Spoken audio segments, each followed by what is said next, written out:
watching the Citizen Science Podcast, the one and only twin solar system podcast featuring Samuel Hofman, along with his team of experts as they discuss the very latest information about our binary twin solar system. Welcome to the show. Okay, hello everybody, and welcome to the Citizen Science Podcast. And as you probably know, I'm Rebecca, and I'm one of your hosts for tonight's show. And let's go ahead and get everybody added to the show so we can all get started here. As usual, we're going to go ahead and start with our friend Samuel Hofman. Hi, Sam. How are you? I am fine. Hello, everybody. How you doing today? I'm well. So it's nice much and sunny in chillier Montana here today in Oklahoma, but thankfully I didn't have any trouble with the storms that were passing close by last night. You just lucked out. Dodged a bullet. It's yeah, right. It's 70 degrees so, here and sunny with some clouds, but not bad. Had an interesting sky watching day and got a little sunshine and did the parking lot 360 in a couple of different locations today. So, oh yeah, the parking lots. Go ahead and bring everybody else in. Who's here? Yeah, let's go ahead and who's next in line? It's our good friend Jesus Marquez. Hi, hey, how are you doing? Hi everybody, how y'all doing? Hi Rebecca. Hi Sam. Nice, great to be here again. Was really looking forward to today. I haven't been seeing much in my sky, so I thought at least I could talk about planets if I can't see them. So, well, you know what? I made a short clip we'll share later of it's like a combination of some of your videos. So we have that to look forward to later in the show. Awesome. Yeah, I had fun with that. So and Christopher was here and he popped out. He'll be back. So we know he'll be back. So and then I'm still expecting Rocket Man and Nicolle. So we'll see here in a moment. And Gillian. So we're still rounding everybody up. So they'll get here. They'll trickle in. So let's go ahead and take a moment and go to the comments and see who all is here. It looks like, I don't know, I could have sworn the comments were in a different order earlier. It's kind of strange. But regardless, first in line I see here is Kathy. Hi, Kathy. How are you? She says, I can't wait to see you all. Isn't that nice? Kathy. We have so many devoted listeners, you guys. I was telling my son earlier today about that. I said, we have people that are like here every show from start to finish, a lot of them. And it's like, they're here for their family reunion or something. It's pretty neat. Yeah, it's become like a family thing, It's become like a family thing. So, yeah, it's great. Perfect. Well, hi there, Kathy. Hi. Hi, Kathy. And here's Nicolle. How are you? I know she's been busy. She told me in a note today that she's had an unusually busy day, but she's still here to help, she said. So you can't ask for more than that. Hello, Nicolle. If you're too busy to be on the show, it's okay, Nicolle. It's quite all right. So I can still message you if I need help. So far, I'm all caught up. So that's good news, right? But I'm good to see you. And then next in line is my friend, Michelle. Hi, Michelle. Hello, Michelle. She's I always point this out. She's in the line of totality for our eclipse coming up. So that's right. She'll be our correspondent. Some pictures, Michelle. Please do not. And I say this to everybody, but especially Michelle, since she's on the path of totality. Take pictures. Each side of the sun and 24. All around, I'm planning on setting up a tripod, anyway, nothing too fancy, but it will hold my phone and I want to video it and try to do a time lapse. See how that works, based on what I see here. I think I'm hitting like 60% here in Salt Lake, so it should be something. I'm 92%. 92? Oh, wow. So... Well, you're almost in a path to totality. 90%. Almost, yes. So, so let's keep going here. Next in line is Big Sky Girl. Big Sky Girl in Montana. Can someone share the email address? I sure can. Let me pull that up here so you can go ahead and work on sending me pictures. So here it is. It's skypics4sam@gmail.com. And if you're friends with me on Facebook and you want to send me pictures on Messenger, that is okay too. In a lot of ways, that's actually easier. But if you are on YouTube or TikTok, you can use this email address, skypicsforsam@gmail.com. Okay, let's see. Where were we? Boy, there's so many people here. That's great, you guys. Marcus is here. Good evening to Marcus. Hello. Nice to see you. And then next is Lorraine. She's from California, you guys. I've never been there. Never have gotten to go to California. No, so not it's quite. Like a whole other world out there. It's a culture shock for sure. Yeah, absolutely. I'm open to it. Maybe one of these days, but it's nice to see you, Lorraine. I can tell you have a nice tan too. I bet. So, okay. And then, as always, our friend Brendan is here. Hi, Brendan. Hello, Brendan. Good to see you. Always is. Very nice that you're always right there waiting for us. That's awesome. And then Experimental. Hi from the UK, she says. Hello. Good to see you here too. For sure. And let's see Rodney. Of course. I should have known. This would be Rodney next. Hi, Rodney. Hi, Rodney. What will we learn today?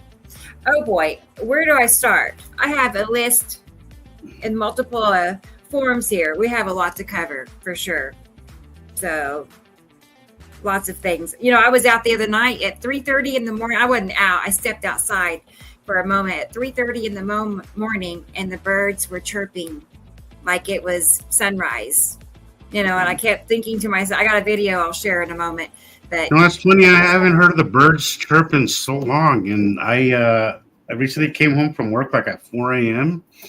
and I was sitting out there outside for a little bit, just kind of winding down, and I noticed some birds were going off, just singing and doing their thing. I'm like, wow, I kind of missed that, Right. If you listen well enough to birds, they actually have different sounding calls for different times of day.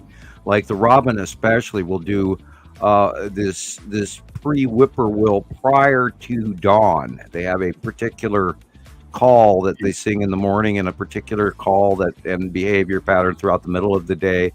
And then come sunset, they also have a call, and they're all different. And if you listen long enough, you can learn. And they're actually at 3 in the morning telling us that it's dawn and it's many hours away. And so I believe they're seeing some of the planet activity and illumination that we do not. I agree. In 2018 they were doing it around 3 a.m. In 2011 and 12 they were singing it roughly after midnight. It was midnight, 1 o'clock in the morning, and they would do it. Yeah. That's what I was seeing. That's what I saw. And that doesn't happen. I can't say it's all the time. And I do step out in the middle of the night sometimes to make sure my stray cats still have food in their bowl, or if I'm up. And anyway, I can't help it, guys. I'm obsessed with my cats too. But that normally doesn't happen where the birds were chirping like they were. So. Well, it's interesting. When I was in New Mexico, it was a small town, so I heard the birds all the time. Now that I live in Salt Lake, where it's just so noisy here because it's grown so much, I rarely hear it. I do miss my little town. I do plan on eventually moving to the outskirts or something because the level of noise that us humans have become accustomed, or some people have become accustomed, is insane. It is insane. Yeah, it's hard on our bodies. Well, let's go ahead and get back to our listeners here and see who is next in line. It is, it's Maria. Hey, Maria from Maria. And she called me just at the startup, right when you and I were backstage prior to the show. And she was calling to see if I had gotten her package, and we did get the pizza cutter, and she sent me some coffee and some really nice, cool Alaskan chocolates. So wonderful, and thank you again, Maria. And we seem to be having short phone calls lately, which is okay. Wonderful to hear from you, and thank you very much again. She's super thoughtful lady. I do know that. Very nice lady, and excellent handwriting, I might add as well. She has some rather unusual, very very proper, tiny little handwriting. And I was like, wow, how do you write that small? But anyway. Yeah. It's one of those people that have nice handwriting. I have to, really work at it. Professional, and she's got a wonderful job, and I won't go into details, but I'm very proud of her. Very, very thoughtful. She sent me a gift card to Starbucks the other day. Me too. About a month ago, and I was like, "How did you know? This is my latest addiction is my coffee or an iced tea from." I think there's some secrets about her that she's not telling us. I think she's better because she knew that she needed to buy me a pizza cutter because literally the day she said that she was going to send a pizza cutter, our pizza cutter broke. And then the next time that we need it, it's here in the mail. I mean, we're talking magic here. So thank you. Perfect timing. Interesting. Yeah. She's connected with us, I think. Yeah. No, for sure. Tribal magic going on up in Alaska there, Yeah. Let's see. Where were we? Okay. Oh, next in line guy. Guess who's here? Is Katie Joe. Hi, Katie Joe. In New Jersey. Yes. Good to have you. New Jersey sisters. You got to plug her Facebook page. I know. I will get that pulled up here in just a second. I forgot to have that ready to go. But yeah, she's recently started her own group. Let me just do that right this second, so we can talk about that for a moment. But yeah, those of us here on Facebook that, like to do all the sky watching, you should definitely go join her page, help her get, her base going for memberships. I think it's East Coast looking up and out, I believe. I don't want to say it wrong, but. No, I think that's right. I actually saw some stars last night. I was really surprised. I saw stars. It was like, wow, you're kidding me. Because our cloud pattern cleared up and I could actually see stars. Saw some really interesting flashing ones, but I sat there and I stared, and for the life of me, I couldn't recognize normal star patterns. And I'm wondering what the hell is going on. Haven't figured it out yet. Not yet. Yeah. It's just weird. Well, it's been difficult. It's been difficult with the storm system that went through here because there's no sky view for a week or two, and we got so much rain. So and I looked up all the weather, so I'm ready to do a weather report for everybody. And if you live anywhere from like Minnesota to Texas, from Texas to South Carolina, from South Carolina to Maine, you should pay attention through the part where we get to the weather report here in the show. So do stick around. Hey, Gillian's here. Hi, Gillian.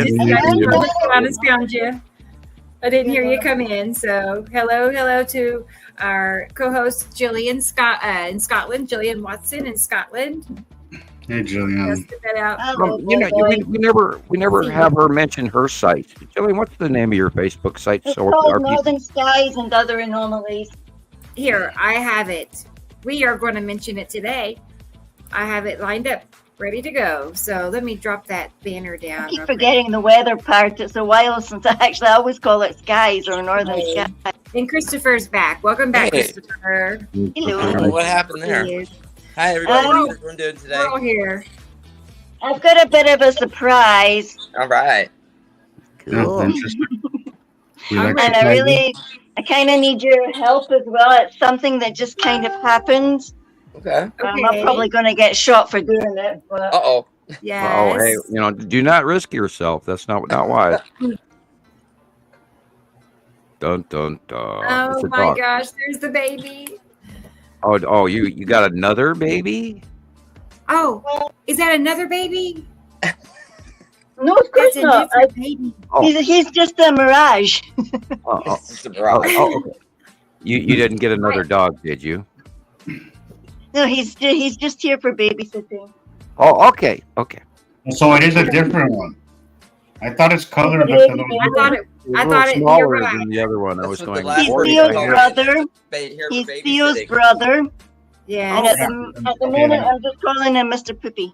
Because Family he does. Well, how neat. Are you thinking about keeping him, or are you just babysitting? I can tell by that look. I can tell. I already know. she's gonna fall in love with Theo's little brother. The thing That's is, he's got no home. He needs a home. You know, I mean, he came at an unexpected time in my friend's life as well. And the thing is that these kind of dogs are tribe dogs. They're like a pack dog. They really need to be like 2 or 3 in a group. And she had a group of somewhere like 6 to 8 dogs. But her friend had the boy dog and she's got the girl dog. And it just kind of snowballed from there. It was an accident. Yeah, these guys happened, but there were like 6 little accidents that have been really tough on her. Yeah. Her parents became very ill and were in hospital, and her mom has passed away. So, right, I know she probably feel with somebody watching them. Yeah, and well, I know you would tough to walk through the best time possible. The thing is, it's already done what I just instinctively knew would happen with Theo. Theo's been abstaining a lot from his food. The second he seen this one eating the dog food, he was bombing it as well. Absolutely bombing it tonight. First time I've seen him eat in weeks properly. Yeah. Well, that's exciting news. That is. I mean, he will need a name, but you know. Right. I'll help you. I'll be thinking. We'll see. But yeah, that's exciting, Gillian.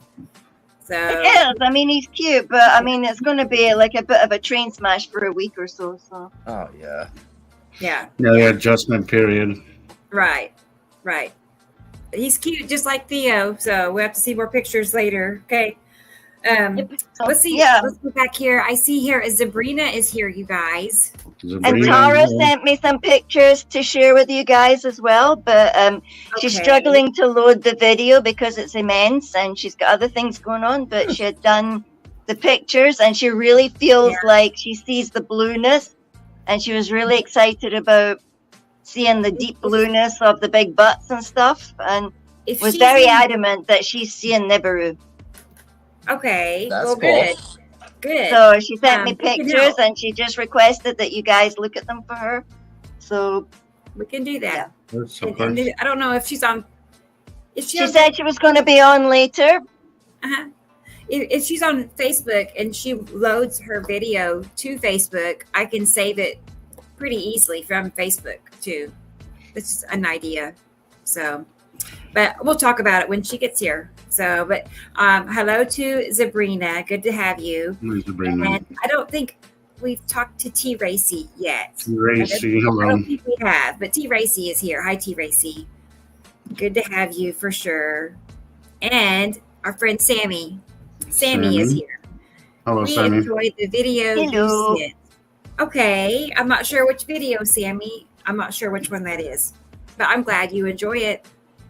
That's good news. So perfect. Good I got a super cool one off my weather app showing the blood snow in the Alps because the Saharan dust has gone all the way up there. And when they all woke up to get in to do their skiing, it was all like sand dunes rather than snow. So, well, that'll be rough on your ski wax, right? They were talking about how bad it is for the cars as well, like when you're trying to clean it off your car. Yeah, it can be abrasive and actually scratch your finish. That's what they said. Yeah, I don't know, how do you clean something like that then? I could take a look at it. We were looking at that last week during the middle of our show, and I can look at it again. And I had just looked at the jet stream, but I hadn't taken that into account.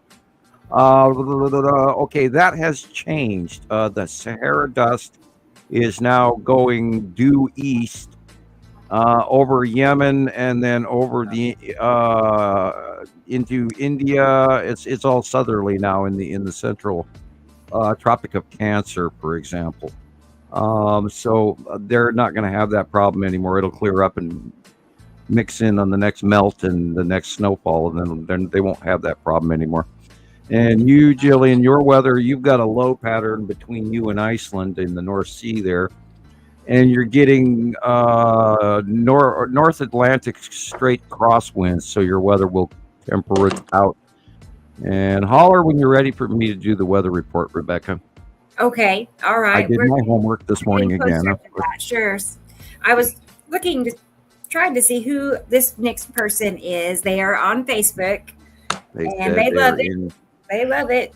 I'm just curious who it is, so I can address them personally.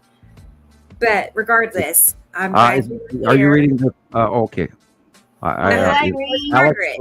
Alex from Germany is here also. So okay. This is Margaret. Hi, okay. Margaret. Good to see you. And just so everybody knows that if you want to identify yourself and make your name show up on the system here, you would go to that site, streamyard.com/Facebook, and it's a one-time approval, and it lets you show your identity if you want to. So either way.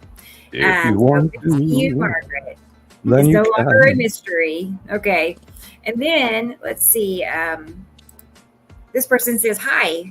Oh, it's Margaret again. It's good to see you, Margaret. Okay. And then let's keep on. Oh, here it is, Alex. We know this is Alex because it says. Hello, Alex. But he says it's already 2 a.m. So he won't last completely, I guess, stay on for the full show, which is understandable. Thank you for staying up to find our show today. Yeah. Thank you. Thanks for being here. He really is dedicated to, the cause, to, what we're doing here.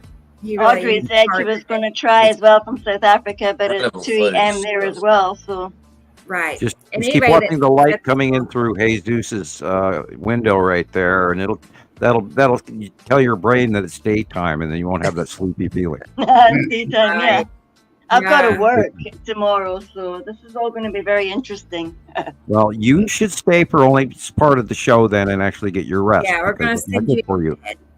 You're going to go in there. If you drop your immunities, you'll get sick, and we don't want that to happen. No, we don't want that.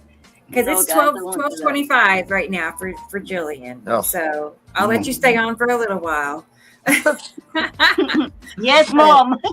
I know, right? Well, holy cow! There's so much going on in the sky above us right now. It's absolutely insane. And I did, like I said earlier, I went out into 3 different parking lots today just to spin around and do the parking lot 360.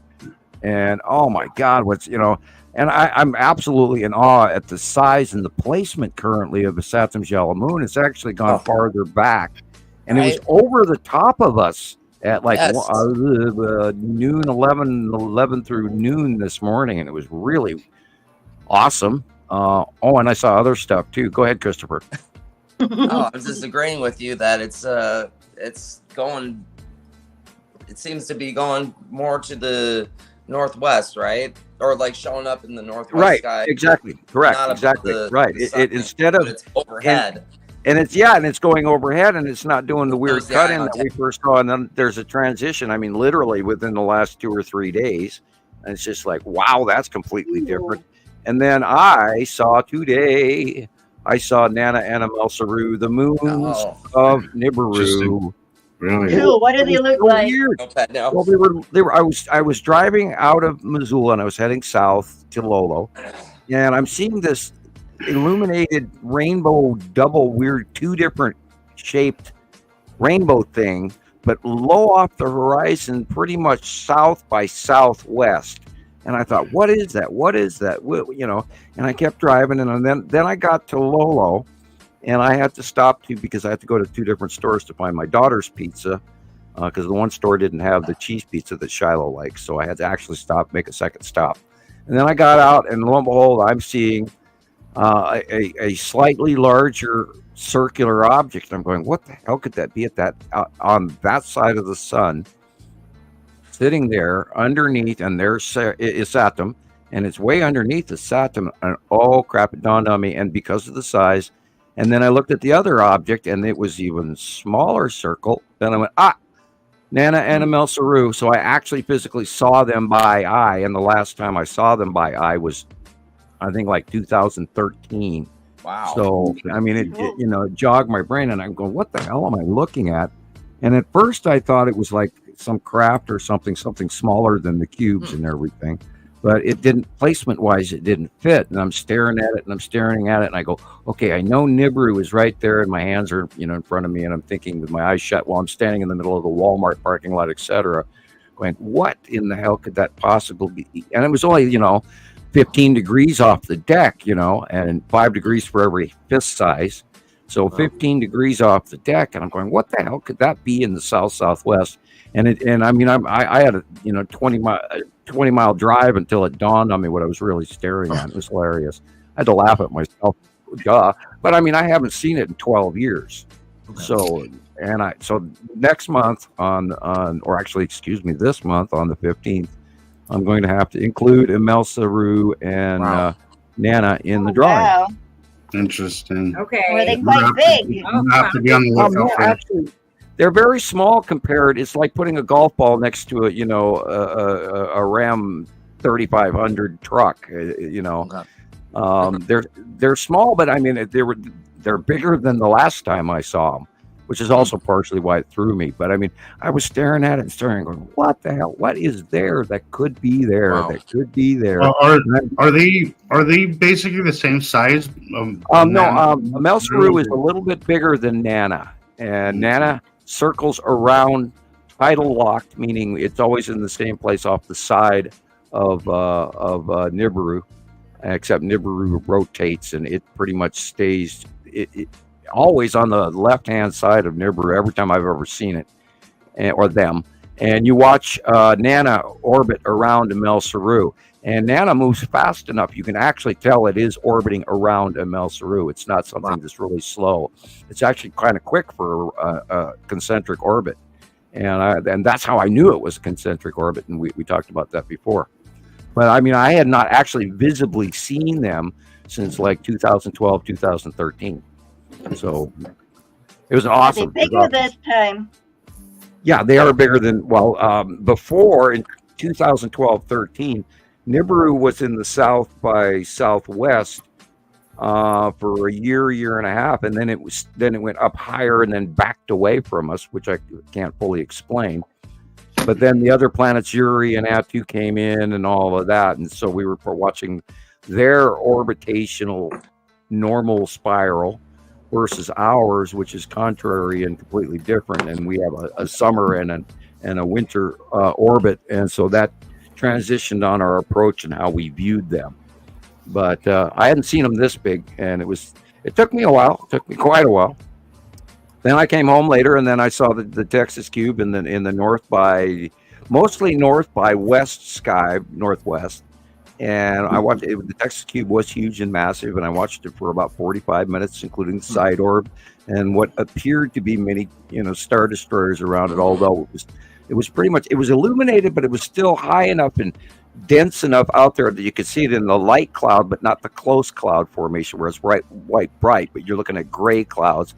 But this big square came in, and it got bigger and bigger and bigger, and it retained the full. You could see all four sides, and you could see it was a 3D instead of looking at a 2D square. I was looking at like if you tipped a dice, I could see the top and the other two faces of it, the lower left and then the frontal right. And then the side orb in front of the right side, just like the drawings. And I watched it for like 45 minutes, and it was really big. And over the last week and a half, we have seen that the long box cube and the Texas cube seem to be larger than they were for the last 6 months. So maybe they've dropped down in altitude again and are right over the top. And there's been reports of people seeing them at night as well. So, Well, I can't wait, because I have had some pretty lame skies. I've had some activity, but it's too much cloud cover. I think right now, I've been seeing some of Chris's stuff. I think things are so close right now that I think some of the people down in the lower region are getting a better view. Could be. I haven't really had any cloud coverage at all, but the sky is so dark blue.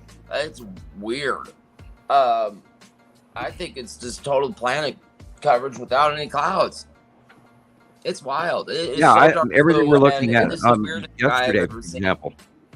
Yeah, most of the clouds that I saw yesterday were not ours. Yeah. So. I tried taking the picture of just blue sky, but it just people are just gonna be like, it's just a blue sky. It's not gonna make sense. But I know it's not normal. China got really nailed on April 1st, and France is flooding again. And what went over top of China was just monstrous, and they got it the 24th, 25th, 26th. I don't know about the 28th, 29th, or 30th, but I know on the 1st they got nailed again with another superstorm, where literally you can't even see and they're not. There's actually a term for it now, where loss of view to horizontal, loss of sight to horizontal view, meaning the winds are so intense you can't see anything because it's flying sideways. Wow. And and there's a lot of that going on. And like I said, France is flooding. And so there's a whole nasty set of storm scenario going on the other side of the planet. And we're going to get that again tomorrow. And we talked about this storm coming tomorrow from Missouri all the way to Maine, and the East Coast included. So there's some big doings coming. It looks like you guys are getting hammered this week. Right. Oh, we will be. It'll be nasty. There's a reformation coming. And Sabrina, that is correct. A lot of that extra light at night or at the end of after sunset, how it stays illuminated for a while. Lot longer than it used to be. 30 minutes. It used to be 30 minutes to turn on your lights. If you're driving now, it's like a freaking hour, sometimes. So yeah, that's right. It's refraction off of planets and other stuff. So yeah, off the bottom of overhead passing planets. Yeah, planet butts, as Gillian says, planet butts, shining. I got a good video. I want to talk about that later on. About that a bottom illumination and how it goes dark before our sky goes dark. It's really cool video I ran into recently. So we'll check that out eventually during the show. So. Also, I just want to say hi to our listeners over on TikTok. We have a few over there right now, and they're engaging with each other. Right. And our friend, some of you may already know Shelly. Hey, she's Shelly. a moderator for my lives over on TikTok, and she's a natural. She does a great job, really. I couldn't ask her better. She shares a lot of your videos. She's shared a few of mine. Yes. She's really engaged out there. So thank you, Shelly. Thank you. We plan on having her on the show. Right. Everybody else on TikTok out there right now, thank you for joining us. Thank you for engaging with us. So right. Yeah. And so we have Shelly. It looks like Jane and Michael from Australia is listening right now. So hello, you all. And we're also live over on YouTube. If you want to see the other angle, besides just what my computer is showing you guys on TikTok, you can join Nibiru Followers Anonymous over on our YouTube channel, and then you can chime in with the main chat. So that's an option as well. Okay, guys. But I know Shelly, she'll be doing her job and, answering questions. She knows quite a bit. So I'll be checking back on you guys shortly. And I see here we have another person in the waiting room to be entered. So let's go ahead and first say hi to Melanie. And I saw Melanie, Egg, Karen, Aaliyah, Claudette, Kathy. Experimental as well. Irene. Okay, Experimental is here. And my good friend, Melissa. And she lives here in Tulsa, and I'm going to see her tomorrow morning. So Melissa is watching. So hi, Melissa. Watch your weather tomorrow. Right. I know. We have big plans. So anyway, here's Shelly. Here she is. Hey. Perfect. Hi there, Shelly. Good to see you. So, okay. And now let's get back to our waiting room and add the next co-host for tonight. Let me drop that down. Bear with me. Okay. Y'all have any guesses on who it is? Rocket Man? Well, that's a good guess. I haven't heard from him. I don't know if he knows we're on, but it's next in line. It's Nicolle. Hi there, Nicolle. Hey, Nicolle. I was good to to see you. Everyone. Hi, Nicolle. Hey, puppy dog. How's your puppy dog? Hey, Jesus. Thank you for asking, Gillian. Hi, everyone. Phoebe is doing much better. She's got a couple of different medications, but she was in the hospital on Easter morning. She got sick right after the podcast, and I was very happy that it wasn't. It was very scary, but once all kinds of cost and care was provided and diagnostics, it was an acute pancreatitis situation. So, so very, very, I mean, not great news, but great considering it wasn't something worse, So, just been kind of crazy busy with that, and I've just had a lot of kind of crazy stuff going on, and I was thinking about it today. I don't know about you guys, but the Ides of March, the spring equinox, all of that stuff. But I gave someone a mediumship reading, not too long ago, like right around the equinox, and I had I got a song playing in my mind right before that song. It's like a, I don't know, classic. It would be played on the oldies station when I was growing up, even though it wasn't really that old. But it was Lightning Crashes Again. It sounds like it's a love song, but the theme of Lightning Crashes Again just kind of seems like there's multiple things that seem to line up and happen. And so I don't know. Hopefully that's not the case for any of you guys. Right. But, oh God, I just hope not. Well, we have it's 6 days now. When this happened, I have done extensive looking into even farther than I'm generally comfortable with watching religious material, because unfortunately I viewed a few serious deep wackadoos in the process. I tried to give them their space, even though that some of them are putting on rather interesting voices. I'll leave it at that. You can imagine for yourself. Wow, there are so many things stacked up, and Rebecca and I were talking about this on the phone yesterday, and the fact that we got sightings of the Skull asteroid and the B12 Devil's Comet and the New Madrid and the solar eclipse and the recent lunar eclipse and all of this stuff all panning out, and all these people around on the internet and the government putting out warnings and telling people to buy 3 weeks worth of groceries and things like this, all stacking up, and it's rather unbelievably ominous. And I have recommended, I even talked to Michelle Mountain in South Africa, and I said, take the day off. Keep your family close and be everybody be ready just in case. And, and people ask me, do you believe something's going to happen? I believe something's going to happen, whether or not it's catastrophic at one end of the spectrum or nothing occurs on the other end of the spectrum. I do think that it's a marker and a transitionary thing that we should take note of as in a time passing marker of an event. And if it is, we found that most legends or lores or mythos that we have looked up have a level of credibility to them from a certain point of view. So therefore, I can absolutely not discount this coming event in any way, shape, or form. And I look forward to being aware of the ramifications on both sides of the spectrum on that date. And I suggest everybody else try to take that day off. I think it's too much hype to ignore.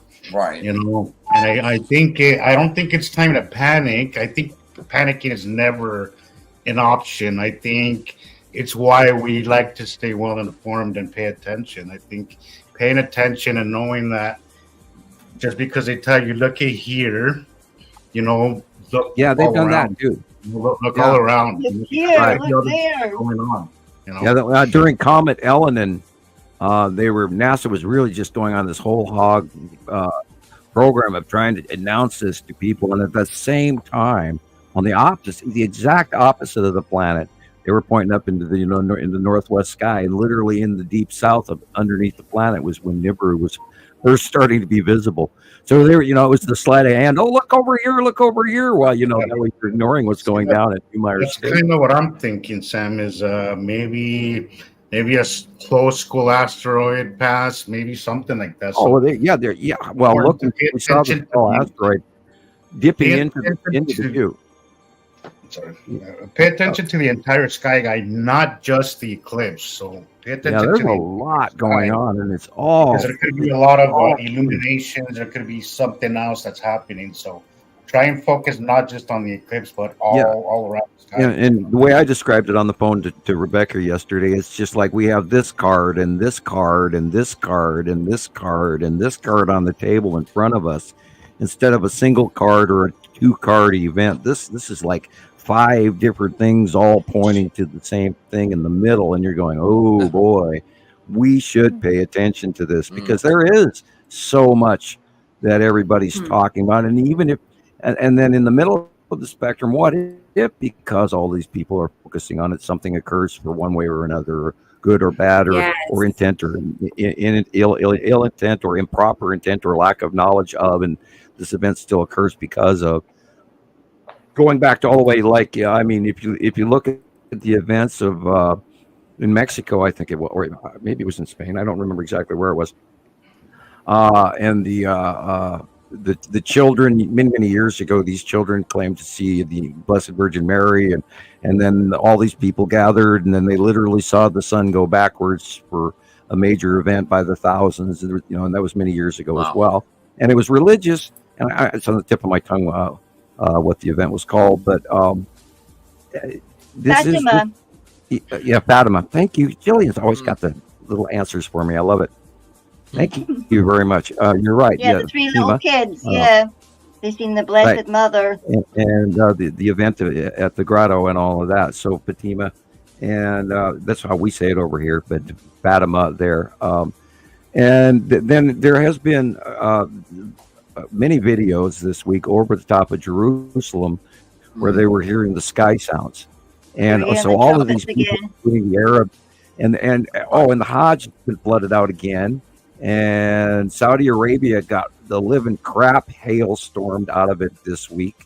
And they had literally like 2 feet of hail, 2 feet dip, and you're watching the camels get washed down, downriver, and cars and people and damage in the streets and stuff like this. And there were some snow ice balls fights, of course, that hit the national news, or actually YouTube news. Of course, it wasn't reported anywhere on the normal news. But yeah, huge, unbelievable storms. That's part of that jet stream thing that's going on right now from Africa and all the way straight across Yemen and Saudi Arabia. And then you've got the upper stuff mixing in between, and this is where you get these superstorms. Plus what's going on up in space above us. And spooky. Yeah. Thank you, we had one here in Cedar City, a 4-point earthquake in Cedar City. That's about 100 miles from me. Yeah, it's down southerly. I've been feeling throughout the night when everything is nice and still. I feel trembles. I don't know if it's the house settling or not or what, but I've been really paying attention to all that going on, because there is definitely a lot going on. There is activity happening now, for sure. Yeah. I feel and then there's been many quakes off Pacific Ocean coast. Sorry, Christopher, go ahead, please. Oh, I was just saying, I haven't been able to sleep for like the last 3 nights, about, from like 3 to maybe 5, 6 o'clock in the morning. I'm like, I feel like a 5-year-old almost. Like that's how I was. That's how I've been, Chris, myself. I feel like I'm afraid of the dark. Like that myself. Yeah, like, is it the house creaking, or is that someone? I had birds singing just bizarrely, just like 2 birds. It sounded like 2 of them, and they weren't really doing the normal thing, but they were doing some kind of weird, sweet kind of. I'm going to see if my video is ready. I was trying to send it over from my cell phone, and this, of course, is the lead asteroid in front of is Saturn. Yeah, that's recent picture from Hawaii. Hey, Sam, I don't know if you guys have discussed this in any of the previous shows, but there is supposedly a new fault line. I don't know if they said it was discovered. I think they said Seattle or something like that. Wow. Have you heard of that? I was looking into the tectonic plates and the sediment fill in between the islands there off of the east coast or excuse me, the west coast of Washington State. Yeah, I did watch some of that information, and it's a smaller vertical north-south traveling fracture underwater off the coast of Seattle and in between the islands there. Sam, and I don't, pardon my ignorance here, but do you think that's something that was just overlooked and just discovered, or is there? Well, it was buried underneath the previous tsunami debris, and there's been like 3 tsunamis over the top that actually washed material in between there in the breakup. But the whole, including Vancouver Island up in BC, all of those are separation fractures where there used to be land in between that, and the coastline off the North American plate actually used to be about 30-40 miles off the coast of what. If you go to Coos Bay, there used to be 30 more miles of shoreline, but over the last million or so years, it's all been worn away by numerous tsunamis that go off. Roughly every 300 years, they're having a major tsunami there, including the slip fracture of the Juan de Fuca plate involved in creation of those tsunamis.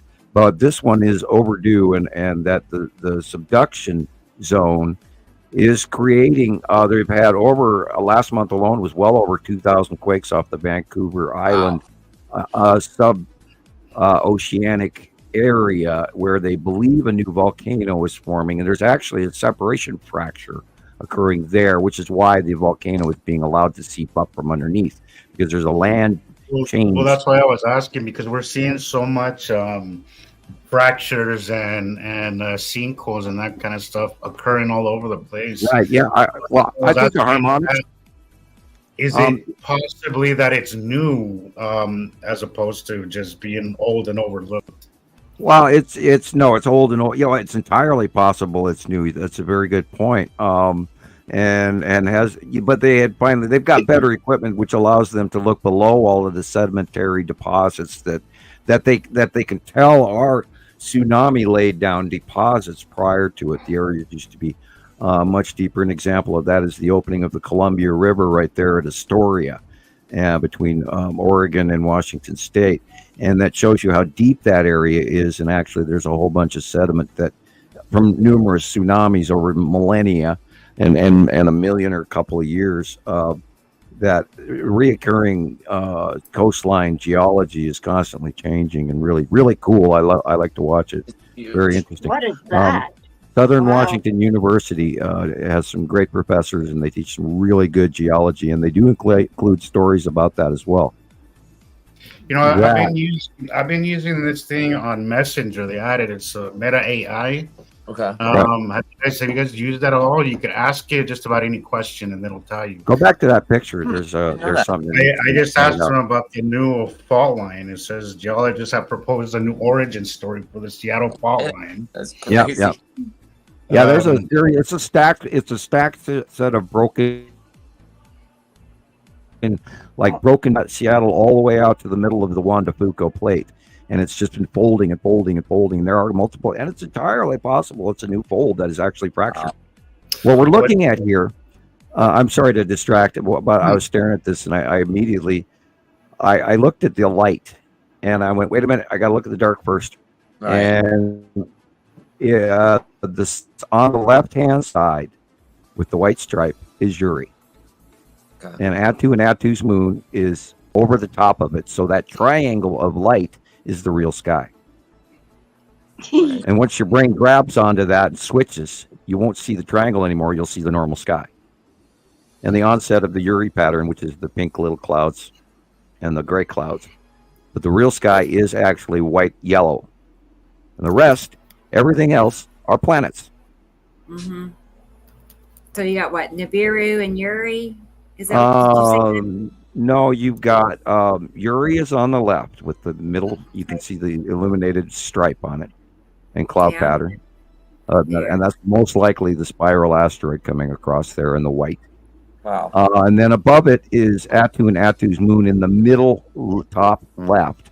But to the right of the center of the picture is Saturn's yellow moon. Okay. And then Nibiru is farther off the right side of the picture, not really included in this.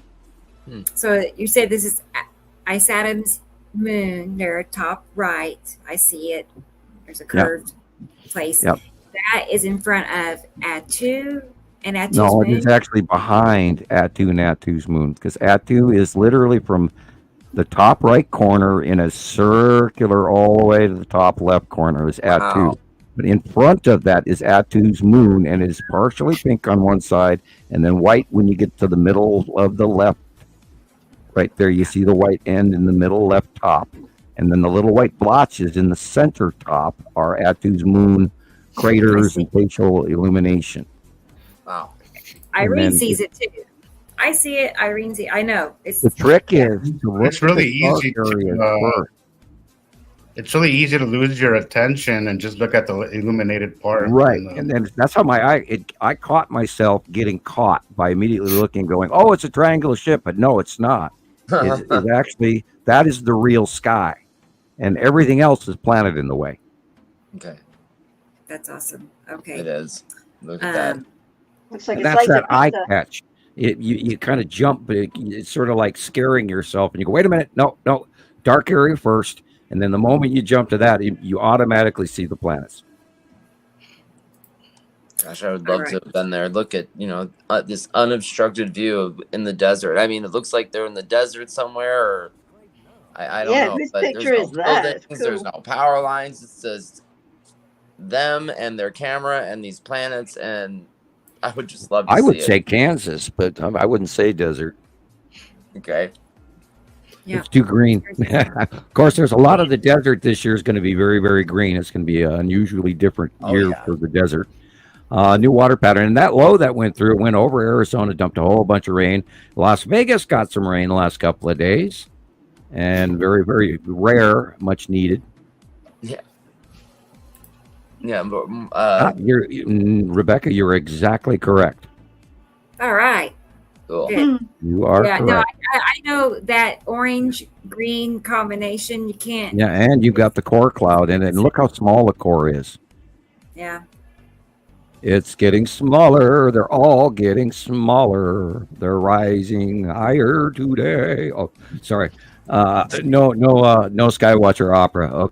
Okay, I get it. Show tunes. I got sunshine today, and I went out and did the parking lot 360, and I got to see some really cool shit. And there's another cut off. This is like everything above the sun cutting underneath the planet Nepesity, and overhead. A bunch of planet. those the other day. And people don't see it because they're so huge. People go, "Oh, it's just clouds." Yeah, it's just clouds. But look at the horizon. Those are the just clouds. Everything else above that is just planet. Question for you guys. Are you aware of the recent major earthquake that just struck Taiwan? No, I hadn't. Yes. So I just sent Rebecca. I have sent a copy of a folder. It's in your drive. I don't know if you want to use it. There's screenshots of my phone and the National Data Buoy Center and also earthquake tracker. But so I put that together for you because at first there was no. Let's see, which one is it? No, I believe it is the 7.4. Wow. Oh. USGS, not the European. But yeah, it first came in at 7.4.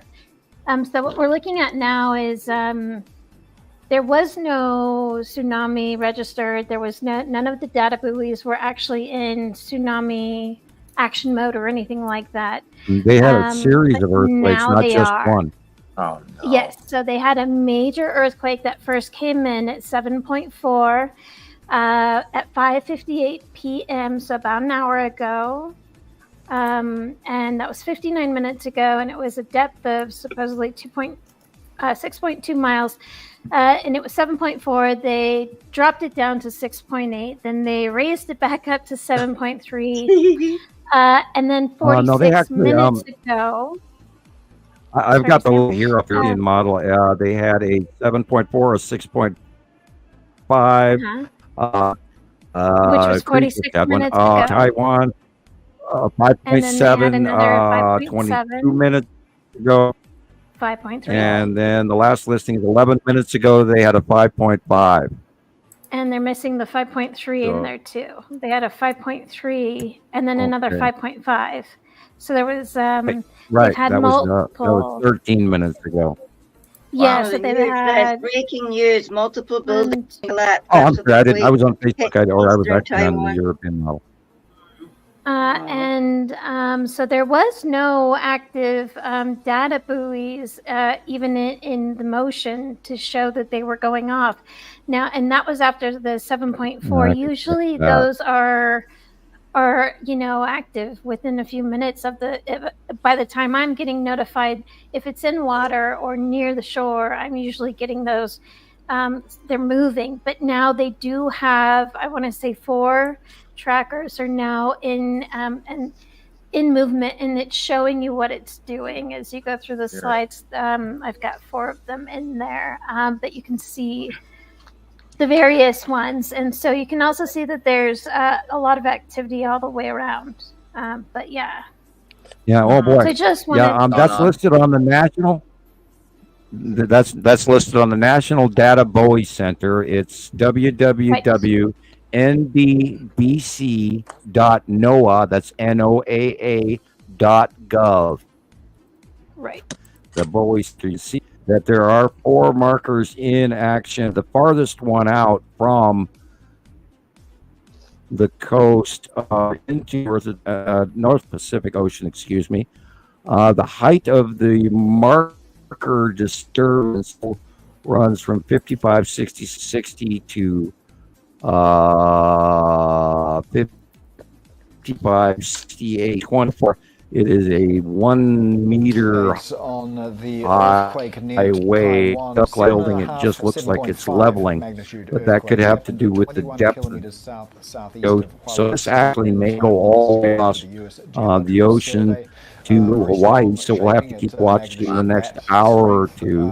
That was felt widely in the Taiwanese. So and then there's 3 other markers going off to the shore of Taiwan in that area, and let me look at their wave height. Wave is 1 meter and broken, and possibly still rising. Okay, and that's in the northern.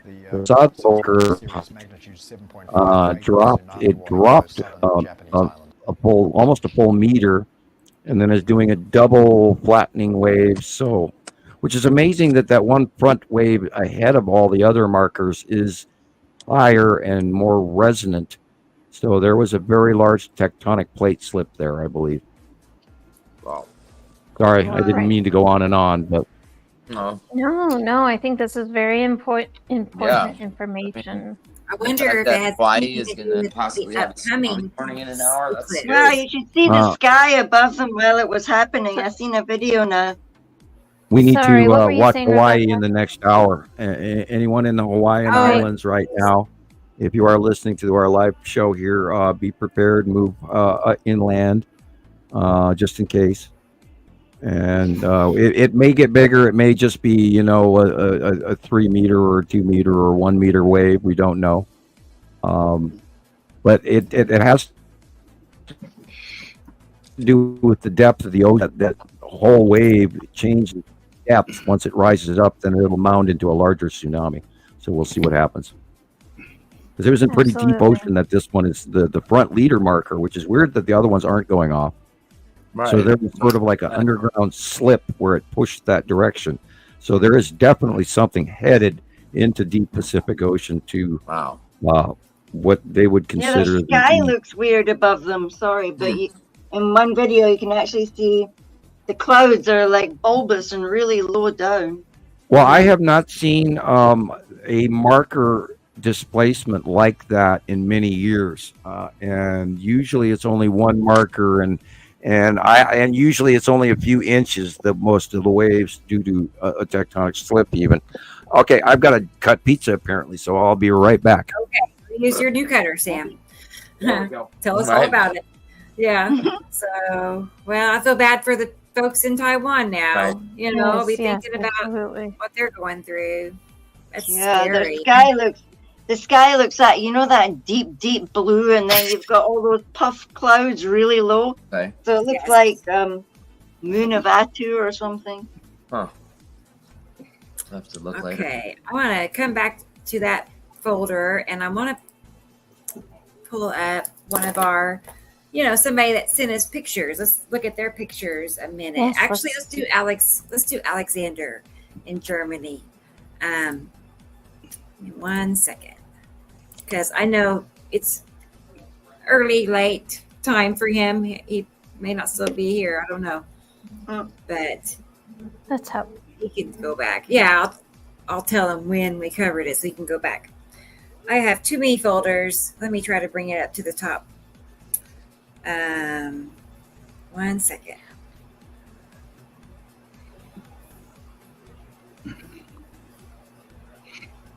Okay. He has some interesting pictures of the moon where it's tiny. He didn't understand it. I sure don't understand it. But we're guys, it's not. Oh, here it is. Maybe it's going to be here. Considering it's meant to be full. Yeah. Let's see. And Shelley, she says there is a huge volcano in the Pacific Ocean, and they say the biggest on our solar system with 3 plates. Interesting. And right. I think we might want to There's check so this out. much going on, guys. So Right. much Well, happening. the Pacific Rim is well known for volcanic activity. Oh yeah. At the Yeah, Ring I of imagine Fire. the eclipse is going to be pulling and tugging and all that stuff. Whatever's going to be going past us. Right. I'm talking Yeah, about you Mount know- St. Helens. Is I mean, one of the but one of the biggest in the solar system. That's crazy. That's kind of spooky that we have one of the biggest in the solar system. Hmm. This is the moon. This one and this one he sent. He just thought it was a little interesting how hazy, foggy, and tiny right. it is. So I didn't even It's- see anything for the last few days. Because at he least we doesn't think get. it's the moon. Yeah, I mean, It as far seems as to me over the past couple of months that the moon has not. I don't want to say if it's been obfuscated, like chemtrails, sea trails, and all that stuff. Right. But it just seems to be not as present as typically it is. But there's always something blocking the view. At least my view here where I am. I get a lot of this recently. So Okay. there's a lot of weird stuff going on with the moon for sure. wait, Wow. wait, 1 second. That's really not the. There were more. There were actually plenty more. I'm not sure where they are. Hang on 1 second.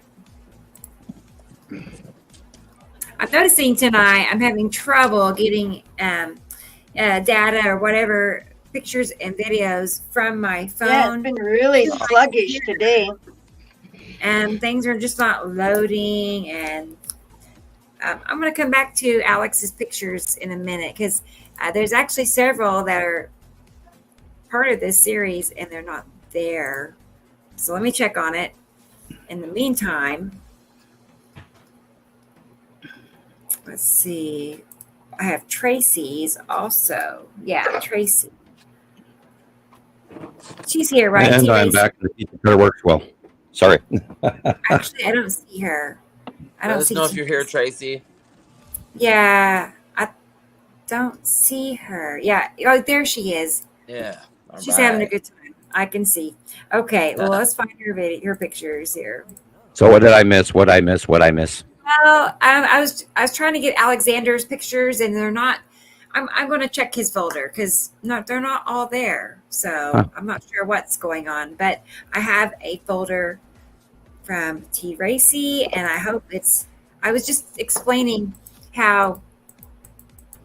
Yeah, see, I just loaded all these pictures. These are from last week. So her pictures. I've seen absolutely nothing for ages. Sorry, guys. I'll figure it out. In the meantime, let's go back and look at these pictures for some eye candy. It's the eye candy folder. So the depth of the magnitude 7.4 quake in Taiwan was 20 kilometers. So that's slightly mediumly, yet it's medium, but yet shallow. I can look into the other ones. Sam, since we're talking about that, what is the significance of so the least depth, because the earthquake in Cedar City, which is like 100 miles from me, was at 0 kilometers. What is the significance of that? That means way at the surface. I know, but I mean, what that could have been at the surface. That could have been an explosion that would cause a Richter reactivity. What was the magnitude? It was a 4.1. Okay, that would be that would have been a huge explosion. So, therefore, something really close to the surface cracked, and it cracked big. Wow, interesting. So, has anybody ever heard like a high surface crack, like breaking? I've never heard of those. I know that in the Great Glen fault line recently, we've seen like an increase up to 3s.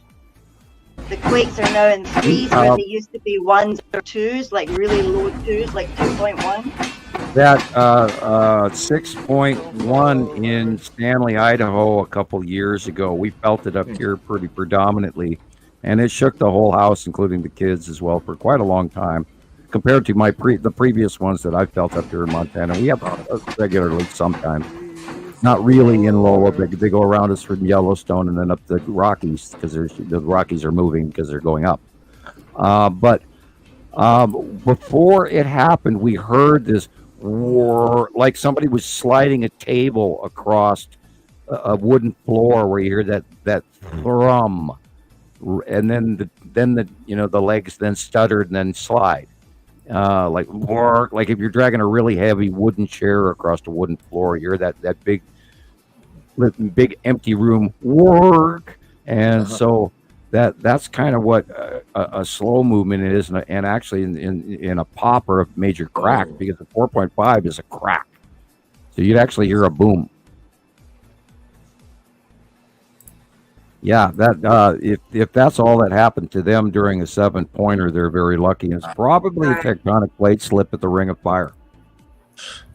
So far, that's what I'm finding on here. There's been lots of displacement along the Congo area. There's been lots of activity at the bottom of the Ring of Fire on the subduction zone plate of New Zealand, and even the smaller islands to the north of them, and there's been a lot of activity for a couple of months. So this is probably a direct relationship to the Ring of Fire plate movement, and that's a big thing. And that can also register a quake directly straight across it, all the way here on the North American plate as well, because the Ring of Fire does sometimes. When you have one area go off, all straight across on the other side also does something later. So that could be a nudge for San Andreas. It could be a nudge for the Juan de Fuco. It could be a nudge for Alaska, a nudge for Hawaii, a nudge for South America, or anything along their plate, as edge of the plate as well. The western edge of South America is very subduction-y.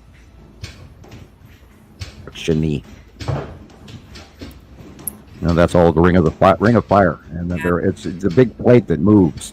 Where sometimes it moves on one edge, it'll move all the way on the other side edge as well. Like you're putting your hand under a plate, and then over a plate on the other side is your other hand pushing down and lifting up, and pushing down and lifting up on both sides of the plate, and that's how that moves. And that's of course why all the volcanoes and everything are subduct. subduction forces one plate underneath another, where it goes down, down, down, and then it gets all warm and hot from the tectonic plate heat, and all that heats up and melts and burns the gases off. And then those gases work their way up to cause fracturing, and that fracturing and lava can seep up into what they, and create a lava dome. And then somewhere within 150 miles, you get volcanic activity on either side, on most sides of subduction zones. Yeah, that was short. That was short. That was short.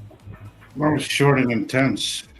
Yeah, for a 7-pointer, that was short. If that was that could have been a 6 or a 5, but that was actually low duration.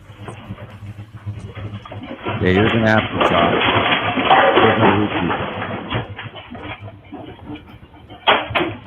And they were coming 12 and 20 minutes apart. So there's been quite a few, and there are probably going to be quite a few more.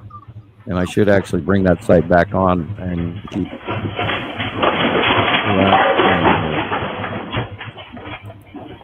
Goodness sakes.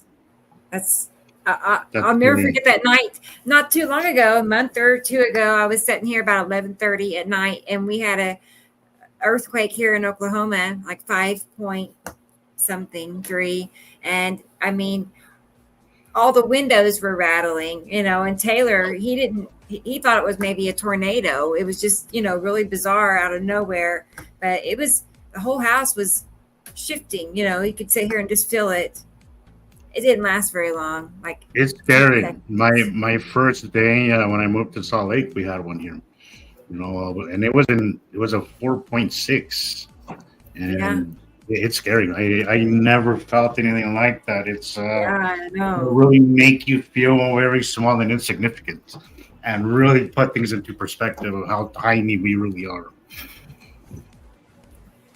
I want to say hi to Tara.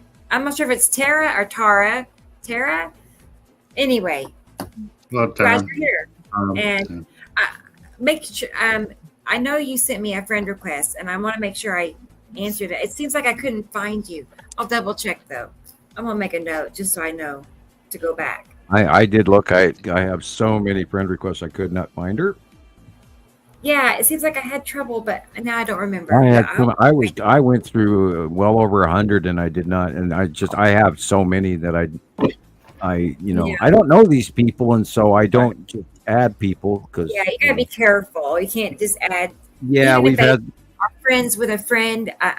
No, I gotta know. We've had too many sneak-in trolls over the years, and it's just not. It's not. That's fun. It's not been a thing. I'd like to add everybody. I really would, but unfortunately, letting that one nasty one back in. Oh, and our favorite one showed up again that I remember we just talked about and blocked here a couple of days ago. Rebecca, with one first name begins with a K, and lo and behold, I got another message from her. It's like, you've got to be kidding me. These people just love you. Obsessed. I don't get it. Personally, I don't get it. This is like the 5th time I've blocked this person. And they're back. And it's like, okay, they're not a bad person. They're just interestingly, but when they start getting vindictive, like they want to cause problems, and the problems they want to start up, and it's like, it's not to harassment. Just to show that there is a problem, they can post on their video and. They're trying to create I was tolerable until I start seeing, and Jesus had posted some comments to me, and when I see people start spinning the situation where they're intentionally trying to make me look bad and saying that they had caught me in some sort of a lie, that's when I draw the line. And so it's not okay. Right. Like I said, we don't do. Okay. Yeah, and as I have said, they were on your friends list, and I'm like, Jesus Christ, come on, if you're gonna do something like that, at least do it to his face and maybe confront him. Have the backbone to at least confront the person you're accusing of this stuff. So, right. I didn't even know what the hell she was talking about, and it's like, what? Yeah, Yeah, no clue. I kind of kept short, and I'm not. I'm glad you told me. I want to make this clear to everybody. I'm not looking for truth. I have found truth. All right. That's right. I know what I'm doing. I'm not anybody suggesting that I do this or do that. I'm sorry, but I'm perfectly fine where I'm at. I have no doubts of what I do and what I believe in and what I am constantly documenting, as well as everybody else here, so I'm not I don't switch sides on a dime like some people do. I know this is what it is. I have absolutely zero doubts that I am where I'm supposed to be at. So yeah, just putting that out there, because I've been getting a lot of that recently. Almost like people are trying to recruit me to their side, and I'm like, I'm sorry, I'm not into it. Ain't happening there with Jesus. Where I'm at, and you can't fake that kind of confidence, Jesus. You are so confident in what you're saying. You can't fake that. I'm sorry. Once you see it, once you really see it, you just stop questioning it, because you just, you can't question it. Once you see it, you can't question it. Your famous fingertip, your index finger has even seen the planet. I did one of those fingertip ones this week, just out of curiosity. It was so cool. Thank you. And that's the best video ever. Is one of the best video ever. Is that he sees them. He knows what he's talking about. You can't miss it once you see the round, or in this case, 2 rounds. Wow. Look at the little upward cloud. I love that, how well that fits. That. Yes, and I see this in my mind, and so this is why I draw the drawing. Yeah. And we've watched them for so many years now, and I can't discount that. That of course is this, and the illumination in the white moon and the asteroids coming underneath, and we've seen this repetitive pattern year after year after year, and they've gotten bigger and bigger and bigger, and this is where all the drawings come from. Look at the science, guys. Look at the mountain ranges, and then look at the sky. It's why people miss it, because we just don't perceive something so big. Well, we've forgotten the normal height of what weather used to be like. The upper half of the sky used to be empty, with the exception of the close passing cloud. Okay. Or completely clouded over and rainy. But you don't see, there's that famous index finger. You don't see the side of the planet that high up in the sky normally, ever, a decade ago, 2 decades ago. Nope, not at all. And we have taken the time to document this for all you new folks out there. We've been trying to get the word out. We were years ahead of even NASA admitting stuff after we caught them in lie after lie. Now, we're not going after NASA, but I have drastically stopped paying attention to what they're putting out. I look at it, I listen to it, but I don't believe them per se. I take what the information they give, but I also think that there's more than what they're telling us. No, there always is. There always is. And you cannot deny the accuracy of the drawings. And once you start using the drawings and realize that it is a pattern that we do call month after month, year after year. And look at this rotation. Look at it. When was the last time you ever saw a rotating passing planet? Well, you're looking at one now. And it is happening, and it's real. And we've documented Our clouds it. just rotate. Come on, yeah. Day one. I had a little discussion with somebody who said this was just clouds, and I'm like, yeah, there's clouds, but they're not our clouds. This is an awesome, unbelievable capture. I'm drooling here looking at this. I love it too. Oh my God! Look at that side angle. And that side angle. Asteroids coming from the left. As we always see. Constantly. Is that a newer or older capture of yours? The rotational one, that's old. That's probably 2018. Okay. You missed a good one, Chris. Yeah. 2018 was something else, man. Yeah. Look at the rounding and the shadowing at the bottom horizon. This one is within the last year, right here. Wow. Those are land masses. Parking lot footage as we talk about. That was a Saturn and a Saturn's yellow moon rolling forward towards us. Yeah. You can see the asteroids there on the side, guys. Wow. Like the drawing. The blue is so perfectly curved too. You know, that dark blue.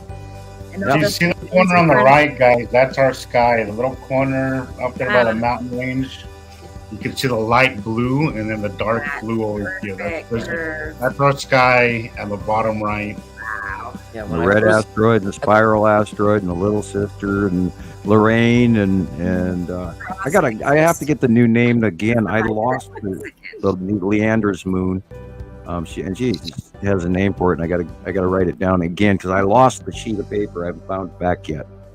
Now I still have a weather thing. Find one for me too. There we go. Dead center, Atu's moon, in front of spiraling axis tipped. Of course, it depends on the view here. That's Atu's moon.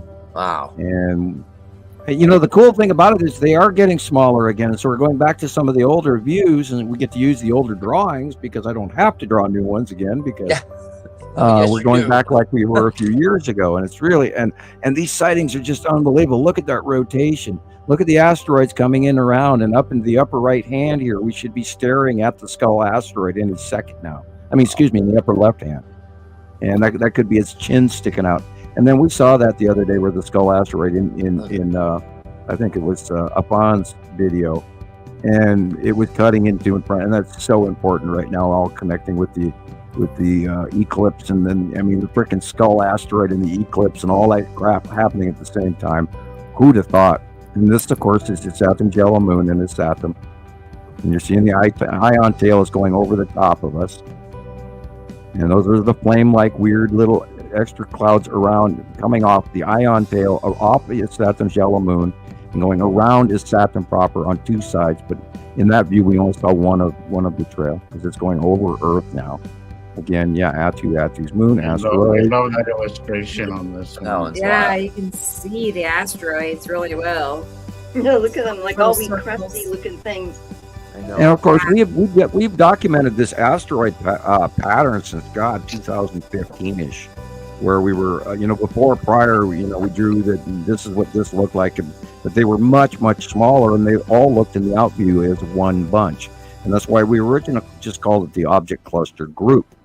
But then over the years, they spread apart, and we found out there were many, many, many more in different areas, including the facial attachment under the bottom of Uri, which is the Salamander asteroid group, and the Pan asteroid, and all of that. Yeah, I love this one again. Yeah, we determined that this was the long box cube going over the sun. Wow. Oh, geez, that is so obvious.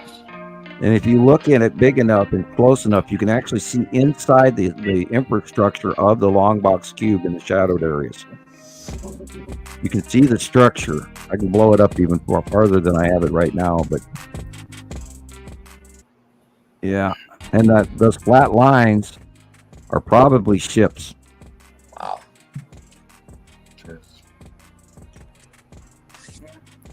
And a lot of activity, and I believe they've dropped in altitude and are much bigger than we've been seeing. I don't know why they would ever, or what's going on. But guys, we have extraterrestrials parked right over the top of our heads, and they've been parked where they're parked since 2019. And I strongly suggest everyone go outside at some point and find these things, prove themselves, because we are not on. Look at that right there. Can you pause it? I sure can. Yep. Hurry. There. Wow.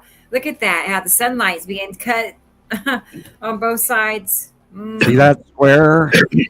See this bubbly little side and the little, literally infrastructure of girders and you name it, little open holes. And this matches the earlier sightings we had over the years of the long box, where the Texas cube is more encased, sort of like a battleship, where you see rivets and completely encased in nothing but solid metal. But the long box cube was surprisingly open in areas where you could sort of see into it, just like in the Star Trek movie about the Borg ship, where they had openings all over the place and infrastructure they could fly in and out of. And this thing is huge. huge, and many Star Destroyers offloaded off of that sucker. We have hundreds, if not thousands, of Star Destroyers over the top of planet Earth, and they've been openly flying around above us. And somehow, I don't know how, somehow people aren't listening. Imagine that. Well, I mean, I really agree with what you said last time, show, Sam. Two things. What do you say? One, what do you say? Are they even interested enough to even bother looking? That's a big one right there. Is that a lot of people just aren't really interested, at all. The skies could be the boringest thing as far as they're concerned, which is something my brother tells me constantly. So, this guy's boring. My favorite one is the one where they say, "Well, what can I do about it anyway?" That one too frustrates me. And here at 6 o'clock. Okay, so no, hold on. Oh wow. Okay, that's a lot of detail there. Yeah. But 6 to 9 o'clock from the sun, it seems like something is cutting into the sea trail. On the bottom. The blue asteroid has been cutting across the sun lately. We are also expecting, remember, illumination from below the sun on the at the 5 o'clock position, and so we have to keep watching for that. That is really cool. That is very cool. That last picture very much looked almost like what the green asteroid would look like up close. I love that last picture you posted, Nicolle. It was very obvious, which I would have guessed had to in its moon. It's great. I loved it. You could see the downward pointed effect of Add-to in its moon. It was awesome. Oh, I guess. Thank you. I've got to share it to the groups. That's recent, right? Mm-hmm. Nicolle? That is unusual. Is that picture recent? Huh. What's that? Yeah, I am. I'm gonna stick by what I first saw. See the dot, and then see the little hairs that are sticking out of this, sort of like it's like, a spike, a sandburr. I bet you money that this is the green asteroid. Looking north. The little black dots and the little finger spikes. And the green asteroid has got this really weird exterior little illuminated orbs around it. And it does look like a sea virus. It looks like a virus with little nose. Call, guys. I'll be right back. Okay. Yeah, that happened to me right before the show. It was Maria. Anyway. Yeah, I would bet money this is the green asteroid. My 50 cents on the dollar, because I don't bet. I'm not a bettor. I'm not a money bettor. Can't bet what you don't have. Anyway. Right. And look at the cut in of the sunlight, and it looks like the long box cube is in front of a corner of the sun, but this is like the green asteroid going in front of it. And the only other thing it could be would be the side orb, but I don't think so because of the dots.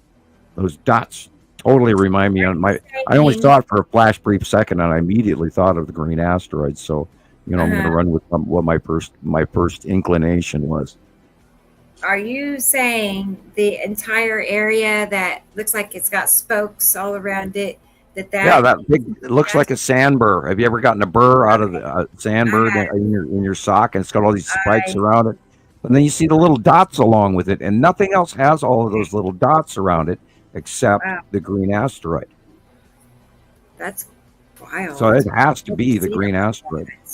Okay. And it should be very big right about now. Along with, we know the red asteroid is big. We know that the spiral asteroid is putting off a cameo more center, and even going across the horizontal sky in a lot of pictures last week alone, and the week before, and the week before. And I know I've got it drawn here, but it actually might be lower down on the horizon now, just depending on the rotation. But it is literally in front of, and on the middle to right-hand side of is Saturn.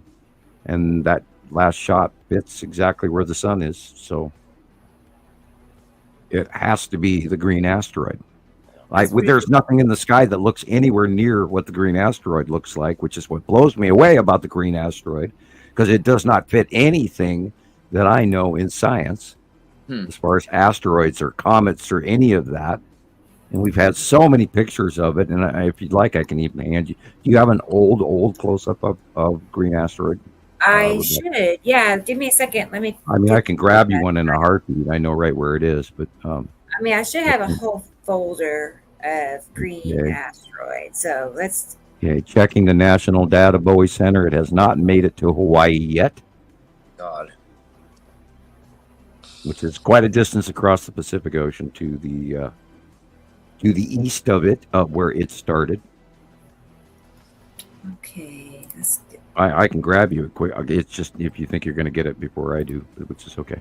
Oh, I should have it in just a second. I say that. Okay.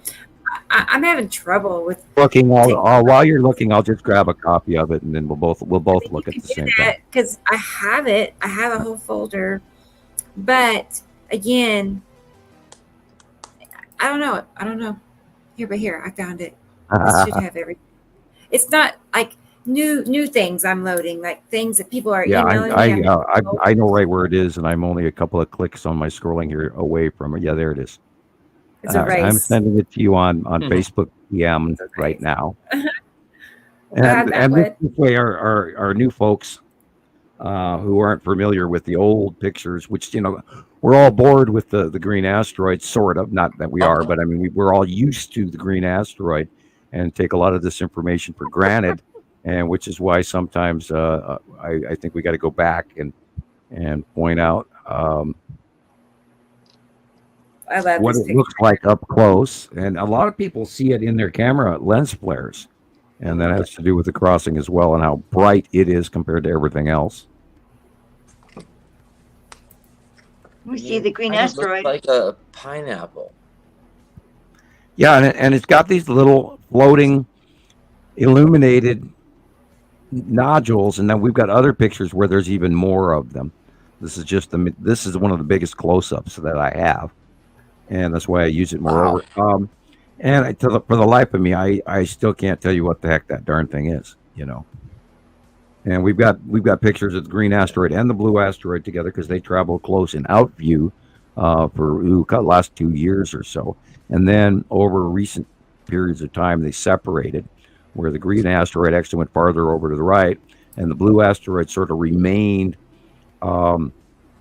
somewhere between Attu and Nepesity, in between those two, and then it's just now is crossing it in view over in front of the sun and below the sun on the left hand side. I got the last month similar or so. to the. Yeah, I got pictures not to this one, but to the previous pictures. Right, we've had a lot of sightings come in over the last month where a lot of people have captured it around the world. And I just couldn't decide if it was like flares. It's obviously flares, like lens flares, but it's of something, and now they've become a blue thing and a green thing traveling together.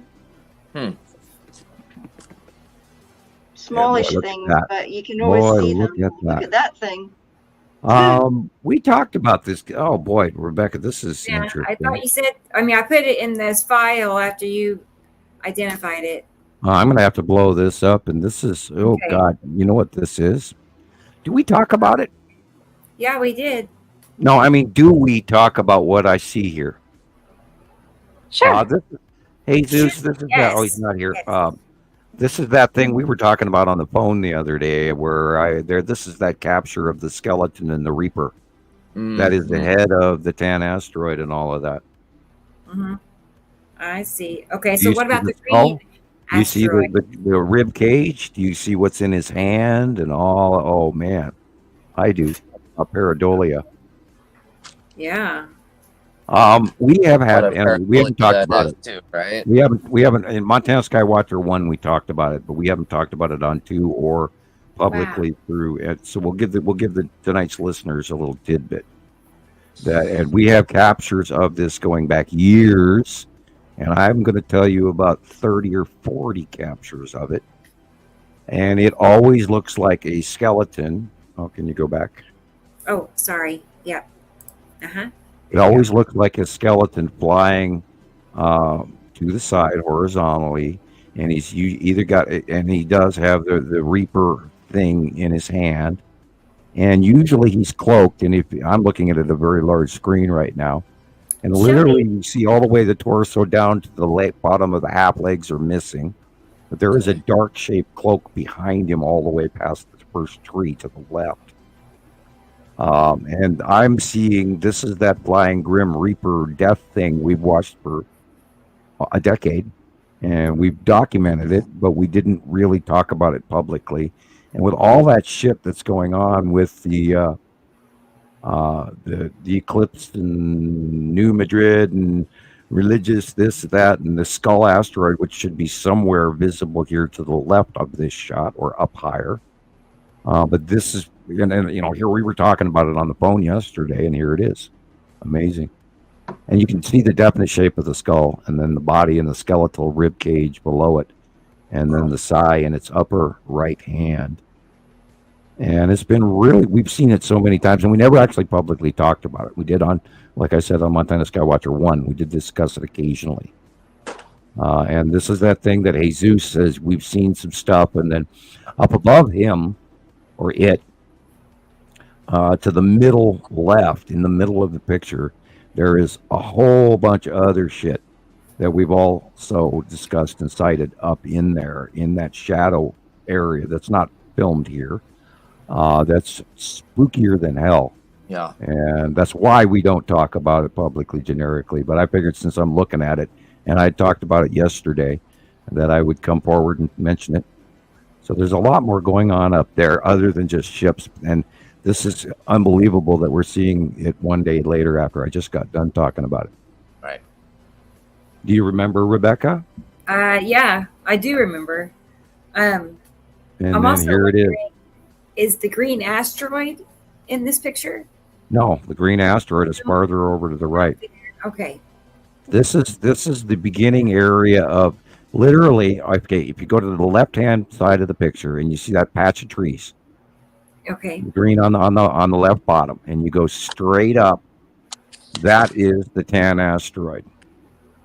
Okay. In the middle, dead center, very large, and this is the smaller debris asteroids ahead of, popping out of the bottom of Uri. Okay. And it is always this shape, and it's really weird. I have seen so many of them where it freaking looks like the Grim Reaper in so many ways, including the skeletal and everything, over and over and over again, that I couldn't deny it. And that's partially why I didn't mention it a lot of the time. Got enormous eye sockets. Oh my God. And well, there is so much more else cited along with this, that it's almost biblically freaky. Really? Wow. And if you were to talk about Apophis, where the great Ra rides upon his ship in that lore, and he tries to stop Apophis, this death creature that wants to consume his people off of planet Earth and retain their souls, maybe this is a thing that does actually rip. And I've often believed, now I'm reaching into a theory rather than a fact here, a belief. I believe that the souls of the giants or the Nephilim have never been recycled and picked up by those who created them. And I believe that a good portion of them may be actually existing entity-wise inside what we're staring at here. And that's the only way I could account for the size of some of what we witnessed versus the size of some other stuff that we witnessed that is going on in the upper cloud above this shot. It'd be, another couple of hand reaches above where this photo cuts off. And back then in the shadow of this is the lower front of, there is all sorts of shit that literally brings you back to the city of the dead from the movie Lord of the Rings, where they go into that one city where all those green things, the ghost guys that Aragorn has to go after, calls and brings in with the king's sword and has them fulfill their oath.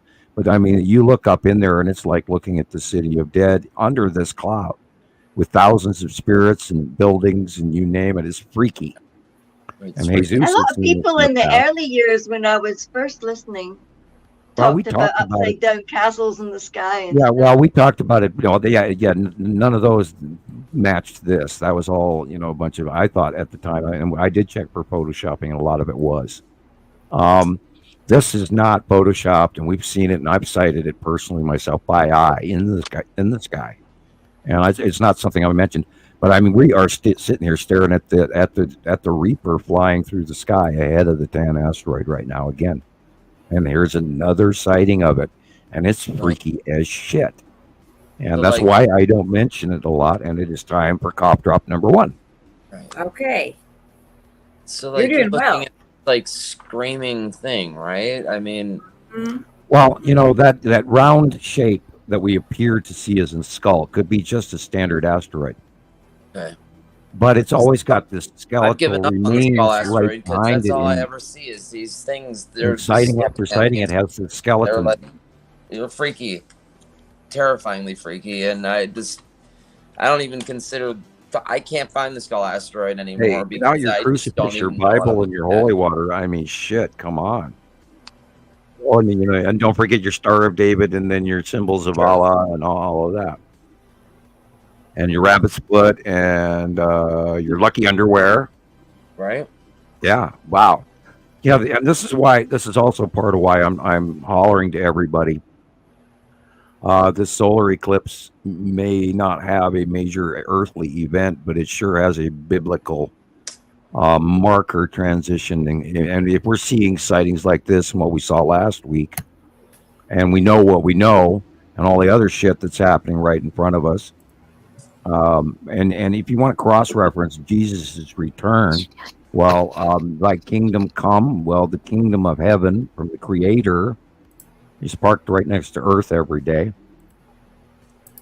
And that too is point of view. So if you break the Bible down and you add the binary solar system, you might be a little bit more inclined to believe that there's a lot going on here that is documented, even included in astrological eclipse accounting and a future reference through mathematics that could have been handed down and then just written in the texts of the Bible, which comes from the early Abrahamic Bible, where the 3 major religions on this planet stem from Abrahamic teachings from Abraham, who was a released slave back unto Jerusalem, or Palestine at the time, excuse me, but his name's something else.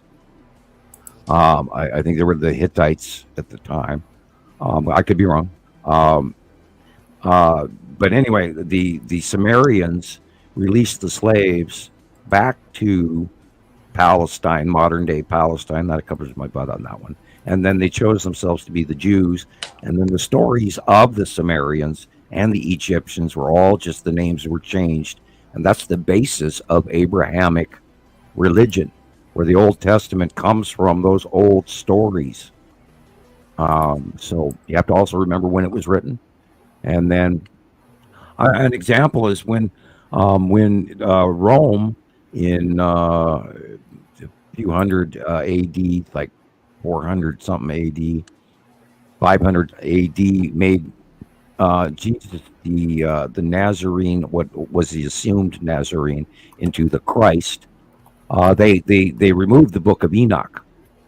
And the Book of Enoch talks about a great deal of the giants and all of this information. And if you cross-reference the Book of Enoch, it also includes discussions of the planetary bodies above, and all of that is connected. So you have to take a spoonful of every cup and say, well, this is fact, and the rest is, is sipping whiskey or whatever. But there's a lot. Once you take into account a lot of these texts around the world with the binary system, it makes so much more sense.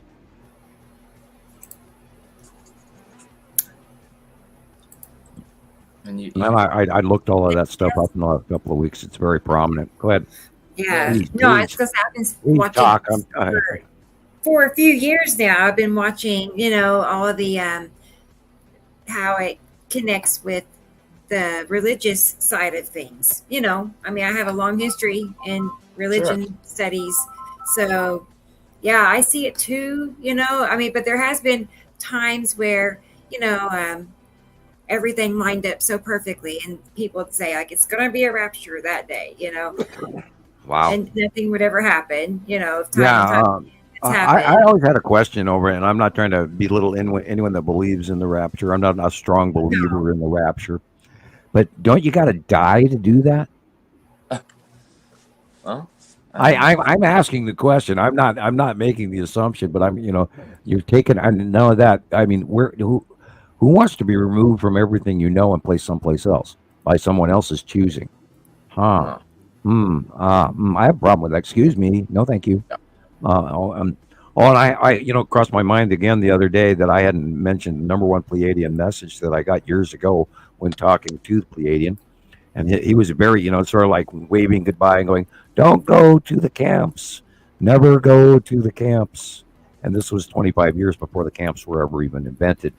And I'm not going to mention what government camps by name to flag me, but don't get on the bus. If shit happens on the 8th, do not get on that bus. Jeez. Take care of your own ass. Cover your family, think ahead. Do not get on any bus to go anywhere that you're not in control of. At least, I'd rather make decisions and die on my own than let somebody decide for me, and then I don't have any control over it. So I'd rather make a mistake than be a sheep. Yep. And so it reminded me that I do need to say, do not get on any camp bus, or we're going to take you to safety. We're evacuating you now. Last summer I got evacuated for this fire, and I came right back.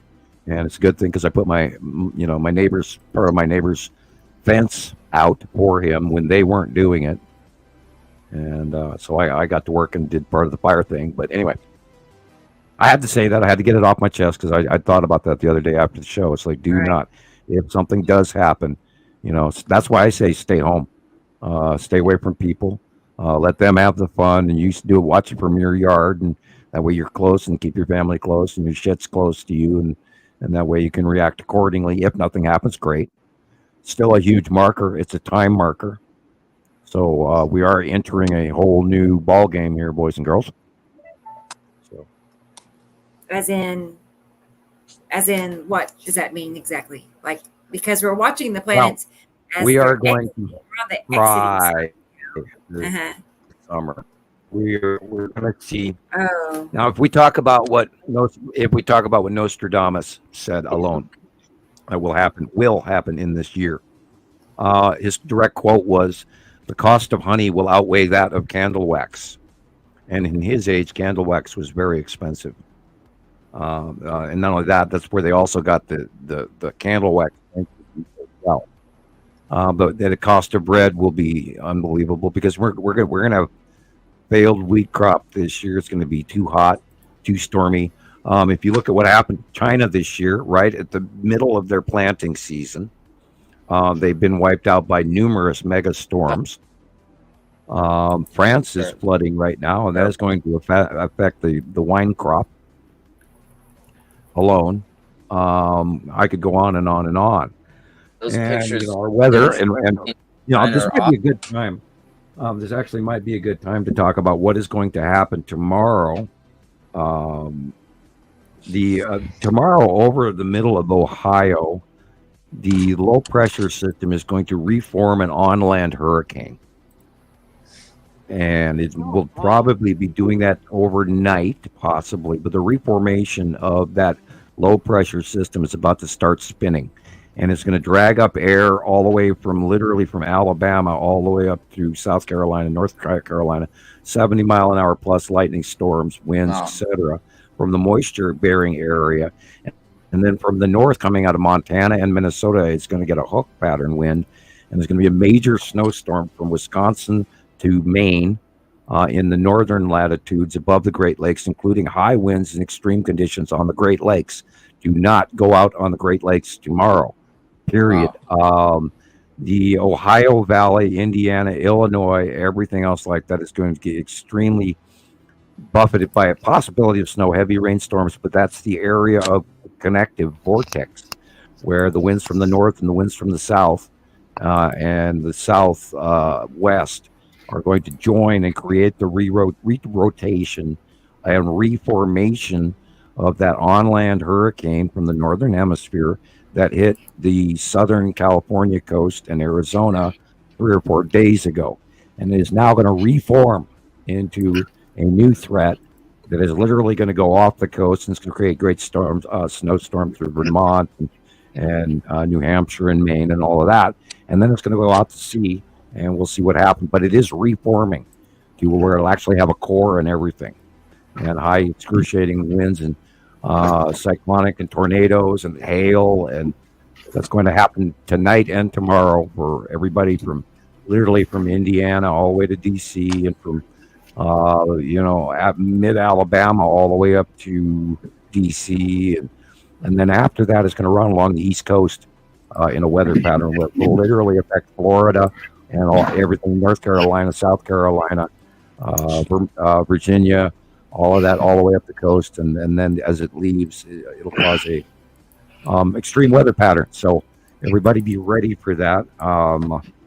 Okay, yeah, I already talked about France flooding, Burgundy flooding, and more storms in China. Okay, that's my list. All right, that's a lot going on. My gosh. Oh, it's gonna be a spooky day for the middle of the country tomorrow, and they've been Reed Timmer and all those guys. They've been storm watching it for the last 2 days, but it's been building and building and centrifuging in, and now that they get a new northern cold front. They're going to smack together right over the top of Ohio tomorrow. Then that rotation is going to reform. It will be a big storm, yeah, and not good. But again, I have to reiterate, an on-land tropical storm or higher hurricane status, 75, 74 miles an hour is a hurricane. And they're expecting 70 mile an hour winds all the way up through Kentucky and Tennessee and all of that to form mid-afternoon.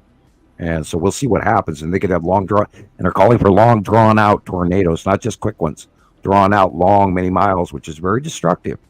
So everybody should be ready for that if you're living in those areas. It's going to be a whopper. I'm going to go ahead, and I think I have a video from Audrey. I went to her post on Facebook and downloaded it because she said it was too large to send, so I went and got it a different way. But I am having trouble with our pictures on YouTube getting them added. They're not transferring over. I'm adding them. I'm gonna keep working on it though. I've been rebooting my phone and everything too. Yeah, I had to reboot constantly today. And this is Audrey in South Africa. This is where she's located. Of course, where Saturn's yellow moon would be is where it's stalled right now, briefly. Yeah. And yeah, that's the Saturn's yellow moon. Yeah, look at that. And it's the one and only, and it has these little flame-like bubbly clouds, and you can't miss it. Anybody who's learned that. And now we're looking at the extent of the ion tail, although there's normal weather here in the way as well, and we do the 360 and come back. Yeah, you definitely have Saturn's yellow moon on the right-hand side of the sun. Well, the rest of it is kind of hard to that could be Attu's moon and Attu right there on the left, quite easily. But we know what's up there. Can I use a wide shot, guys? Like turn your phone sideways. That way you can get a little more. More in the trees, like that way, sideways. Yeah, right, I do it both actually. I do both. Yes, I do both. Both preferably. Yeah. The flame-like clouds that we just passed. That was his Saturn's yellow moon. And I saw Andy say he got a new your phone be in the right to stay. I don't like sometimes how. It changes. You feel like you can't see all of it up like that, but yes, that's why it's good to use that you're going across the middle like a panorama. What I do is I do this. I go like this, all around, and then as I come back, I'll go sideways, and then kind of go back and forth. That way you can get a whole way of everything. Yeah. Oh, you phoners. Yeah, I know. That's all I've ever had was a cell phone camera. I don't even have a camera. Oh yeah, I got to mention this too. If you people out there, you wonderful folks out there in YouTube land and TikTok, can't forget them. If you guys are running all of this off of your phone, and you're thinking maybe you'd like to become a very serious skywatcher, I recommend you either get a laptop or an actual computer where you can have a much larger, hey JD, where you can have a much larger shot, and you'd be amazed what you're missing by staring at your tiny little phone. And it'll help, I promise you. But if you have the liquid assets to drop a couple $100 for a good computer and a halfway decent sized screen, you will be amazed what you will learn. It's unbelievably good. And I'm running up a 42, 43-inch screen. So how are you, JD? 95. I do kind of agree with you, Sam, though, on wins. Yeah, he's in Kansas. Is that currently, JD? Are you saying like at the moment there's 90-mile-an-hour winds, or what's going on? Because that's not too far from me, and that's very destructive. 90-mile-an-hour winds. There'll be no time. It'll be right there with you, going at that speed. And Audrey there will be.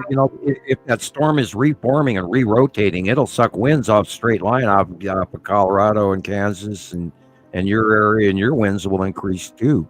And because you got two weather systems coming jamming together, that one that crawled in along all the way from Alaska along the Washington State, Oregon, and then offshore off of California, and then hooked into Southern California, and went over Arizona, over Texas, over and then started heading up to the northeast, and then it sort of died down and it was very lightning-y, and there were a few tornadoes, 3 or 4 or 5. There was like 150 reports. I saw the reports this morning. I don't know if they were multiple reports on 2 or 3 or 4 small tornadoes, but tomorrow, when these two systems start rotating and jam together, the cold front that's now coming in and the very wet front that is also coming in from California and all of that, when those two jam together, it's going to be a nightmare. And they are going to be empty vortexual areas, clear skies, where the winds are going to be sucking or blowing, because winds don't actually blow, they suck to the low pressure system. The air actually rushes to that low, and that low is going to reform into a hurricane strength force. So anything above 74 miles an hour is hurricane strength force winds, which is why I'm warning about it. It is going to be a nasty tomorrow for the middle of the country and for Ohio, dead center. And then everything around it for 3 states is going to be affected one way or another. It's going to be nasty. Right. That's kind of pay attention, people. What's going on around you?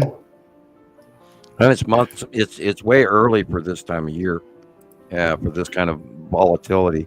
And we never saw on land northern hemisphere hurricanes before, and they're tiptoeing around it, and they're going, oh, hurricane strength winds, but they're not saying, oh, well, this is a freaking hurricane on land, forming on land. Pay attention to that, guys. This shit that's not making the news that Montana Skywatcher has proven. And there aren't too many people out there willing to tell you the truth, because we've proven it. Year after year after year, we've watched all this stuff happen. And our level of science, because we are a coalition of people turning information into each other and sharing things from around the world, we have a better formulation of what's really happening in the weather than almost any news service, where the people are, sitting at a desk in someplace at the Washington Post or the New York Times or anything like that, and they're just reporters looking crap up on a computer. But we got people from around the world sending in material to Nibiru Followers Anonymous and Montana Skywatcher 1 and 2, and Nibiru System is already here, and Gillian's wonderful site, and all these people are, and Nibiru Watch Africa, and all these other sister sites that we have. We have bunches of them, and the science is piled up so well that current media can't even touch us, and I'm amazed that we haven't gone beyond the 500 views per show, unfortunately, that we're currently getting on YouTube. So everybody, if you're listening to this on TikTok, go to YouTube, watch it, even if you have to run it through your living room while you're vacuuming or sweeping the kitchen or whatever. Play these videos, get Rebecca some likes. Our likes are really low too on YouTube, and I'm wondering why. You know, you had 400, 500 of you watch it, but only 50 of you like it. What? Am I arrogant or am I weird? Do I wear funny clown shoes? What? Right. Let us know in the comments. I know. If you're watching, yes, please click the like button. Yeah, that would help us out. If you have something that, you know, this doesn't fit in my head, Sam, would you please explain it to me? I can't answer you on YouTube, but I do read them. And I will bring it up at the next show if possible to answer you. And then also, again, write me, you know, at P.O. Box 625, Lolo, Montana, Lolo, Lolo, Montana 59847. Write me a letter.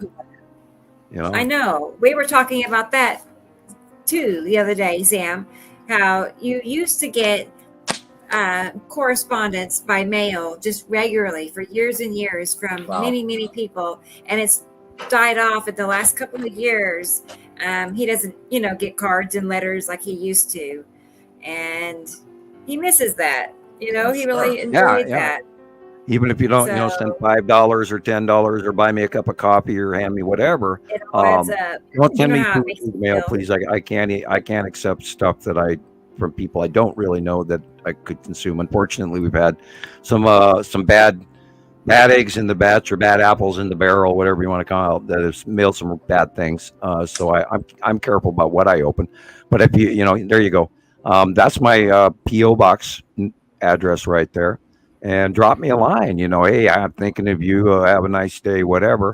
And 95% of the time I will answer you back. Please make your return address available. You could put it on the envelope, but maybe perhaps put it inside the letter as well. And that way for sure I can write you back. And, do you still have your golden and get gold card while they still last. There's only 50 or 60 left. Here they are. Gillian, by the way. Gillian, did you read where I told you I mailed you your letter this week? I did indeed. Thank you. Okay, so your gold card is on the way. Ooh, I mean, it's just a business card. It's nothing special, but it's actually gold. There you go. And there it is. So they're a limited edition. Card. Oh my God! You're very lucky. He'll autograph the back. Oh, look cool. at that! Whoa! Oh, surprise! Yeah. I have 3. And then when I step off the airplane one day, I'll be going, "Thank you." Here's my collection. I know. I have them hanging up in my room. I really do. Yeah, I talk to Rebecca so often. I don't send her thank you notes as often anymore. But I did get your letter this week, and thank you. You're welcome. Yeah, it's my mail is direly dropped off, and I hate to say it, but since we started doing podcasts and everything, and I know that everybody's like broke right now, me included, and that this is why we do say, hey. Because I get by on your help and your small donations, and little things really go a long way when it's a handful of you folks out there that help. And and I have house taxes and car plate license plates and all that coming up this month, and that's usually beyond my budget. I am on a fixed income with two teenage food consumers and internet consumers, So any little bit helps. But anyway. Absolutely. Or hell, just write me, send me a card, write me a note, ask me a question. I'll mail you a card back. That's fun too. I know. It's fun getting mail. Y'all know. You know I like mail. So. And again, I got the only mail we don't like is bills. Yeah, I got the pizza cutter from Maria in Alaska, and that was nice. And the girls opened the package and they liked it. So thank you. So Big Sky Girl is saying, where will you be to watch the eclipse? How about the Walmart parking lot? She said. I'll be at noon in Montana. It'll be 1 o'clock ish in 1:30 Oklahoma. my So it'll time. be noon in our time. I'll be on my front porch. That way I can not stand in the sun until I'm ready to look. Because I don't know if anybody else has noticed currently, but that sun is damn hot. Oh. And I was out in the parking lot today, and I came in the house hours later, and I feel like I got a suntan. And I wasn't out that long. So I don't recommend people hanging out in the sun right now if you do wear a hat.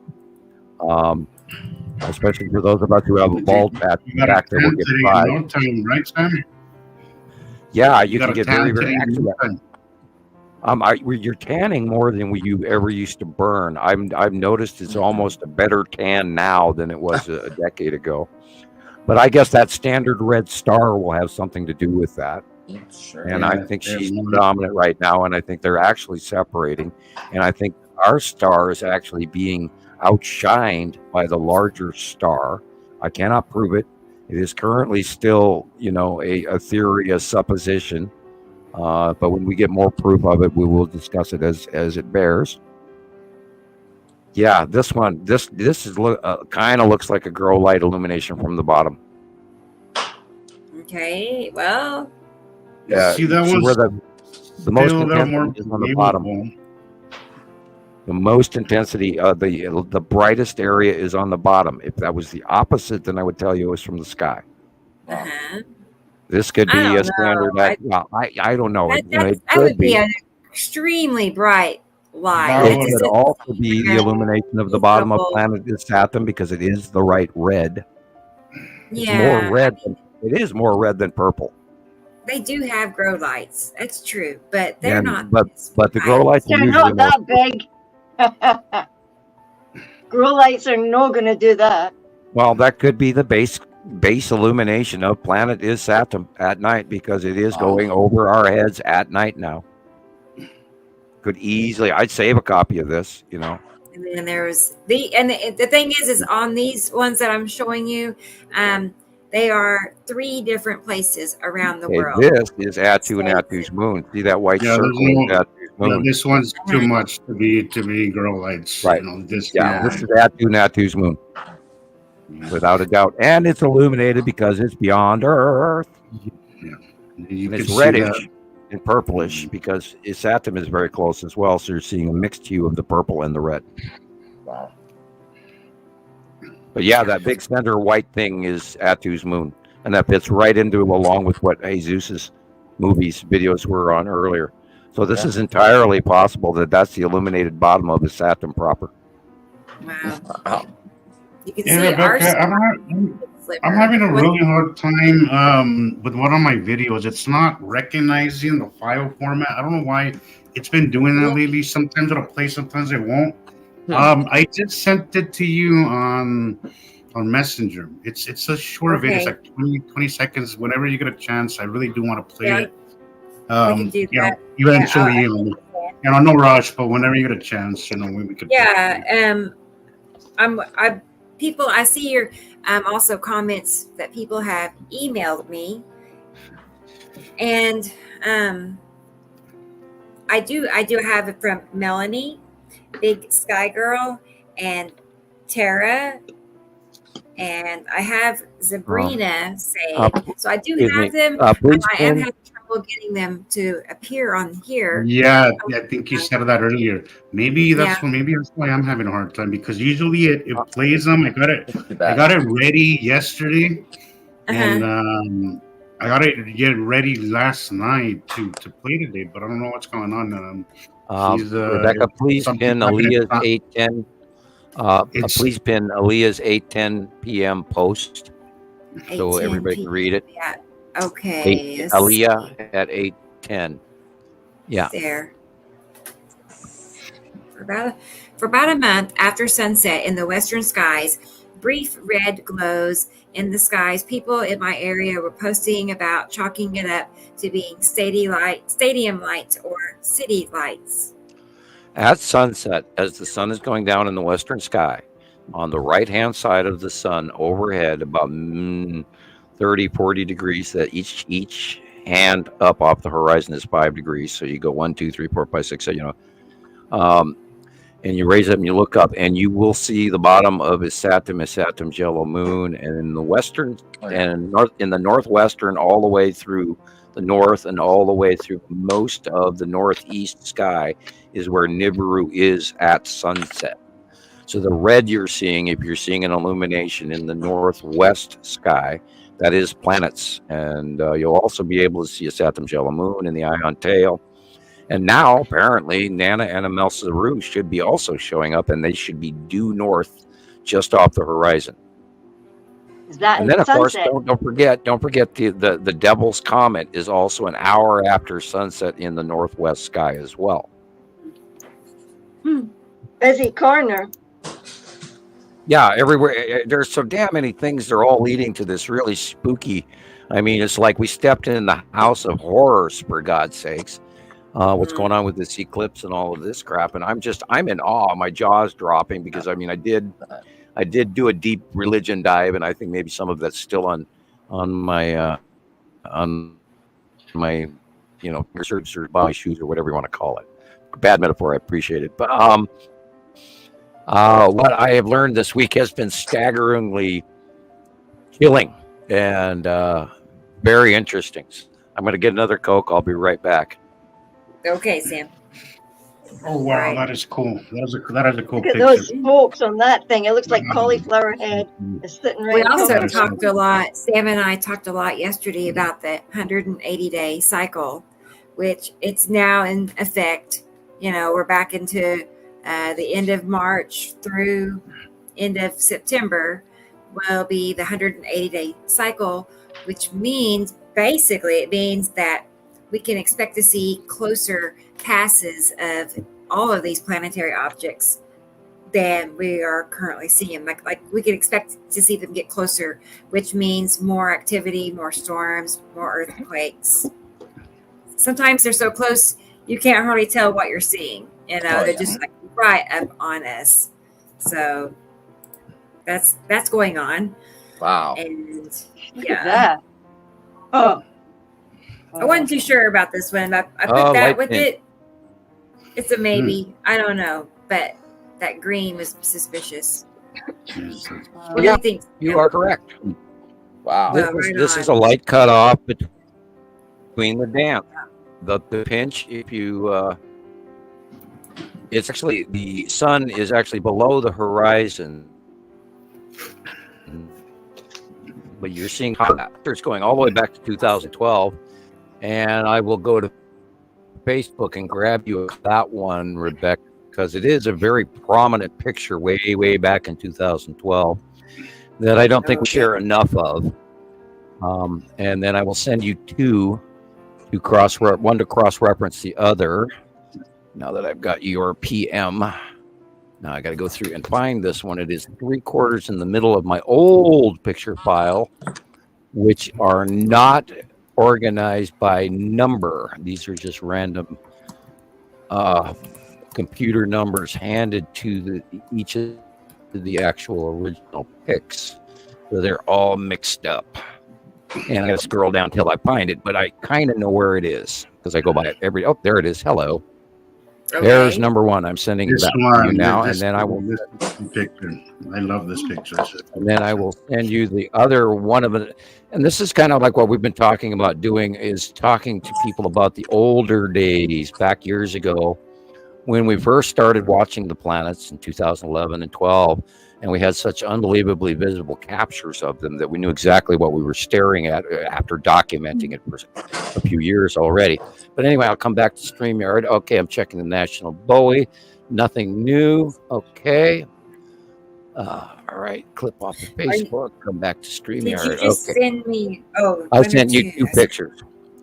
I sent you two pictures, and that's at 2012. And then I sent you the second picture is also 2012 to explain to you why that light pinch, which is exactly to the one that we saw just a moment ago, but that was subhorizontal light pinch, and we only saw the top half of it. So it reminded me of one of my favorite 2012 pictures, which is why I sent you that. And then we can also, I love this one too. This is great. That, of course, is Attu and Attu's moon, and the asteroids coming in from the left-hand side, orbiting around it. Planet spirals. Got that downward pointed effect. Some vertical, some horizontal from the upper left, and it moves and rotates as it goes by, and you can see them rounding the bottom of Batu's moon. It's really cool. Right. It matches your drawing.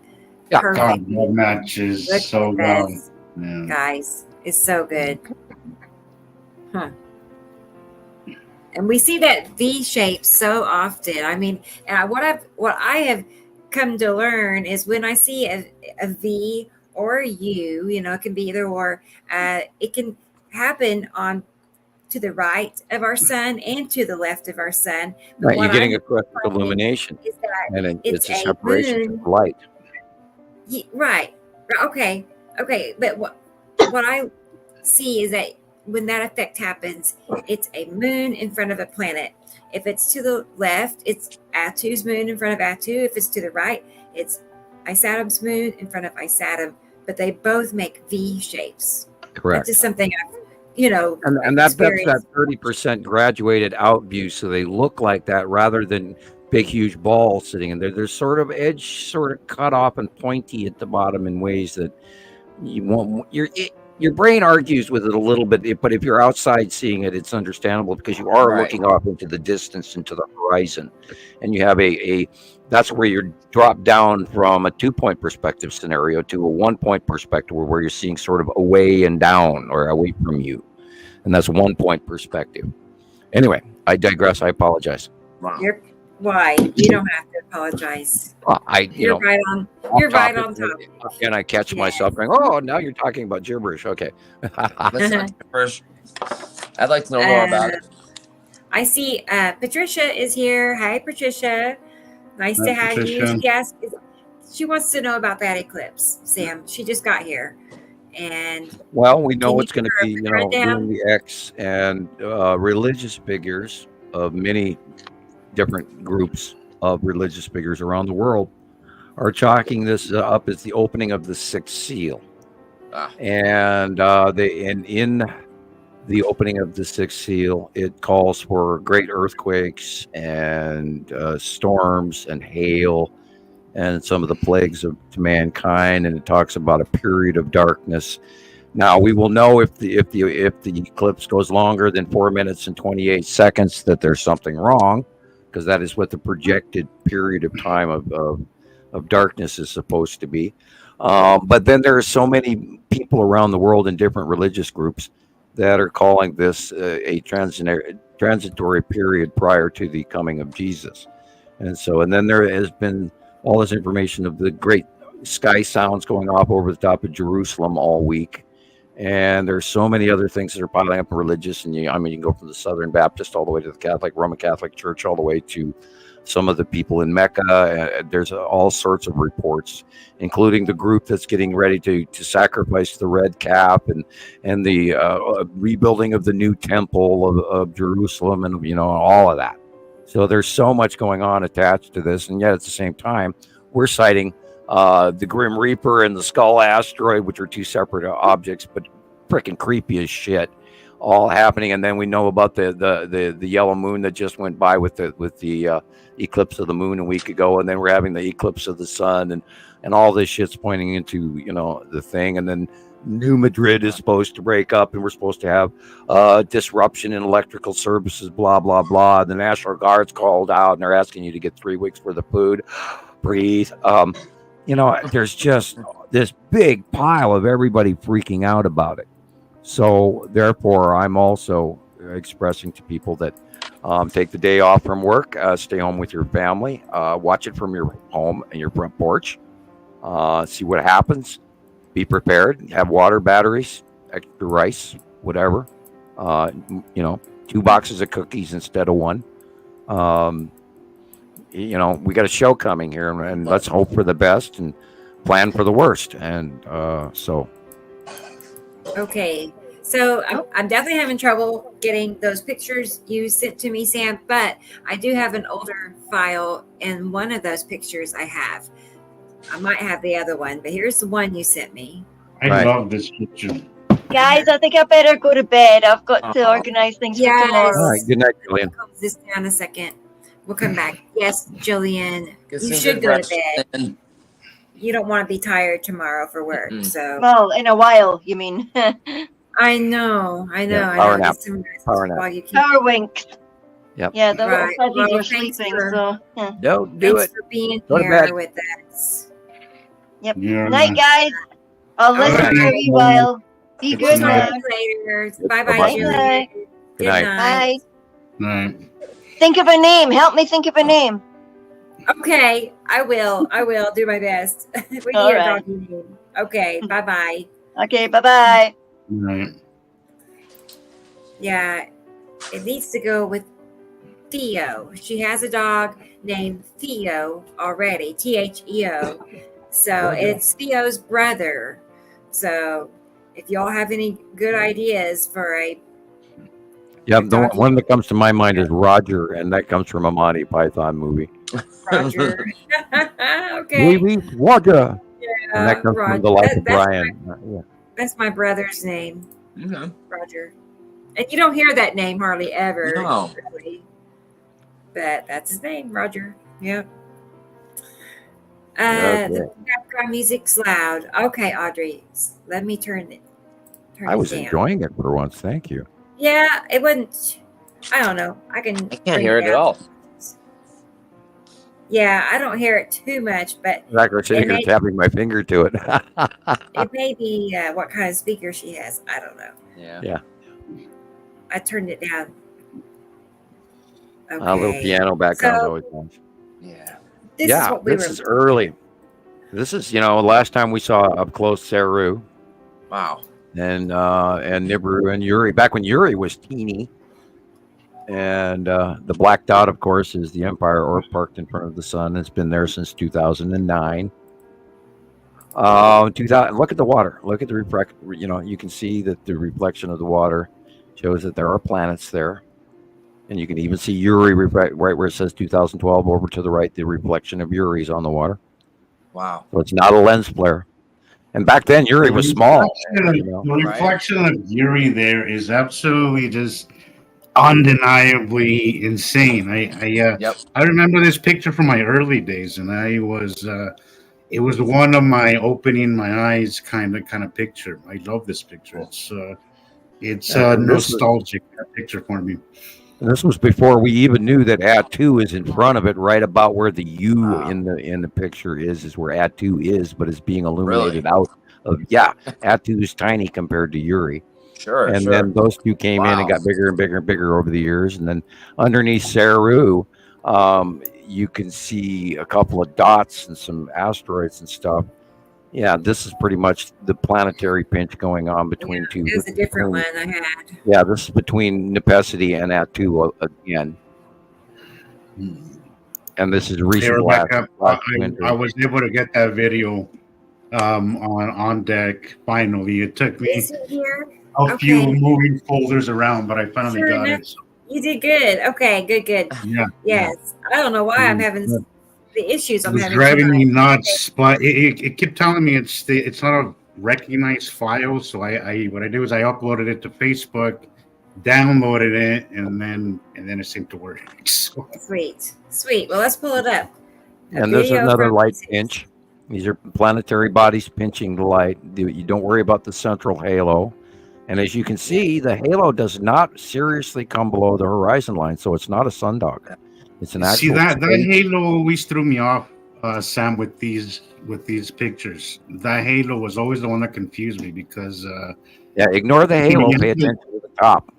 Yeah, I know that now, but then in my early days, this picture, I think I spent hours staring at this particular picture. Wow. Just in complete confusion about what was happening.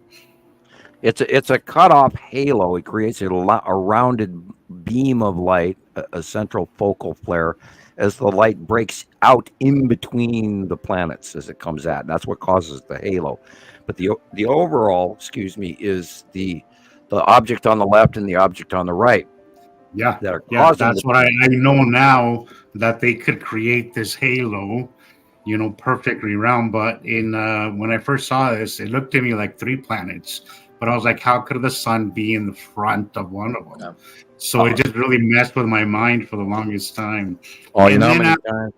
That's the reason. That's why it's good, guys, to get familiar with the skies and take pictures and do your own research, because regardless of what they tell you it is, once you start seeing things for yourself, you start to recognize things and start to see the patterns, and then you know what light does and what kind of effects it has. And because I've seen this effect many times since. If this was ice crystals, if this was ice crystals in the sky, if this was an atmospheric sundog per se, the halo would also come around all the way down to the photographer in front of the road, over the trees, over the snow, and you would see the light formation all the way in a full circle. That's a real sundog. But if you see a halo and it stops at the horizon, it's an atmospheric condition way above Earth. And these are two planets cutting into the light, and the light is shining in between them. And they're there. We know they're there. We've watched them for over a decade. Yeah. Got lots and lots and lots of pictures that show us. Tons and tons and tons, yeah. All right. Well, let's get that video from Jesus that he sent. Yay. Yeah, I thought we would. This is a good learning tool. I wanted to show some of you. Look at the green. Look at the sky. Okay, so look at the middle of the sky. This is at sunset, guys. As the sun goes down, so it's look how the top goes dark, but our sky in the middle. You see that? You see how the planet goes into night, right? As an angle of light, as the sun goes below the horizon. So right here, what you're seeing is the sun shining through the bottom of it, right? As the sun goes down below our horizon, it loses the angle of light, and the planet goes dark. You know. Now the white area at the bottom is the bottom of the planet. Yeah. And then you're looking at a cloud base in the middle, and then the green rounding. You can see the rounding shape of the fingering coming down from the right and the left of the round shadowing. And of course, the pink area to the green to the blue, as I'm seeing it. You guys may not see the same colors I do. Well, no, this was smoke. This was smoke, Sam. There was a fire. Okay. This was a fire. So everything that you're seeing on the bottom of the planet is smoke. Some of it is smoke. It's clouds, I'd imagine. You know, I'm sure you could see that bright illuminated area, white area, is actually the bottom of the overhead passing planet, and it goes all the way past the horizon.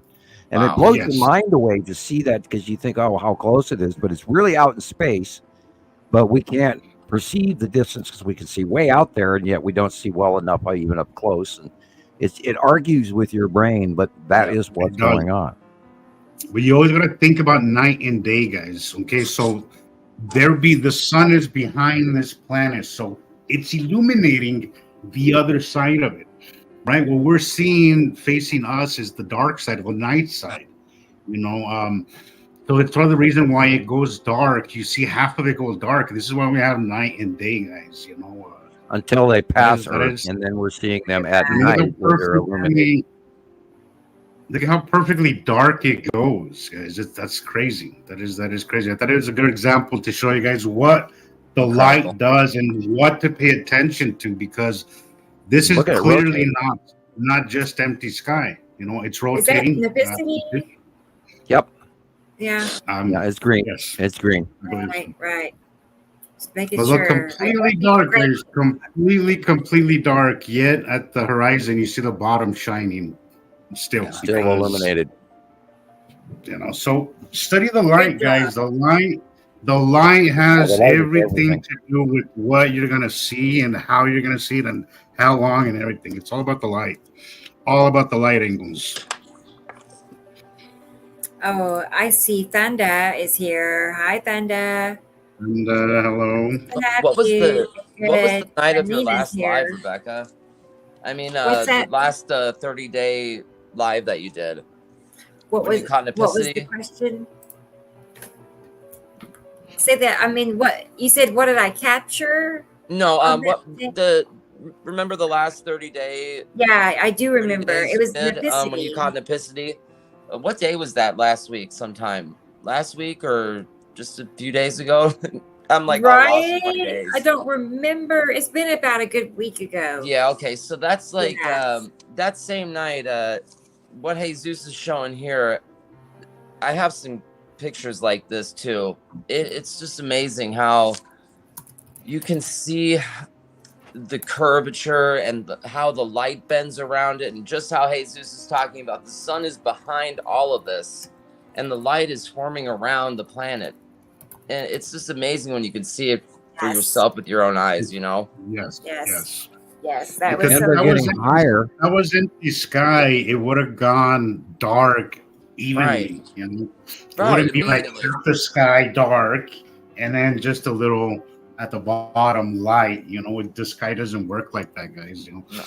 Hi, Carol. Nice to see you made it. Our friend Carol Ann is here, guys. She's not been able to be here for the last, I don't know, few shows now. She's had things going on. It is okay. And I'm just really happy to see her tonight. So, real good. Our biggest fan, our biggest cheerleader. I love Carol. Cheerleader. Yeah, she's the citizen science cheerleader.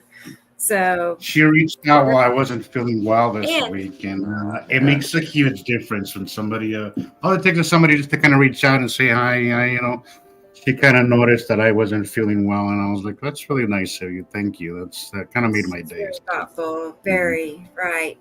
She is. I see her checking in on lots of people. You know what I'm saying? Yeah. I mean, she does. Yeah, you know. Yeah. So. She's like Mama Bear. She's Mama Bear. Right.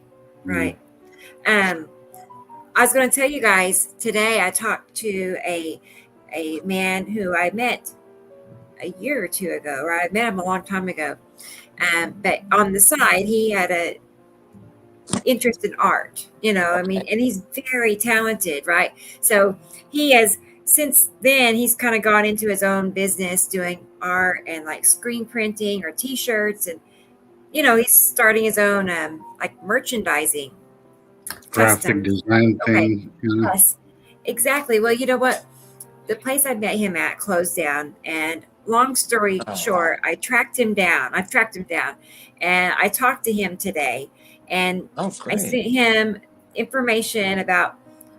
You know what we're doing. He might be watching now, even, you know. But anyway, his name is Alex, and he's going to be doing some examples for me to look at for our merchandise, for T-shirts, for logos, for stickers.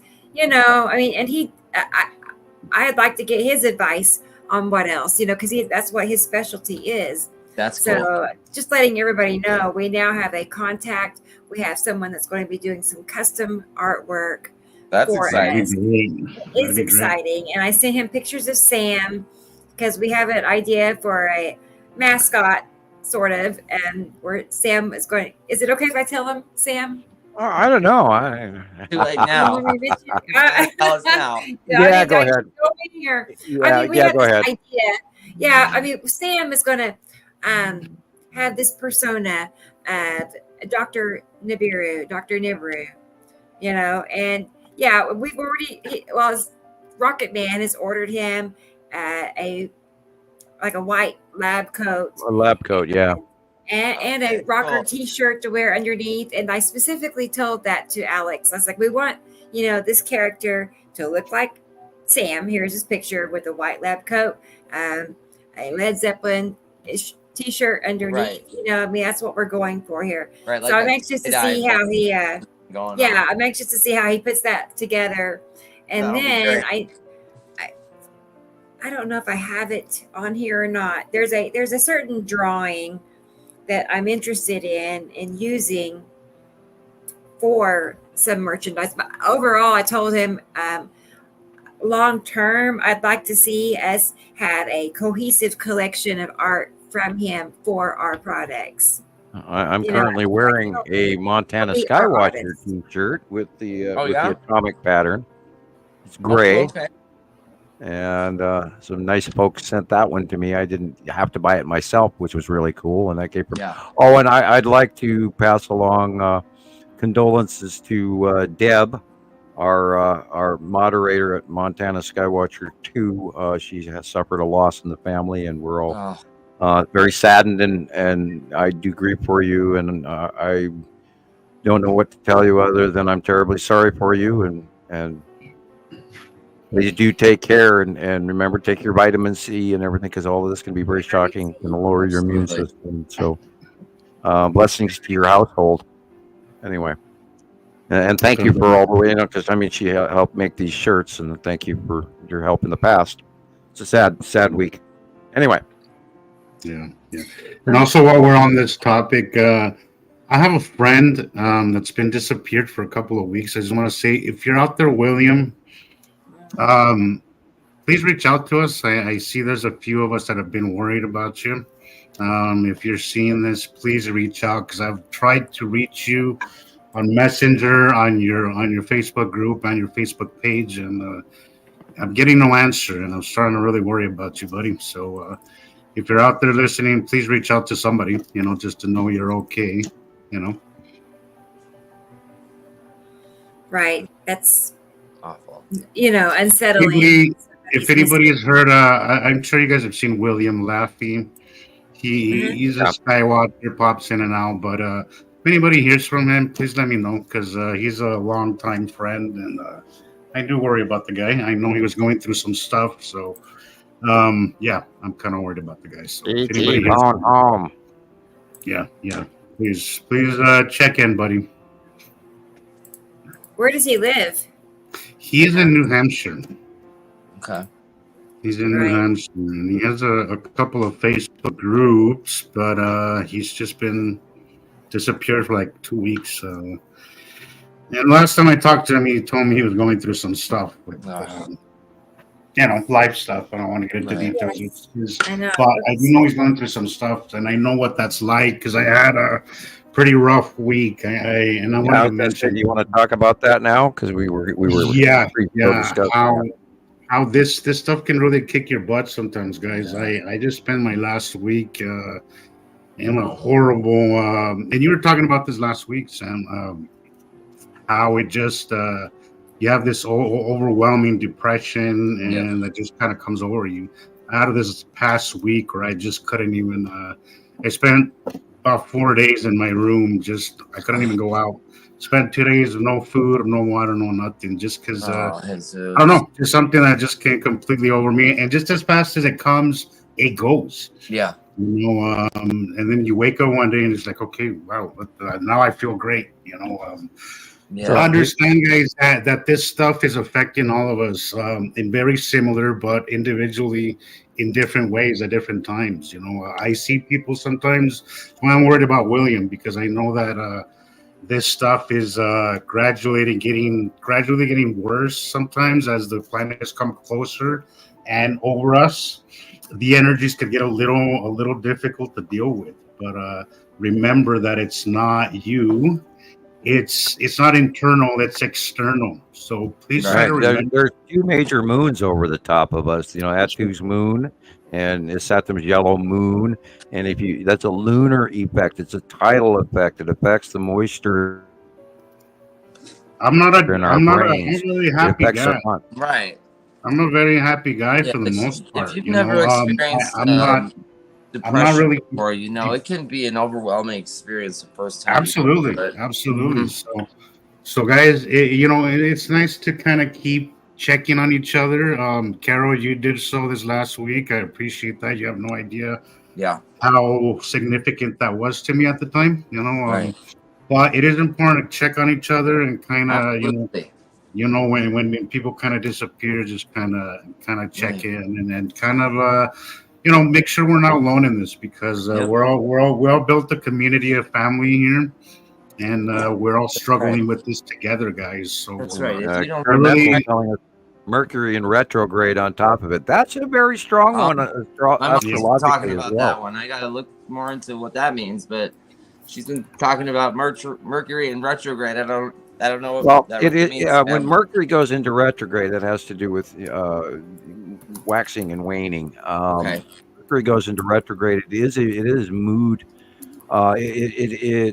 it's sort of like the bad side of the two-sided coin. It's the negative where you go in moody and it affects us. And anybody who's out there who's a Cancerian especially knows this process because we go through it lunarly every month. We are completely affected by the moon.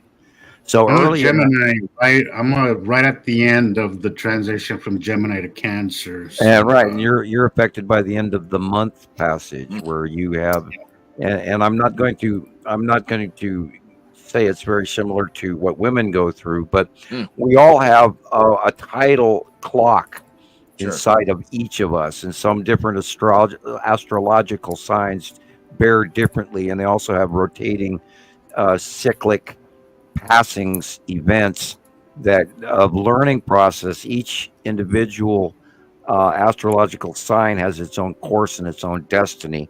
That it's a part of the many steps of reincarnation as well.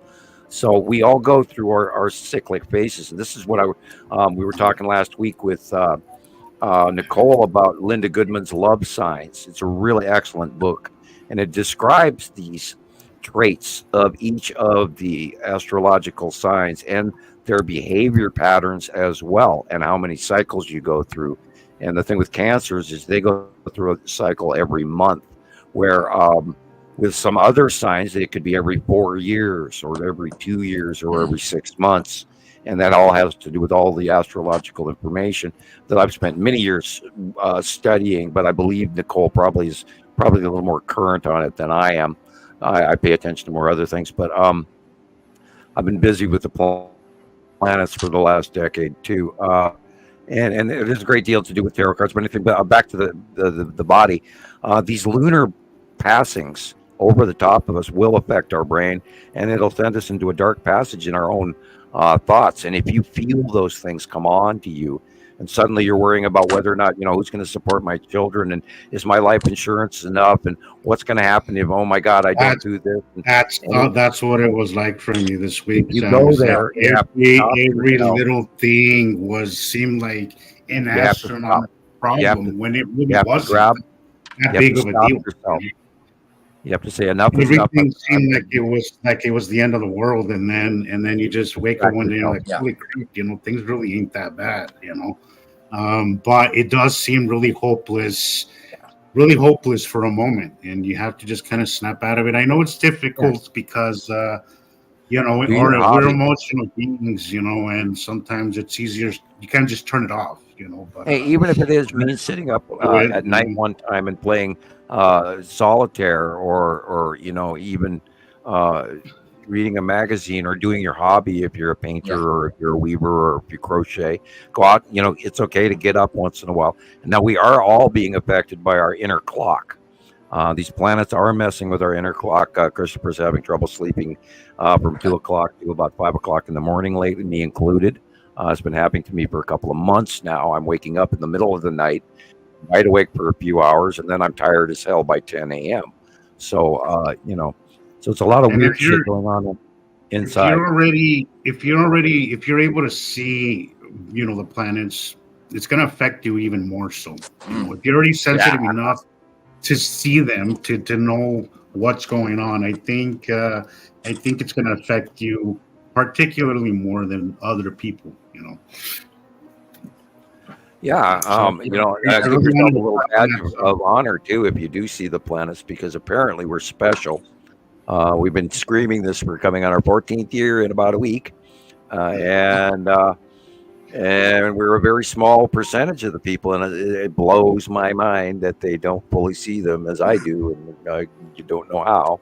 Right, there's a percentage of people that are seeing something, they just don't know what it is. Too, that was the worst part for me. Because nobody was ever taught this before, and I remember those days. It was difficult, and when I came to Sam, my even though you trade one thing for another, I felt the sense of peace just knowing what was happening. Rebecca, you know exactly what I'm talking about. I'm sure Chris now. I know now. Not knowing what is happening, but you just know something. I'm like going through my old pictures just from a couple of years ago, and I've got videos where I'm like going through a lightning storm, and me and my wife are commenting in the video. No clue what's going on. I know what's going on now, but it's just kind of almost funny to look at. But you can hear it in my voice. It's like, what is going on? Yeah. Weird blizzard video I got. It's just a lot of strange stuff. Yeah. So yeah, guys, I thought it was important to touch on that subject today. You know, Absolutely. that we're not alone. We're here together in this, and we have to reach out to each other. You know, and keep in contact with each other. You know, it's I'm always here for anybody. If if you're feeling really uncomfortable, just remember it's not you, it's exterior. A lot of the times, if you get weird tingling in your hands and feet and the top of your head or whatever, you get nauseous, seasick, your ears are ringing, it sounds really weird outside, you don't want the hell, you something's wrong, it is. Go outside and look straight up. Yeah. Just go outside, cover your hand in front of the sun so you don't burn your eyeballs, but look straight up and see what's over the top of you, and then you may have your answer. This is exterior. It's not us. We're seeing groups, many people saying the same thing over and over again around the world, because this is the people that we talk to every day, and that's what we do. So, and we're seeing a lot of people doing and saying the same thing, that they're uncomfortable. This is happening. They got pain. Unfortunately, a lot of people are losing loved ones as well, and some crazy stuff is going on. Yeah, it's a good time to stick together, guys. Yep. Right. I mean, at least we do have what we have here with this show right now. Absolutely. Before, we didn't even have a connection with each other. Like, I've known Jesus for since 2017, but we never actually spoke till last October. Really? And right. It was the show that brought us together like this. So not just us, but all of us, all our regular listeners, people that are here every single show. It's like, it's pretty nice. That's why I love it. After I got over my little episode, I was like, God, I can't wait for the show. I can't wait to get together and talk to you guys, because it's a good outlet. It's a good, to me, it's kind of like we're shooting the shit, as they say. We're all getting together and just talking. What our favorite topic. Keeping people informed as well as we can be, and teaching people who are here out of because they know something doesn't feel right.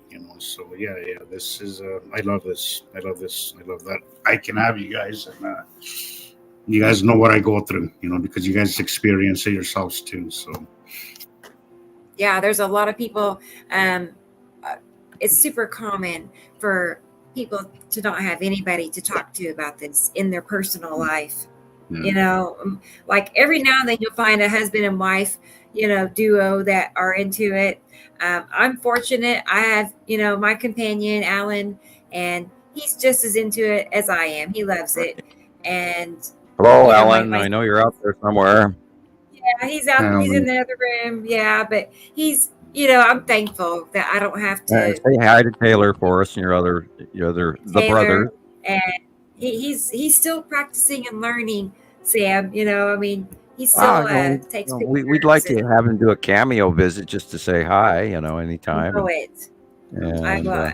Don't be a stranger, Taylor. Come and say hi every now and again. We're getting ready to have a new startup for the videos for the Citizen podcast, and we're gonna get a new. I gotta make a new intro. Yeah, definitely keep his old material and don't get rid of it. But we're gonna add it and change it, and actually it's Rebecca who's going to do it, and she deserves all the credit. And well, thanks. You do a wonderful job, and you make my job a million times easier, and have so for many years. Because I was able to use the stuff that you put together, and then I could answer other people far easier than having to look for individual pictures and then adding a comparative to it. And then me, I do the picture bomb on people and dump 18 pictures on them, do comparisons. And other times I would just comment and not answer them. I went through many phases, back and forth, 14 years, you ebb and flow. Another thing about people's moods. Now, if somebody bites your head off, let's all remember that perhaps some of that uncomfortable thing that's going on above us is also making those people uncomfortable or moody, and they don't know it. And so they're snapping at the people that they love the most, because those are the people you trust. So their behavior comes out a little easier than it normally would. And if you have a discomfort scenario going, try to give other people credit and a little bit of room, because they too may be uncomfortable as well. And all of us we are suffering from these planets. We all feel them. Currently, my ears are ringing so loud I can't believe it. And it's not tinnitus, or anything like that. I mean, because it's transitional. Usually it's going wah, wah, wah. But right now it's just high-pitched screaming.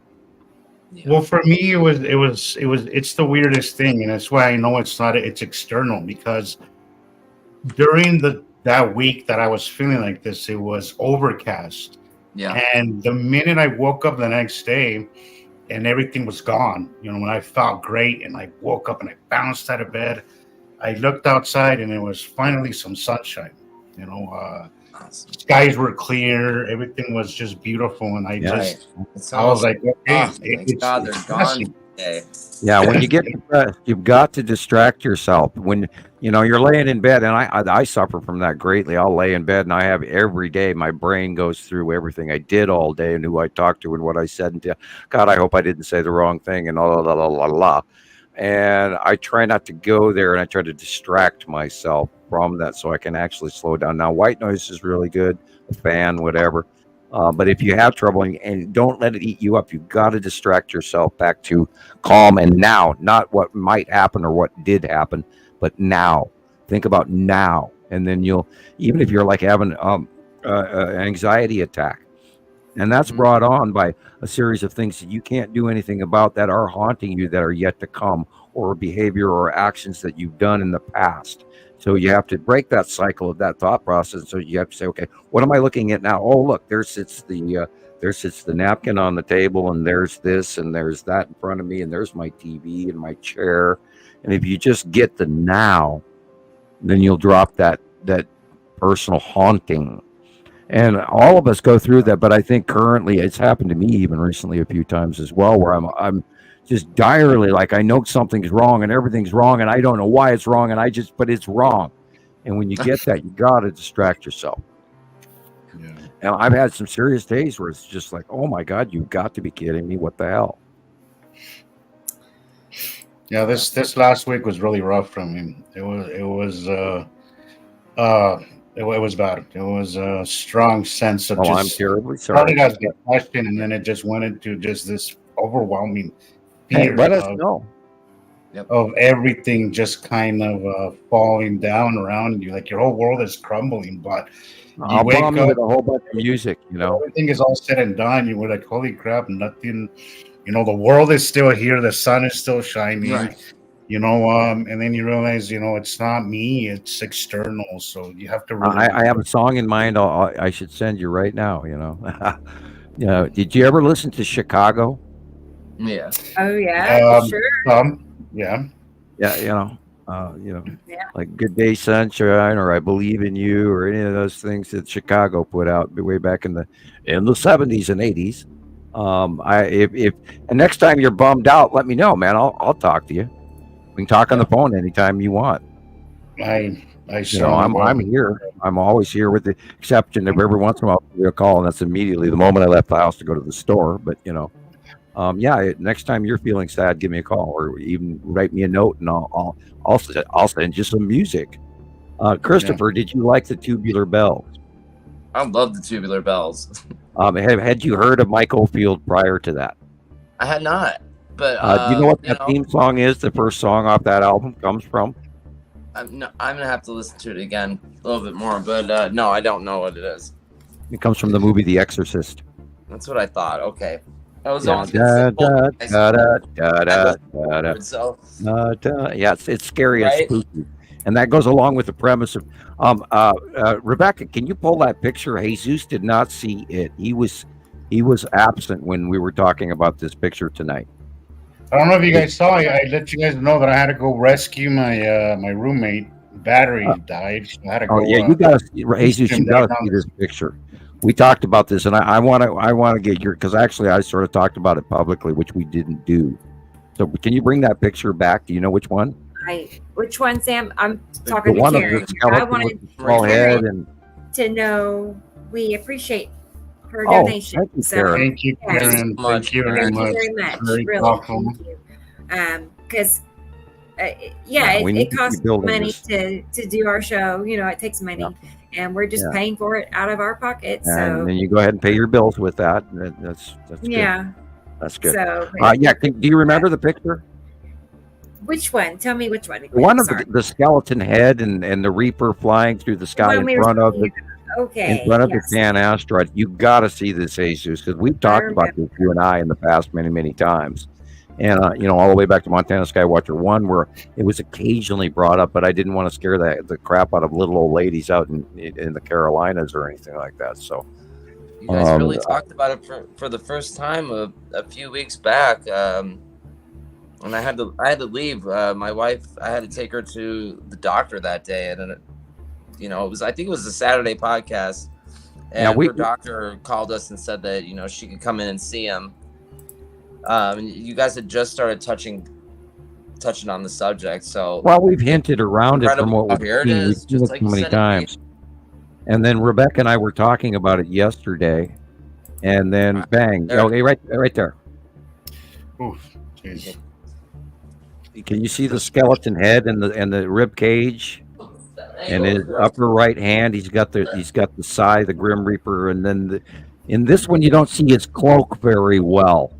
I've got it on a big screen, and there is an actual shadowing behind it, as if it's got a really dark cloak behind him, and his legs are missing. It's sideways. Wow. Yeah. Jesus. And those were all those other sightings. Remember, I've got at least 20 captures of it in my files. That's creepy enough to blame Yuri. Yeah, and you're exactly right. This is off the bottom face of Yuri, and to the left there, in a big circle above the green tree on the left. That is the deal. I swear, Yuri gives me the creeps. Everything that comes underneath Yuri is just so creepy.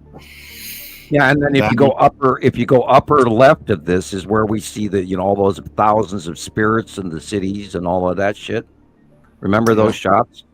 Yeah. Yeah. And this is what we've been took a lot. I took a lot of those during 2018, 2019, where I wasn't sure if it was a camera thing or what it was, and I kind of just dismissed it at that because I didn't really know any better at that time. Oh, but and I'd seen so many sightings, and I saw it by eye as well myself, and I mean it chilled me to the bone. Like I earlier we were talking about, it was like going to the Ghost City in Lord of the Rings. Yeah. And I mean, there are thousands of micro, tiny skeletons standing in front of all of these cities. I mean, thousands of them up in this pocket underneath Yuri. And I'm just going, oh my God, look at that. And we also know that the Skull asteroid is, attached to this, but in this shot, it'll be up to the right a little bit of it. But this is that Reaper that we have hinted around. We've talked about this guy or this cloud formation, and we should actually draw it in.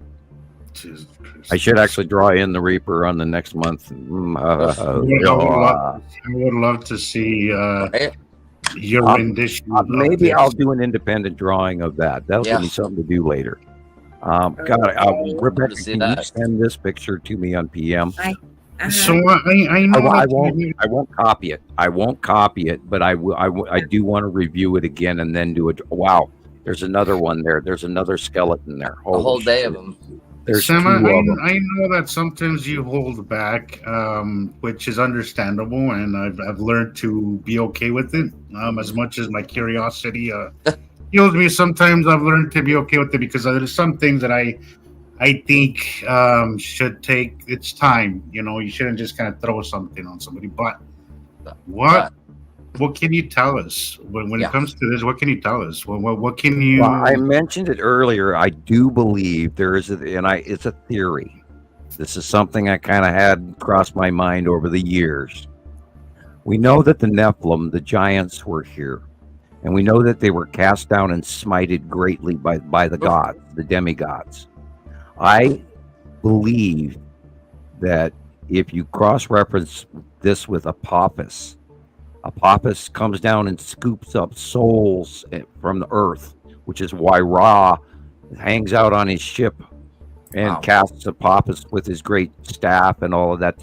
You cannot eat my people, you great worm, right? From the movie, you can see that part, Apophis versus Ra in the Gods of Egypt movie. All you have to do is go to YouTube, type in Ra versus Apophis, and you'll see the movie clip. Wow. And I believe my thought is, it's not proven, but we've seen so much evidence of this, is that the wormwood, the object cluster group, the salamander asteroid group, and all that shit that you and I have both over the years seen that is underneath Uri. I believe that the souls of the giants were scooped up and have been kept there in a state of limbo and never recycled by the demigods. And more souls beyond that of human size, etc. Because we've seen so many pictures. I know that's far-fetched and crazy, insane. But I know, Sam. If you had said that maybe 10 years ago to me, I would probably have laughed at you. But I've seen enough shit now, where I would never dismiss something like that, because I've seen a lot of crazy shit. And some of it makes absolutely no sense unless you're willing to cross that line into this kind of topic, And part of your early submission years ago, I saw some of that in your pictures too, and that's why we were talking about it years ago as well. And, on the early, and we didn't bring it up a lot for other people because A, there's no way to prove it, and B, that's going over into the spooky mysticism, crazy shit, and we didn't talk a lot about it. And then the reason that I brought it up today was because Rebecca and I were actually talking about it yesterday on the phone, which is, private. And so, we discuss it. And here I had mentioned, I wonder we hadn't seen that. And lo and behold, what happens the next day, Rebecca? Yeah, here it is. Boom. There it is. I just need a copy. I really found interesting, Sam. One of the last things I listened last night on the last week's show, that you said about Nostradamus saying that in 2024, mankind will start using its how did you say it? Abilities and being able to read each other's mind. And the idea, the overall conception of translation between French or Latin or Greek, because he switched all the time in between in his quatrains, it had to do with the ability of important people feeling the function of all of those around them in the world, where you have far-seeing or psychic ability to read the world. And if you ever watch the movie Highlander, there can be only one, and all of that. The movie Highlander series. I watched the series. I never watched the movie. Okay, I was a huge Highlander fan when I was a kid. When I was younger, one of the powers of being the only one of the immortals was being able to look around the world and understand the vibe and the feel of the populace of the society, to be able to look in anyone's hearts and souls and understand them. And that is kind of where my abilities are with me reading people around me and the information that I've attained. And I'm not trying to brag or anything, but my achievements in the transition as of 2010 Ascension, when all of that stuff started happening, all of a sudden I was able to do way more and understand way more, and it's been this miracle ride ever since. And of course, this is why I can see what I can see and draw what I can draw, and where we've done the work and how I know things are going to happen ahead of time. And it's all part of that, and everybody can do this.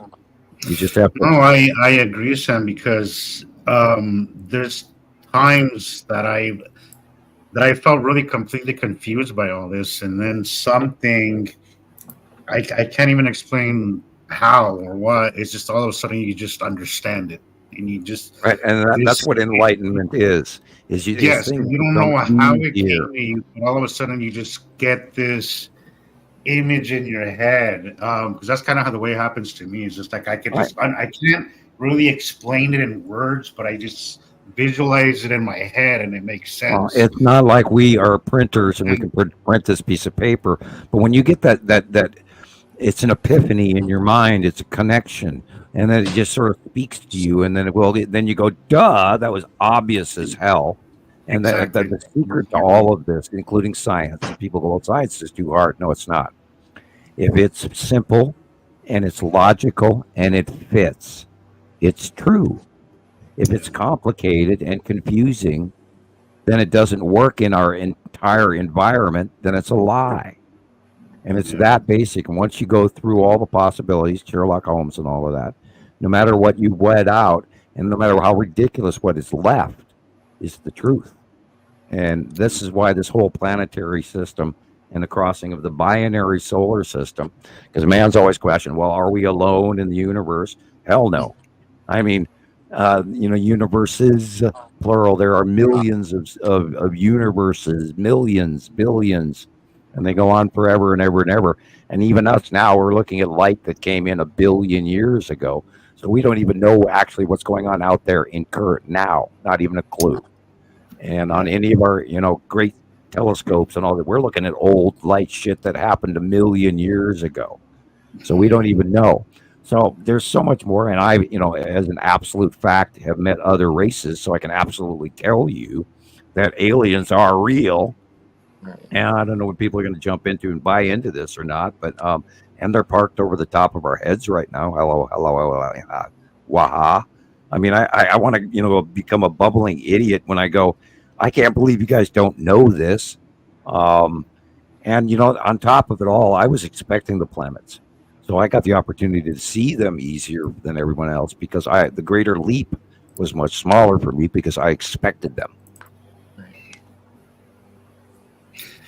So how did you go so long, Sam? Expecting something so big to happen? Were you like?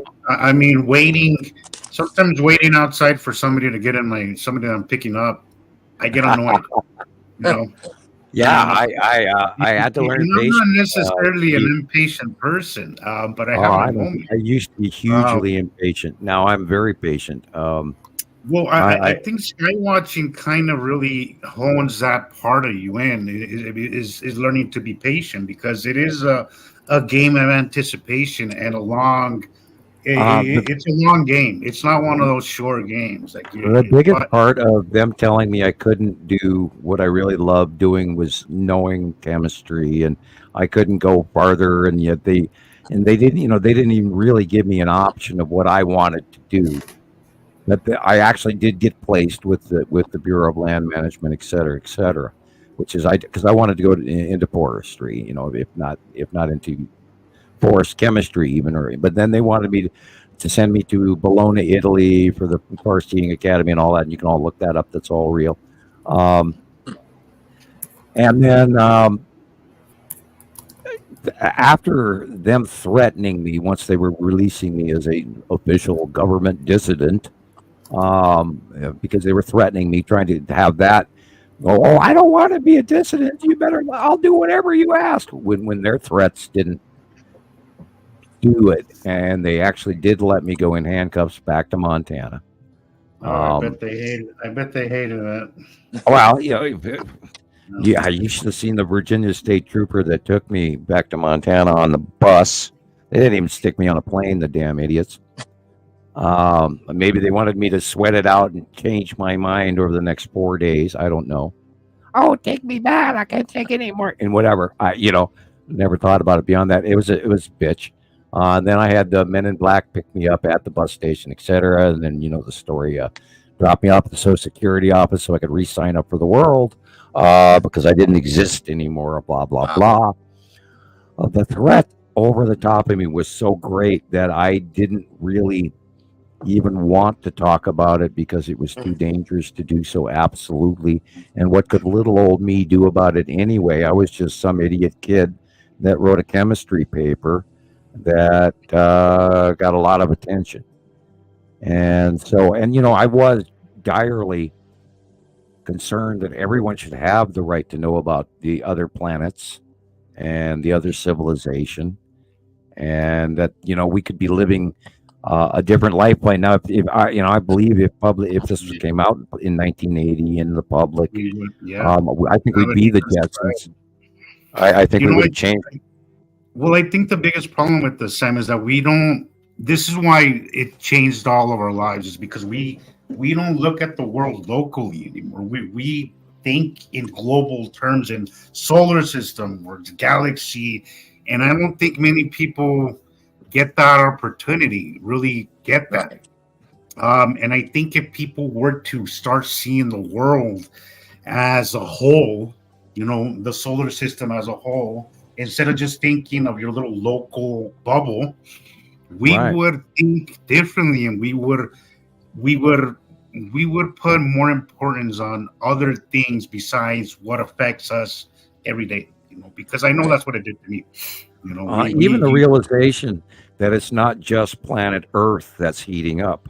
If we realized and actually publicly were aware and openly said all the planets are heating up, and they can see they're taxing now, and they're making money off of farmers, and they're pulling all this money into to nudge us forward into the electrical and wind and battery, and get away from nuclear power and coal and gas and propane LP burning electrical generation and all of that.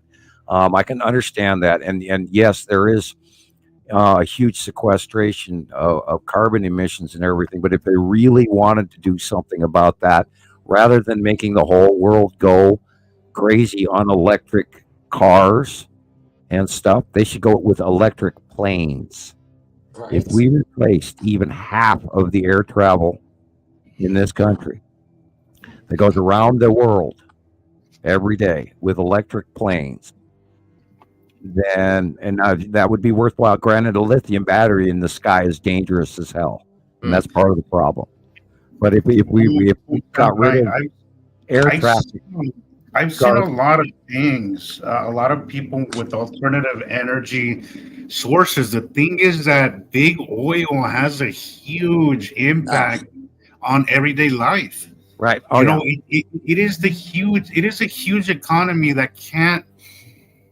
That if it goes away overnight, it'll create a domino effect and affect everybody. If you want to scare, we have to understand that it has to be a transition, and the transition has to be there. But in order for them to give up the trillions of dollars that they are making off of oil consumption and gas, if you want to see something really scary, go look up. I'm probably on YouTube. Everything's on YouTube. Look up the underground piping system under Europe, from Spain to Norway, just pumping jet fuel. Wow, that's crazy.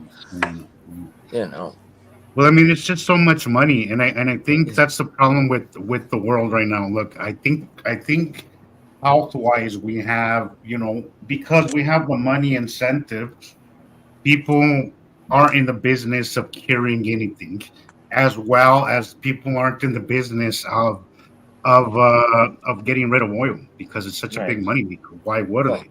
It's not just gasoline; it's your medications, it's our food.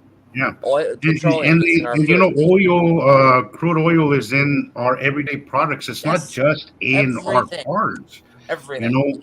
It's in our TVs. It's in our computers. It's in our everything. Everything has some kind of form of oil, including war mechanism. Right now, with what's going on in Ukraine, and right now it's going on in Israel, and right now, oh my God, the crap they're reaching out what's going on in Iraq and Syria and Yemen, and you horrible people, knock it off! My God, what's going on?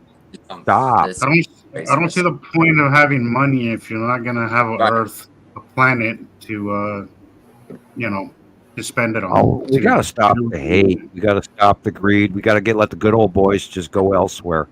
And this is part where, people are tackling it. Because damn it, we do have to change because what we're doing ain't working, and we've known it forever. And why are we allowing the rich to dictate everybody? Because where did the intellectual go? Where did the scientists? Where did the smart people? Where did the prophets?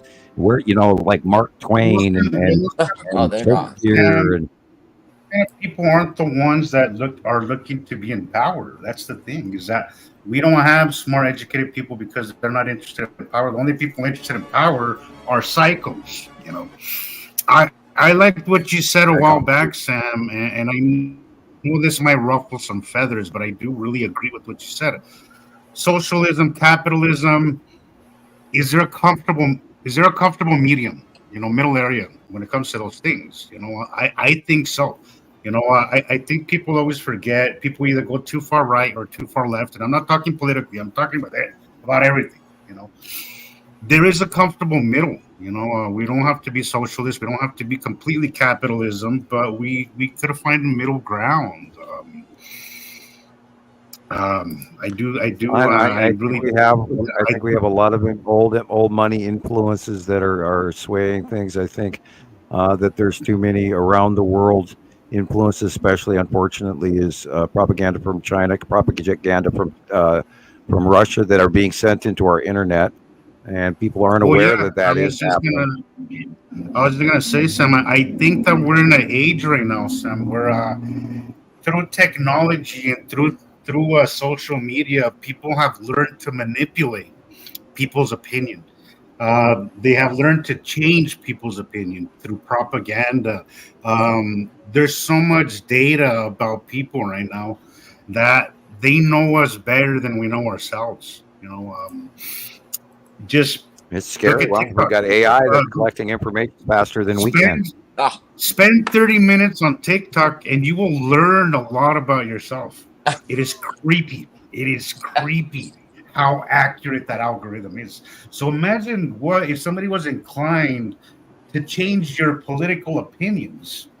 They could do it very easily, and we saw this, in the last few elections. We saw this, I don't know if you guys saw that documentary of there's a good documentary on Netflix about it, about how there was this data company that actually and I hate to bring this guy up because I don't that Trump hired, and a fascist populist movement.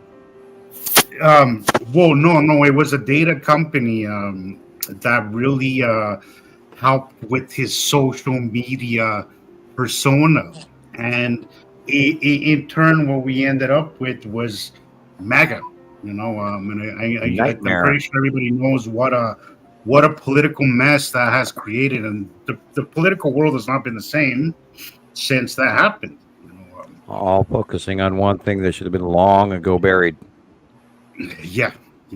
But yes, you have to be very careful, guys, about what you ingest online. You have to be very careful. If you go to YouTube, and if you wanted a broader spectrum of the scenario that is happening worldwide, it's called The Rise of the Populist Candidate.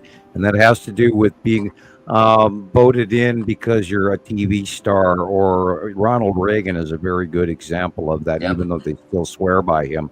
But he was actually a better populist candidate because he was at cowboy westerns galore, and then he was a good president up to a point. He was better than who by far. By the way, they just did a national, one of the very serious science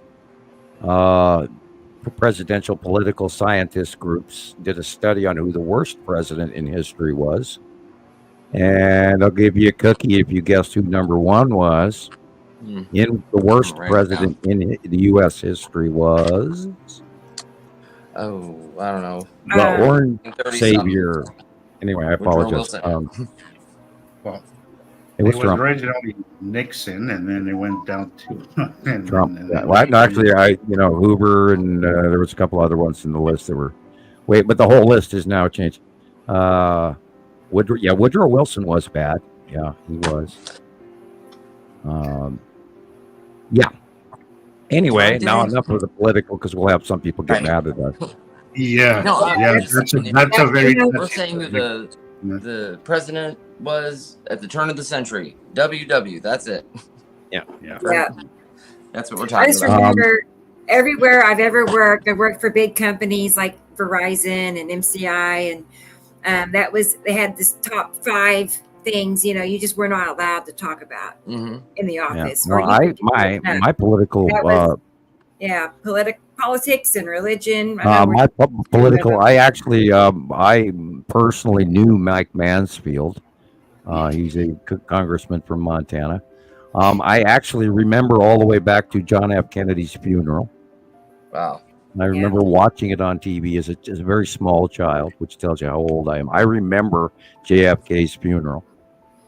So, I remember when Ike was recently in office. I believe he was out of office just right around the time I was born.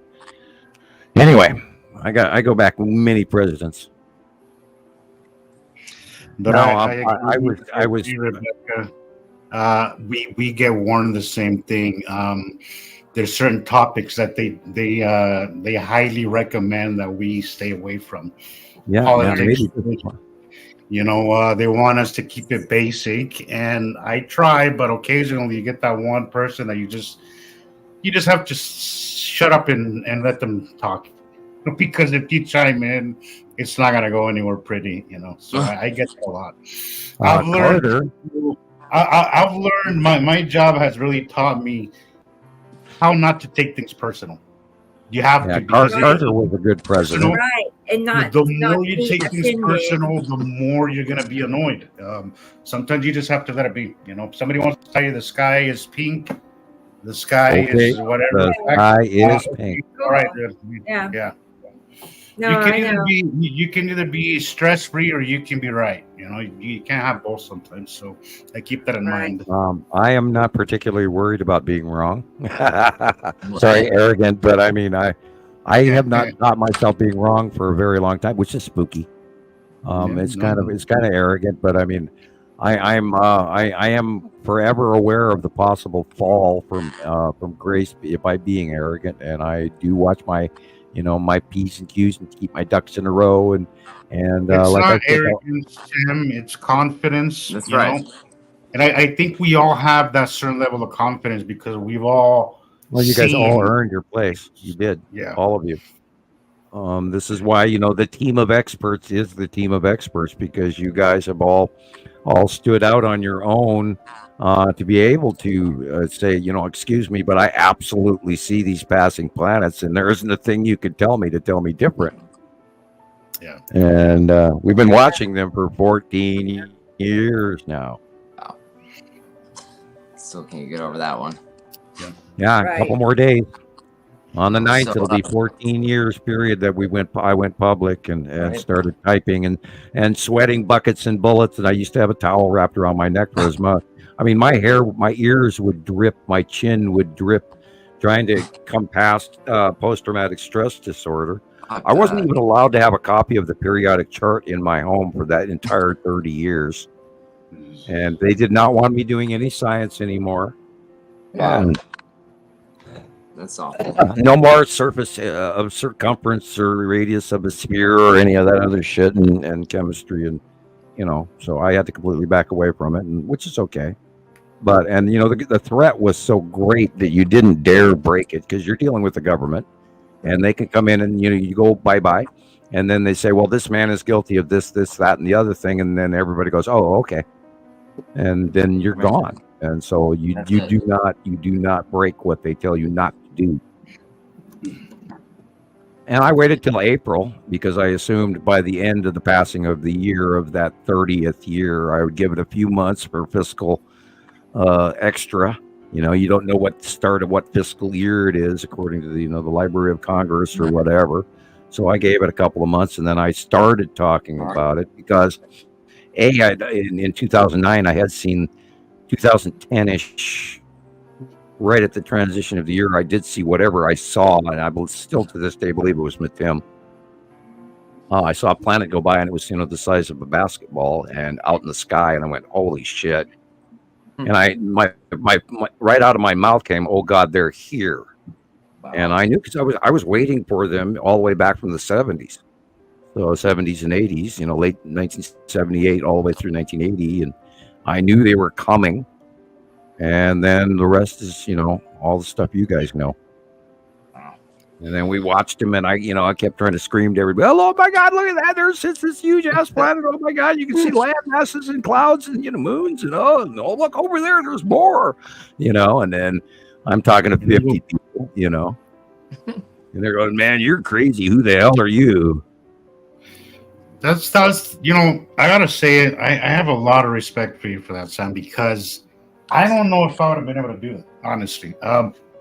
Part of the reason I've came this far is because between the group, I think Rebecca, I've said this before, has really dragged a lot of us to this point. And I don't mean that in a bad way, like in a good way. But I mean, people like you, people like Rebecca, who have been out on the front line and said, "Fuck it, I'm gonna do this." I respect that because honestly, I didn't have the courage to do that on my own, by myself. I couldn't do it. I needed that extra support from somebody. But you and Rebecca, you guys just said, "Fuck it, let's just do this." Yep. And that's in my book. That is. But watching the planet was so undeniable. We had to share what we were seeing because it was so damn undeniable. But here's this freaking purple planet in the sky, and how can you argue with it when it happens over and over and over again? And especially after Act 2, and that's when the names came out and all of this. And I transitioned from doing the cutouts to and understanding the Sky series, and then the majority of why I've done this was because I was told I couldn't. Right. You're not allowed to. Yeah. And I went, yeah, watch me. and here I am, and this is I can't even weigh my personal obsession for the numbers of hours that I've involved in this in 14 years. And apparently I seem to be the only clearinghouse for a huge amount of information when we started this, and then all you wonderful people, our experts, have got on board, and it's been an intense, awesome. I can't even imagine what it would be like if we hadn't done this. Yeah. It's beyond. I mean, the shit that we've acquired. Pardon the expression, but I mean, wow, what we've acquired in knowledge. Yes. Yeah. You know what, Sam? Last night, I stay here for hours downloading our podcast. I downloaded the first 32 podcasts, and each one are, 6 hours, 8 hours. Yeah, that one takes a was long 9 hours, So yeah, I had, download them all and then upload them into our Google Drive for the show. And I was happy I was able to finally figure that out. And it's super easy. I thought I was not able to do that, and I found out it's very easy. So I got 32 done last night. Whoa. And we have like 16 more to go, but I was thinking that I was like, my gosh, we only heard Sam talk maybe twice a year when he would do a Radio Wasteland show. That was it. I would wait for them anxiously. Yes. Oh, me too. We would wait and wait, and then it was like a watch party of our own, and then we would get on afterwards and comment back and forth, but that's where we come from, and now, we have it's like a luxury to have Sam on with us twice a week. How many hours? Let's say 12. Thank you. That's very kind. Hours a week. And we used to not get them, but maybe an hour, 2 hours a year. Yeah. You see, so yes, the information, and just wait till this is translated worldwide. Right. Well, remember, I was typing through 2 keyboards a year. I mean, I was typing to everybody every day and sending as many pictures one at a time to as many people as I could. He could think of to do. And I go through a keyboard every 6 months typing the crap out of it. And right. Can you imagine on being on Sam's end, in a small town, sitting behind a keyboard, and that's the only way he can get this information out to the world, and finding one person at a time that, latches on and sees it too, but I can't imagine, those early years. It's just so much time invested, in teaching somebody. I mean, look how long we took, how long it's been, and that's a lot of time invested into helping somebody learn something, because Sam was always, even though nobody at Montana Skywatcher holds your hand, he is a teacher. He did teach us so much, helped us through all this, because there was a lot that we were completely confused about. If it wasn't because Sam kind of put things into perspective, I wouldn't know half the stuff I don't know, or I wouldn't know any of it personally. Yeah, you start by throwing out gravity, and you throw Einstein out the window too. And he had a lot of good information, but he had a model, that dinner plate of us going around the same place year after year. That's not. We travel sideways in a spiral in a static electricity connected. There's not a gravitational anything other than the placement of our atomic structure. Our solar system is an atom. The planets are all laid out according to the shell structure ability to hold a chemistry mass. The larger gas giants are out in the middle because they're out in the shell structure that can hold a 16 proton neutron atomic weight and a 32 proton neutron equality weight. And we are a binary solar system, electric universe, and that is a cell with 2 atoms. And those atoms have protons and neutrons and electrons, and those are the planets and the moons and the comets and all the asteroids and all of that. Positively and negatively charged material, and then offshooting electron, which is a decaying part of the faction of the overall structure, but it's still part of the structure and an electrical part formation of the dynamic of the current compound. So it's a stable thing. We've had a binary solar system always. Wow. It's always been 2 stars. When our star was born, so was their star. However, their civilization has existed intact for millions of years, where we are the backwater, smaller solar system, and we were placed here to mine planet Earth for needed commodities for the larger other solar system. And the moment you take that into account, you're living in a much larger reality. And once you step that far out, a whole bunch of other puzzle pieces start fitting in. Yeah. And then you've got a greater example of it. And then you're not so limited by, we're the only ones sitting here spinning around on a dinner plate with asteroids that are going to come by and kill us. But we've been here for billions, with a B, billions of years. And so we're not going to be destroyed. We're just going to maybe be uncomfortable by our standard.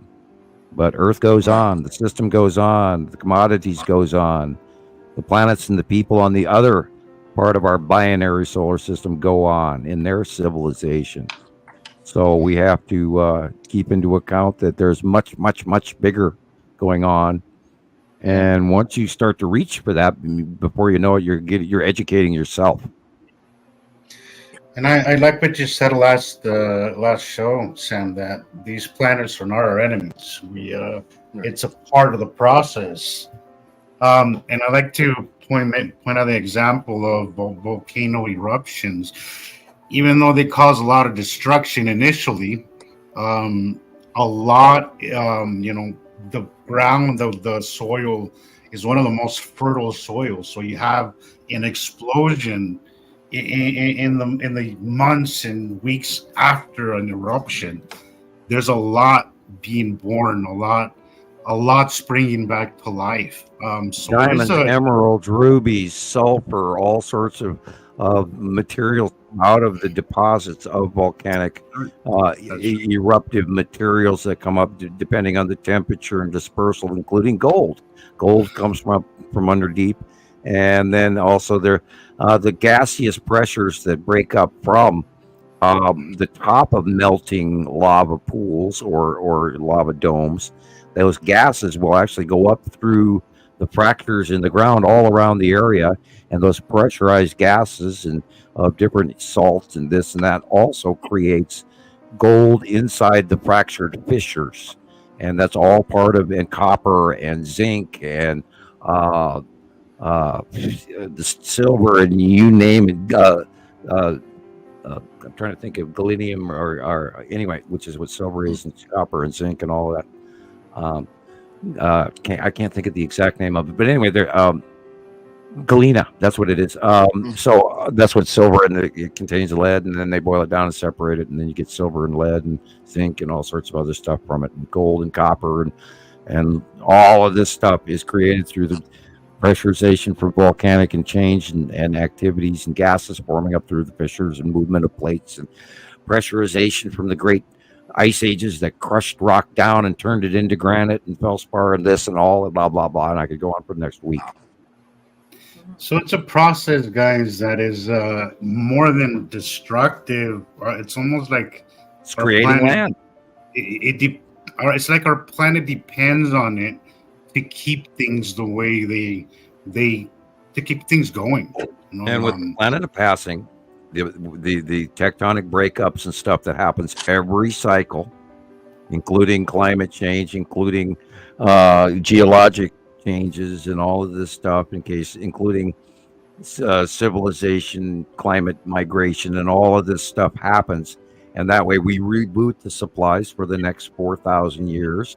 And we get all new gold and zinc and copper and lead and crystals and diamonds and emeralds and rubies and all this shit. New stuff bubbles up from the earth, and the plates change and things move and things get crushed and oceans move and things dry out into deserts and deserts turn into lakes and seas and blah, blah, blah. And then, and we grow a whole bunch of wheat again next time together as a corporate group, and or not a corporate group, a civilization, and our next civilization rises up again. And that happens every cycle. It's the reason why you look at our history and we have things that we can't account for because we haven't had civilizations come and go, guys. We're not the first civilization to come this far technologically. Right? There's been many before us, and this is the reason why we see building that can be recreated these days. We see technologies that we don't understand. We see things that mainstream wants us to believe that we just came out of the caves 10,000 years ago, and that's not how it happened. We are basically the surviving humans from the last cycle. Everybody goes, well, but the ice age was only 25,000 years ago, and it took 25, 30 years to melt off. But guess what, everybody? The ice age did not cover the entire Earth. It only covered the northern hemisphere, and it only covered the southern hemisphere. And the equator was warm in between the whole time, and there were civilizations living there as well. And there are many before that as well, because they're still finding weird shit in 20 million year old coal mines, where the coal is 20 million years old, and they're finding technology buried in the middle of it. And there's been millions of years of things living on here, not just our race. Imagine back that we know about the end of the dinosaurs. And then people go, well then man did this and that and the other thing. Well, what's to say that between now and 65 million years ago, there wasn't another entire race of people that actually grew to civilization and left? That's right. Left? Where'd they go? They're flying around the galaxy currently because their technology has been included by other races. Yeah. Who was it in that I movie? kind of know which one, but I'm not. This reminds me of the movie, and I love Interstellar, one of my favorite space movies of all time. Yeah, good movie. Christopher Good Nolan, movie. great. I love his movies. Christopher Nolan, great movies. But in the movie, one of the scientists says that we're not meant to stay on Earth. We're meant to and leave we're Earth. not already. Man has already left Earth. Exactly. That's Man is so, since 1947. There's been an abduction rate licensing to extraterrestrial. Oops, I'm going too far. Oh. Since the 40s, there's been a licensing where abduction and sampling of humans has been allowed, and I'll leave it at that. Oh yeah, maybe I forgot to add one other president on that list. Good subject change. I like that. Yeah.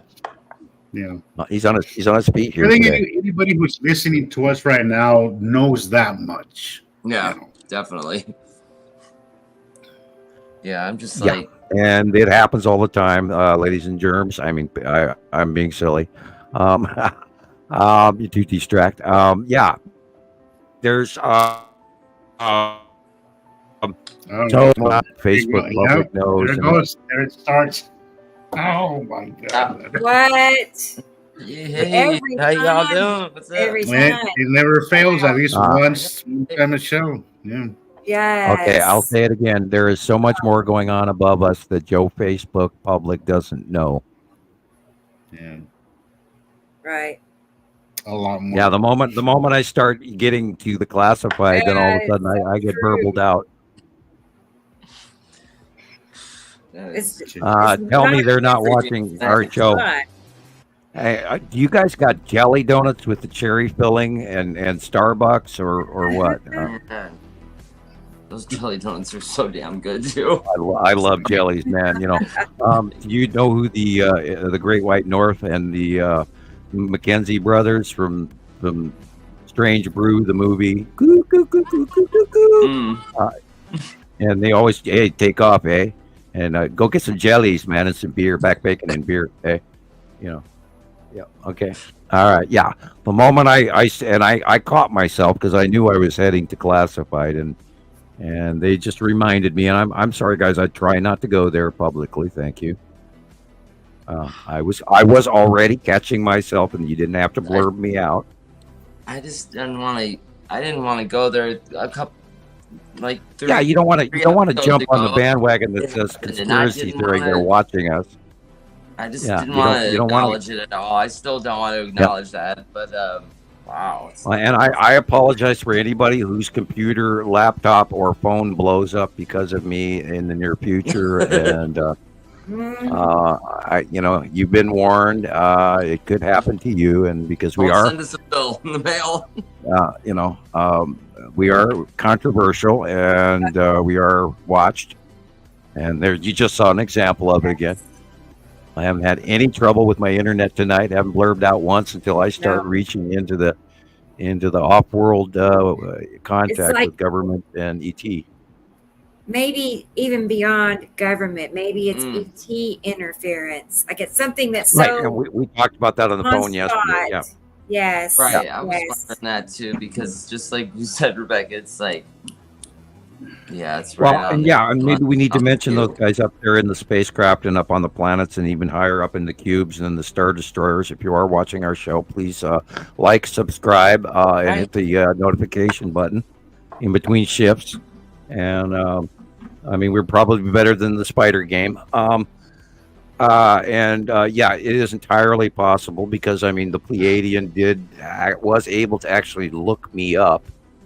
And I always wondered as to how, and I'm sure that maybe somebody up there is watching our show, and let's hope, like I said, like, subscribe, hit the, so we can get our subscriber rate up. It's important to remember, and I know it's easy for us to forget, guys, because we become a little more desensitized to these topics, but we are dealing with the biggest secret of all time, in our time, and I did too. But sometimes it's easy to forget that. And I think it's important not to underestimate the significance of that. Right, you're absolutely right, Jesus. It is easy to forget how humongous this whole subject is. Yeah. Even when you're out there just taking pictures and, oh, that's awesome. Look at this. You forget what you're actually taking photos of. And you can get caught up in your emotions. And, I've been we've been talking also about other, we're trying to get other people in our lives to, actually listen to us and, possibly hear what we have to say. And it's kind of hard for us to do that with a lot of people that we know. But, my wife's mother, so it was her birthday, I think 2 podcasts ago. We were over at her house. I remember. And she was like, probably one of the more awful people about this in my life, right? Like, oh no, really? I knew you've been bad shit. My daughter, the whole time you've been with my daughter, 25 years now, it's like, whoa, you've gone off the deep end. And I guess my wife got a text message from her mom last night saying, I see the planets. So, yeah. Awesome. That's good job. Mary Jane. I didn't see that one coming. So, there's proof is that you just never know. Sometimes you think somebody's not going to respond at all, but it's good to just plant that seed, and then you never know. That's all you can do. If it'll take. Yeah. Wow. I was at the post office and wait and see what happens. I told Rebecca this. I've showed her, some of my own pictures. I've tried to explain to her what's going on, Sam's story, basically everybody's story, what everybody's doing on the podcast, and not much. I showed her some of the, more important pictures that we have that we show everybody else. And apparently she was driving yesterday and she texted Jackie on her phone. She said, I think Chris is right. I see the planets or something like that. I'll have to look at the Wonderful. Really cool. We want to updates on that story as it develops, Chris. We'll see. And she her name is Mary Jane, so I mean, Mary Jane. I love that. I was at the post office yesterday, and I'm standing there talking, and I'm mailing the letter off to Scotland. And guy pops one of the clerks behind the counter, pops his head and goes, "Oh, hey, you're that YouTube planet guy, aren't you?" Great. Yeah, and I said, "Yeah, he said, I said, "You remember me?" And he said, "Yeah, I heard your voice, and I heard your voice around the corner because I knew your voice." And it was like, okay. And then he asked, like a local celebrity. And I hope in from the Lolo post office, and I hope he's listening to the show tonight. Right. And I don't talk to a lot of people in Lolo per se. A few of the store clerks at the town pump and everything know me. And hi, Leroy. I hope you're listening, and a couple other people. So, town pump crew. They're gonna love that. Oh, that guy's nuts, man. What the hell? He's mentioning our store. No, anyway. It is very it's very encouraging that the recognition is changed, and it is changing among a lot of people, and that is very good. And that people are actually filming a lot more of what was going on in the sky. And I cannot wait till this month's SOT weather, SOTT, SOT weather comes out. I think they've got a month that I haven't seen yet. February. I think the last one I saw was January. So I may have to do. But yeah, God, here we go. Let's just keep going. Let's keep going. Get these people to see this shit, and let's change the reality of our world so we start realizing it's a larger picture. And then we can maybe kind of refocus on all the silly shit that we're doing to each other and realize that there's more going on than just us. And let's hope our behavior changes.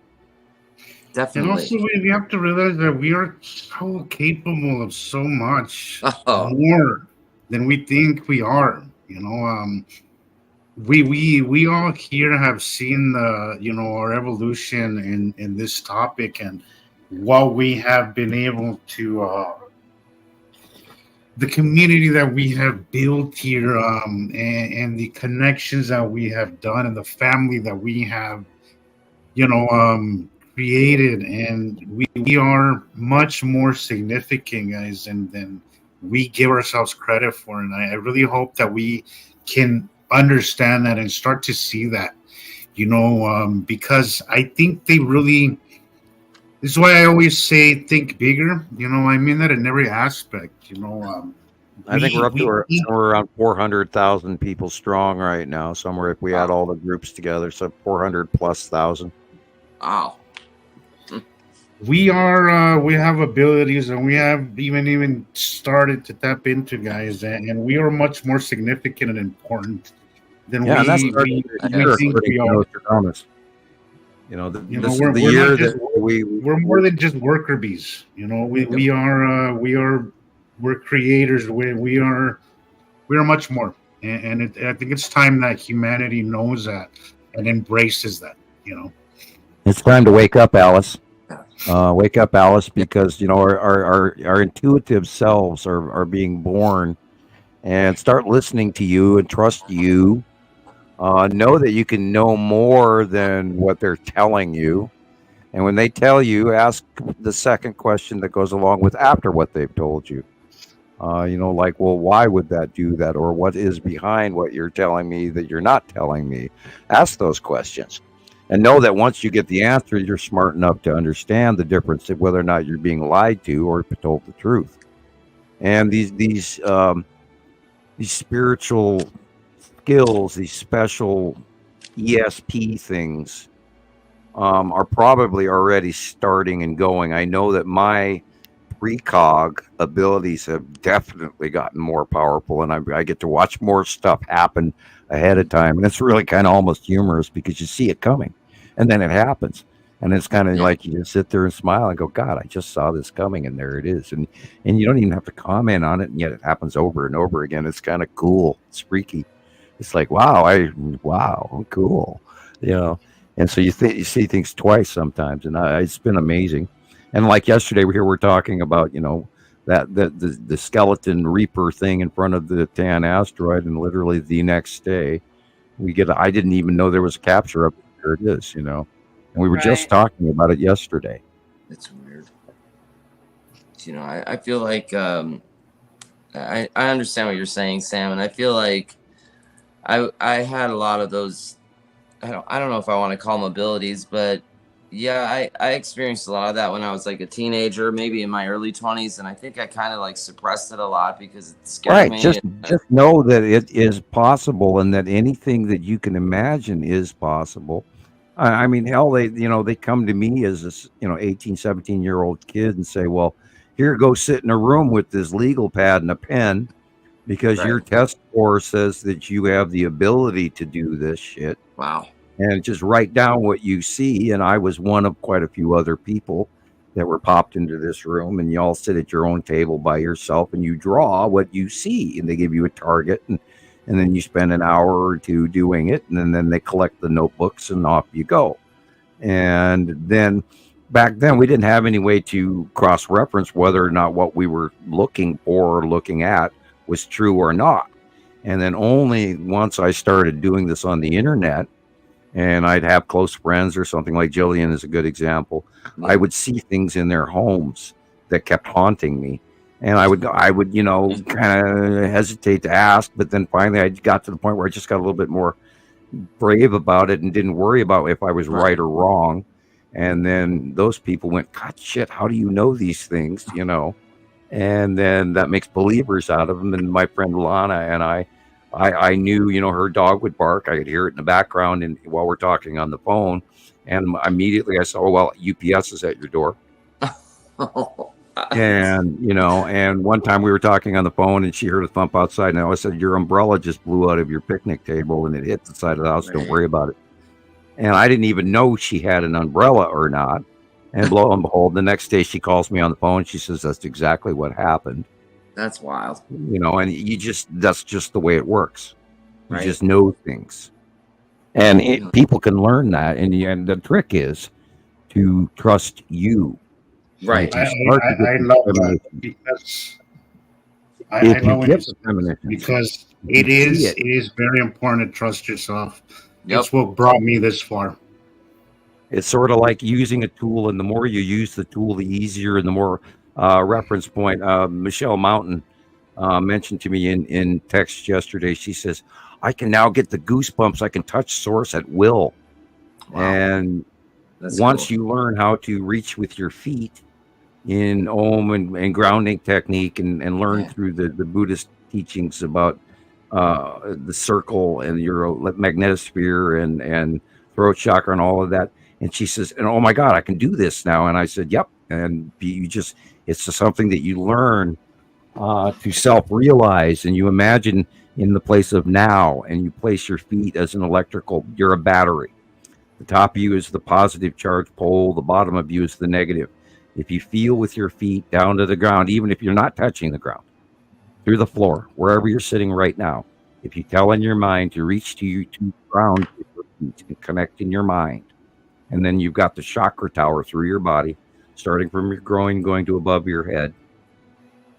Those are the chakra symbols. And if you feel those chakras and you sort of just like switch on up the row and connect in your mind, and you pull a circle around your body from up out of your feet into your body, out of the top of your head, back down and around in a circle, back to your feet. That should raise every hair on your body. Yeah. And when every hair on your body stands up and you get the source buzz, that shock of awe, best way to do it is think of the Jesus movie. When you've ever watched a really, really cool, well-made Jesus movie, I always get goosebumps from hell. And when you get those goosebumps from hell, keep them. And that is how you turn on the unused portions of the human mind to reach enlightenment, bodhisattva, and your personal chi. And that is how. And then when you start to understand the grounding in the circle and the magnetosphere, and the more you believe that you can, then all of that brain thing works and everything becomes easier. You understand languages better. Simple problems that used to bother you in the past become easier to fulfill. Things that you couldn't ponder before, solutions to suddenly become easy. And that's what actual meditative enlightenment is. You transcend, and Jesus has noticed a change in his life, and Rebecca has noticed a change in her life, and we've all definitely. I mean, compassionate, what do you think that facilitating our lives. I mean, okay, because the timing, Sam, I mean, changes in my life, for instance, started happening in 2014, and that is the same time frame I found your videos, and I'm like, is it just even that slight connection have anything to do with how my life was making changes from that point forward to this time now? Okay, I'll take credit for that. You bet. Once you step across the threshold of believing more, I ask myself that. Huh? Well, you step away from some of the personal, mundane, and then you enter into a larger world. And the moment you open it, it's sort of like going through Narnia's closet. And once you step into that larger world of understanding, our brain, your access. Is it me? Am I skipping out? Yeah. I did it again, right? That crucial moment. Wow. Yeah. You are when you. Right there, that was They can silence you, but they can't silence you all the way. I know. It's like stepping through the door into Narnia. When you can you hear me now? I can. Yes. Okay. When you realize that there's a larger world out there, you have a level of where your brain turns on, and then things start to work better. This is where your hairline can grow back. You can actually self-heal if you say to yourself, and you do Om chant, the circle and grounding. You go out, you put your bare feet on the ground, you think of that circle around you, you make an Om in your throat, which increases your vibration. And then you reach for that body rush, where your arm hair and your leg hair, you feel the ground, and you pull the energy out of the ground, and you run it through the top of your head, and then a circle back down to your feet. and you think of Om, and then you'll find your own tone for your own throat, and you will feel a transition in you that will change you. And yeah, I'll take credit for changing people's lives because that's what I'm supposed to do. I mean, and I'm at a higher harmonic race, and I would like to imagine that contact with you guys and me also elevates you up to a different harmonic. You have no idea, Sam. Yeah. You have no idea what my life was like before all this. Jesus is the same way as me. We're very similar. Mm-hmm. Mm-hmm. I really do truly believe had I not done the changes I did because I started looking at the world differently because of you, Sam. I really do think if I had stayed into that cycle that I was in just 10 years ago, I think I don't think I'd be here. I really truly believe that because I was not in a good place. I wasn't. And now I am as happy as I've been probably ever in my whole life. That's why I say my little episodes of depression have nothing to do with my life because I'm in a good place. Sure, there's everyday stresses. Life right now is a little difficult for everybody. Prices of everything are skyrocketing, but that's no reason to be depressed. Right. My life has never been. I'm living the life I chose now, not the life that I got stuck with. That's right. That's awesome. It could be currently a whole lot worse than we're living through right now, and so we should be very thankful for what we have right now. Oh, absolutely. Not a day goes by, Sam, that I'm a very, in that aspect, I'm a very grateful person. I'm the kind of person I can't wait till the 8th. I am so excited to see what the hell really happens. And I have a funny feeling I'm going to be quite disappointed, but we have been waiting for a reason for everybody to start looking up. And Christ, you couldn't ask for a better way. Let's get everybody. Okay, well, now you saw this, and let's hope that we see even more.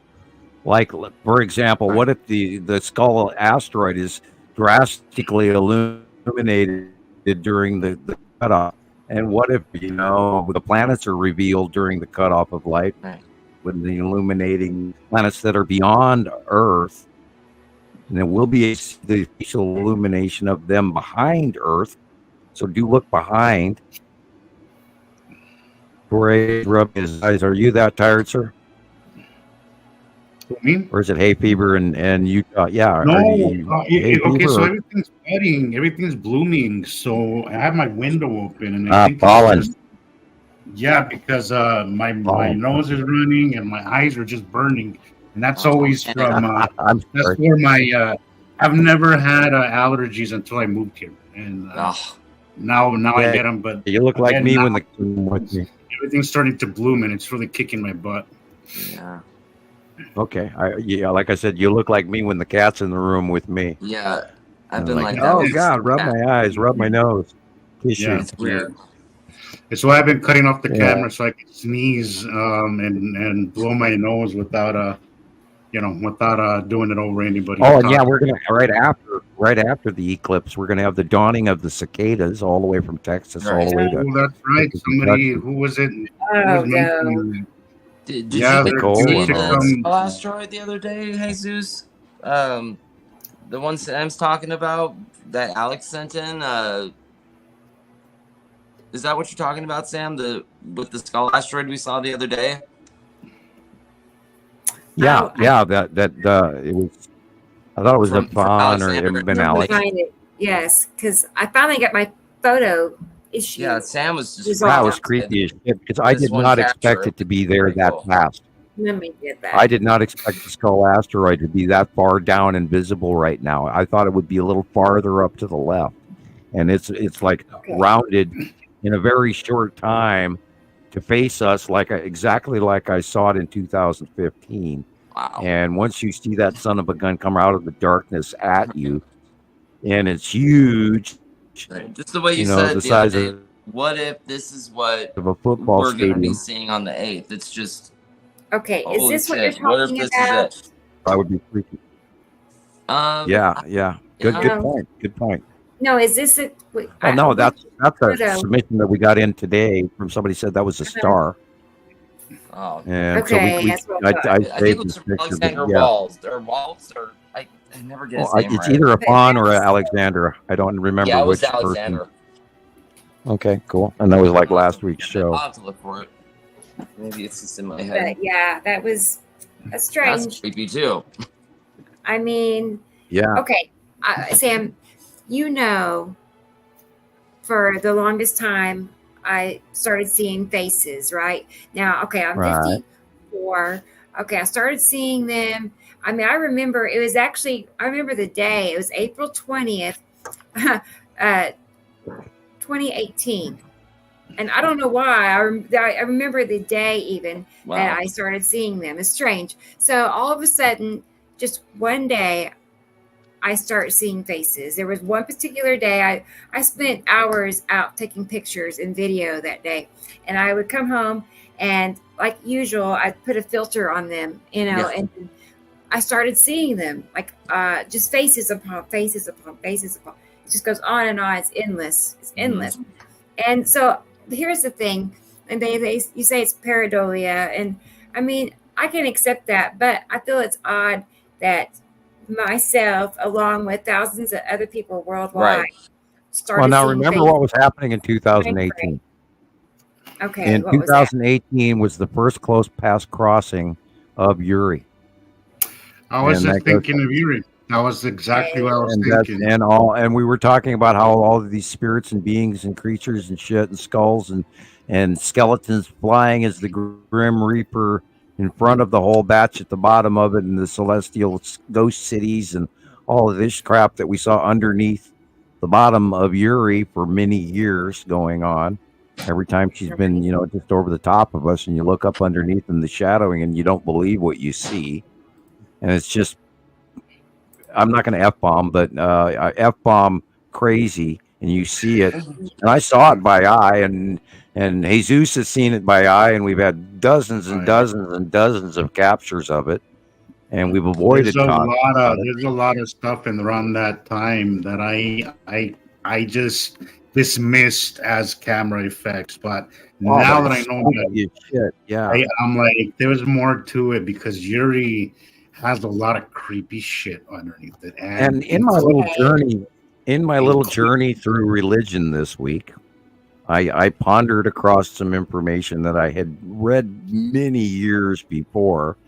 And did you know that they're, according to some of these texts, that they're opening of the sixth seal and all of that, a little bit beyond that in the Matthew region, they talk about, like I believe Matthew 24, they talk about, and I could be wrong, because I went through so many different ones. It could be not even Matthew, but anyway, they talk about the 10 stages of heaven.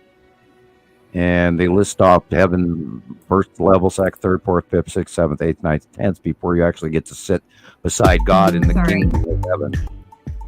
And so perhaps this is one of those purgatory things where you go if you're a bad person, and then in those stages of heaven, of course, hell is underground in the earth. And I do strongly believe in Agartha and a civilization that lives inside the earth that's actually more advanced than we are, because they haven't suffered the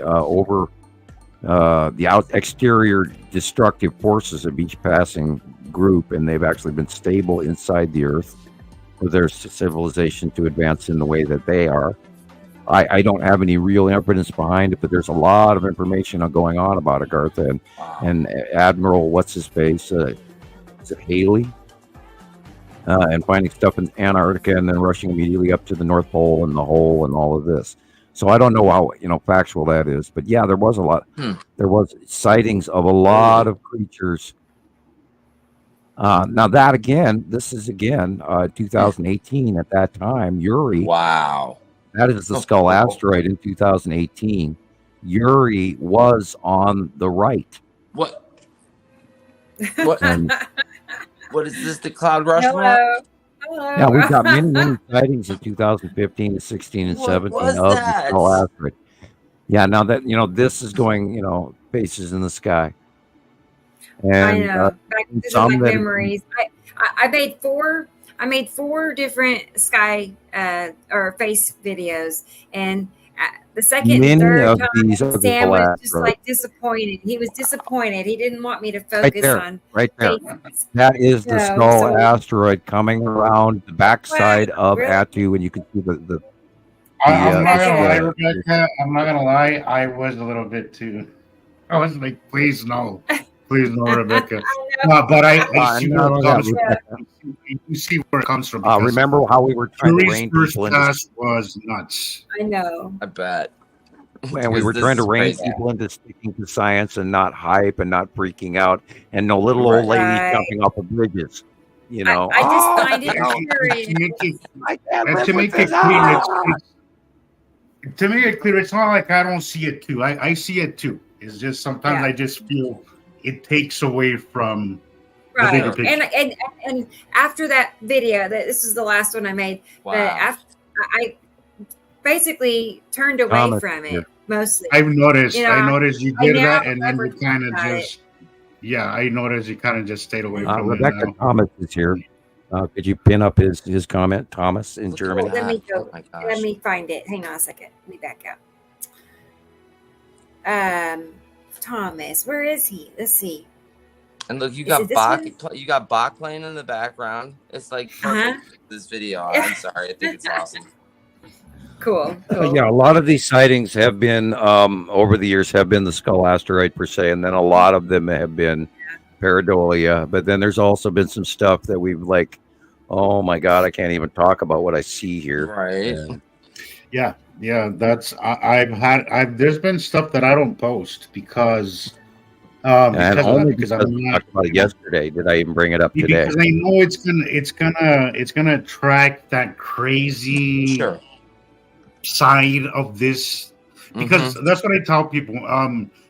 This topic, unfortunately, is a magnet for a lot of crazy belief systems. And I hope you hear me laughing in the background here. So you have to kind of be, I try not to feed into that because it's so easy. I got to make a post and I could have hundreds of people respond to it. Right. If I just go to that crazy part of it, which is unfortunate, and you could go there, but you don't, But I don't. I'm going to show one more. And we've all been trained over the years to stick to actual science and stuff that we could prove, because we haven't. We're going to say fortunately, the old eye. Love that one. God, we went through that for years with people too, Rebecca, trying to hone people in to the science. And if we don't get multiple sightings of it, we can't go there. And that, of course. Those are the big 3 asteroids underneath at the bottom base cloud of Nepesity. That's what I'm saying. A lot of these faces and eyes, they're asteroids. And they're that's just the big 3. Lined up and turn into that. And we've been watching the big 3. And the big 3 were some of the first groups that we were actually getting close-ups over. Okay. And that was the freak out of Jamie, where he didn't want to believe that we were seeing the big 3, and he got mad over 2 pictures. And I was trying to tell him that they'd been sighted for like 20 days straight, and that they were real. And I told him it's a screen capture. It's not a pixelated Photoshop. That I know Photoshop, and I know when somebody's done that. Blah blah blah. And I said, but I got 20 sightings that match this. And no, we're not going to do this, and that's not real science, so I'm done. And off he went. Over 2 captures. It's unfortunate. Big 3. 1, 2, 3. Count them. 1, 2, 3. Because, and I've said this before, with all respect with respect to anybody, I learned a lot from Jamie. Like I learned a lot. He was really shrewd. But the thing is, I had a really Hell, he was. My dad was a really strict father, so I'm not beyond being told no or you're messing up. So I didn't take it personal, even though a lot of people wouldn't have put up with it. But I learned so much from him, and we talked to each other. We would FaceTime a lot. We talked a lot. And there was so much that he did bring to this cause. I hate that it happened that way. I just wish that he could have stuck around, because I do kind of miss the guy. I'm not gonna lie, I do kind of miss the guy. Yeah, he got really mad, and then just makes you wonder. Really rough around the edges. I just hate that he was just so mean to people. Did you get to know him, Rebecca, at all? Barely. I mean, yes. I remember him contacting me after Sam and him had an outing, a falling out. But I was so new at the time. I wasn't in the circle. I didn't really have an opinion even. But he contacted me and was trying to convince me that he was right and Sam was wrong. And here I am, still just brand new at the group even. I was like, okay, I don't know who you are or what you're talking about. But so, I remember him. And, he wanted me to pick sides too. And I'm like, look, buddy, I can't do that. I can't. I'm not going into your personal issues with Sam, because I'm surprised he contacted me, because I was not really, a super duper active person in the group even. So he was a very intelligent guy, and he saw the planets very well. That's three lifetimes ago. Wow. But unfortunately, he dealt with he had a lot of problems. He had a lot of issues health wise that made him kind of rough around the edges. But I think he was just he was not the best socializing with people, and he certainly didn't cherry coat anything. It was just I got tons of complaints about him from Skywatcher members who were going, why is he co-admin, because he got mad at people, and he was a little sharp. He was a little sharp. I give him a little bit. I mean, I like his YouTube channel. He worked hard at what he was doing, and he followed his spirit for what he saw. But then, he had trouble with the asteroids. He really did. Once we started doing the asteroid sightings, they may have been a bother, and he wanted to pay more attention to the planets, because he was all about placing the planets in his graphic designs. Remember, he was making these graphics. He never really touched on the asteroids. There was always planets. Right. Always planets. But he managed to capture hundreds of Mexico webcam footage. Back in the golden days of you cannot get those anymore. So I still watch his videos. I have a whole playlist of my favorite videos from him, and I still watch his stuff. I still do. I love the time lapses. That's what got me addicted to time lapses. When he stopped doing it is when I started doing mine. Because nobody else was doing them. Right. And Planet X Hunter, he was really good with his time lapses and stuff, and he took over in that area. I followed him when he had and then he got harassed by the same people that were harassing us at the beginning of this video series. Wow. And they were trying to screw with us, and they immediately went elsewhere, which is good. And we were having that conversation yesterday as well. And I have noticed that some videos that were negative about me on YouTube have seemingly vanished, which is a good thing. And we will not, I'll be able to notify the lawyers not to be quite as litigious and spend any more money on anything until things change, which I'm glad it's kind of gotten quiet, which is good. Knock on wood.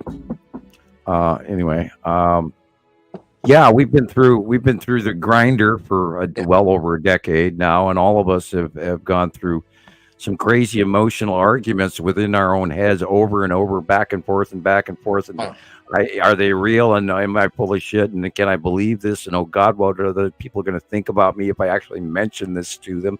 And oh my God, look up there. And oh, why am I standing in the middle of the Walmart parking lot for the last 30 minutes without realizing it? Oh, don't mind me, lady. I'm polishing the carts. Okay. Yeah, I was standing in Walmart today watching Satham's Yellow Moon, and plain as day, right there, big, huge, giant thing with the ion tail going, a couple thousand miles behind it out there, but miles to us, but just big as shit. Nobody's looking up. Right. Like, same repetitive thing every day. It was awesome. It was beautiful, and everybody's missing the coolest show that ever was, and it's just all there's to it. I'm in awe every day. Every time I get a chance to go and see different, southern view, because most of my southwest is Lost a Mountain. I live on the side of a semi-dormant volcano, Lolo Peak, and there's a fissure chain of volcanoes that lead south of me here, which are the Bitterroot Mountain Range. You can look that up on YouTube, people. Just type in Bitterroot Mountains in Montana, and it's a very beautiful, beautiful show on any one of the tourist videos that are available, or even driving through Missoula, Montana. Type that into YouTube, and you can see where I live. And I live at that big Lolo Peak, right next to it in Lolo. And in the Indian name for Lolo used to be Lulu, and we're right next to the Flathead Indian tribe up north of us here. But and that Lulu used to mean crazy. So the term was, if you were Lulu, you were crazy. And it was also in what movie series Lolo was in a couple of very famous movies. The one where the guys go fishing back in the 1800s, whatever. I can't remember the name of the movie, but anyway. Montana's pretty famous. Missoula's now getting famous, unfortunately. People are moving up here. We don't want you. Go away. We used to be cool. Now now it's too expensive to live here. Wow. Yeah, because all the money moved in, and they want to live here too, and then they tell us how to live. That's great. Yeah. That's how they ruined Salt Lake City too. I mean, we have a term for it, pardon the expression. We call it Californication. Yeah, that's exactly what it is. That's exactly what it is. They're turning it. Everybody's escaping California, but they're bringing it with them. Yeah, I don't know. know. The people that live here can't afford to live here. Right? That's exactly what's happened here in Vegas. The locals can't afford it anymore, and it's just crazy. I never thought I've lived here my whole life. I never thought our population would have blown up to what it's at now. I mean, 500,000 people was a lot. Now we're I think either we're close to or pushing 3 million. It's crazy. Did you know that there is less than Go ahead. Okay, there's less than 1 million people in the entire state of Montana. Wow. Jesus Christ. Wow. Yeah, and the reason that people don't last up here is because you freeze your ass off. Not that.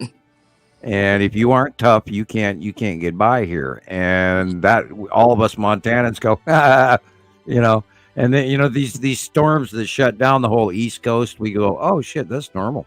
We drive through it, go to work every day, get up in the morning and do our thing, and that's normal up here to us.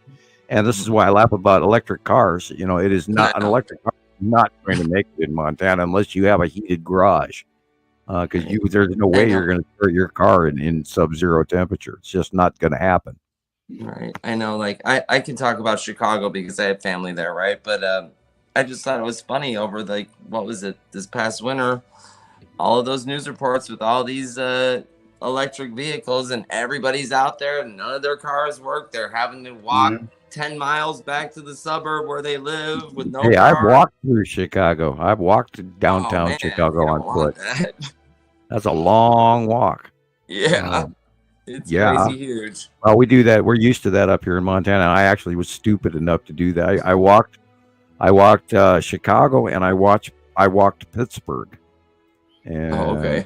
That is an interesting. And talk about wear your boots down.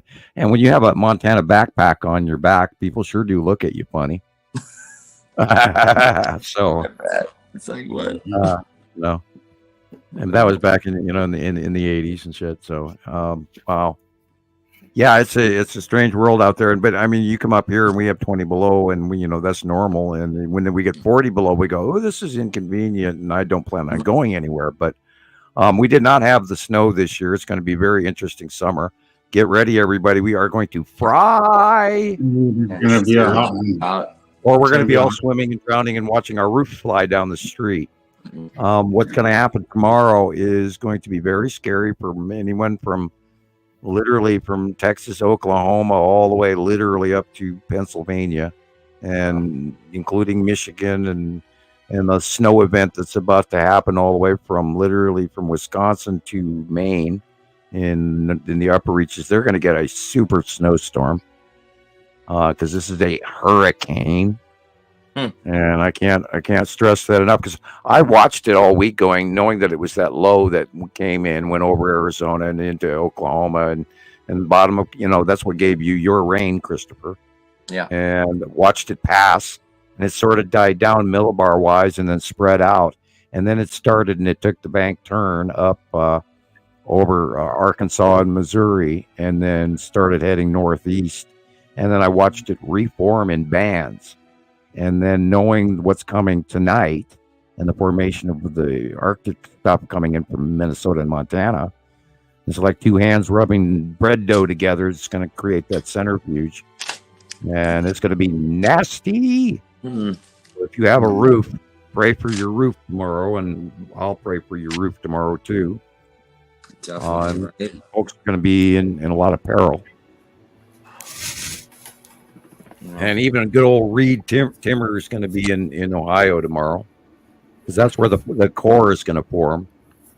And if you go back to some of these old Hollywood movies, where these weird cores and weather form and all this strange freaky shit happens, well, that's what we're watching, because there never ever used to be Northern Hemisphere on land hurricanes, and we have watched them develop in the last many years. And now we're seeing, if you don't believe in climate change, man, you're crazy, because it's happening right now. Conventional science tells us that's impossible for a hurricane to happen on land. It cannot happen, period. Well, it's about to form. It'll form over the edge of the Great Lakes. And why aren't the meteorologists moisture? And it's going to meet the cold moisture. It's going to meet the warm moisture right up from Kentucky, Tennessee, and it's going to all meet between Illinois and Indiana and Ohio, and then it's going to start to spin. And watch it; it'll happen. It's going to be nasty. I'm excuse myself, guys, to the little scientist room. I'll be back. Yeah, I agree. Rebecca, play something. I'm going to the little scientist room too. Yes. Okay. Good idea. Take our turn. Yeah, I'll play my new little TikTok. Cool. There is a member. He's probably, you were familiar with him. Let me get his last name though. Hang on one second. He's on Facebook, but he's also on TikTok. Okay. Hang on. Okay, it's Richard Ogando. Ogando. Yeah. Okay, and then he also has a group on Facebook, and it's like HGSW111. So that's his, like, I'm not even sure what HGSW means. Okay, we'll find out. Long story short, he has a TikTok channel, and I really like his captures. There's like 2 or 3 more I want to make videos out of, but let me get this one. I made a TikTok a couple of days ago. The one with Saturn's yellow moon, or I think I might have seen it was mostly the lead object. Okay. Mostly. Oh, that's right. Okay. Yeah. Let me get it. I thought it turned out pretty cool.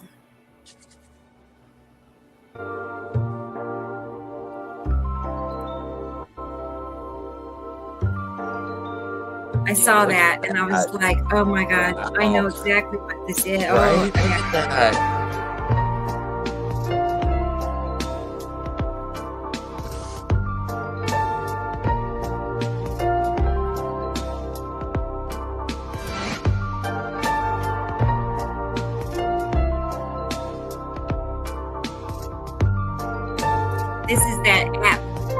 prefer it nice 62.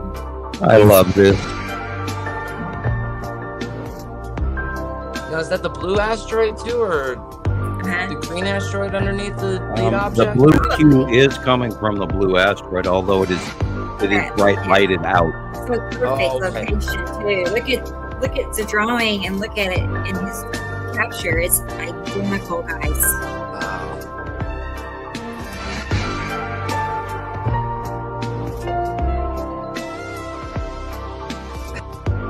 So somebody please tell me how I know this stuff.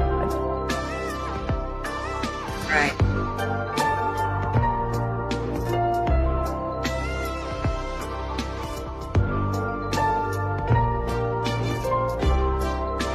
I saw this and I just smiled.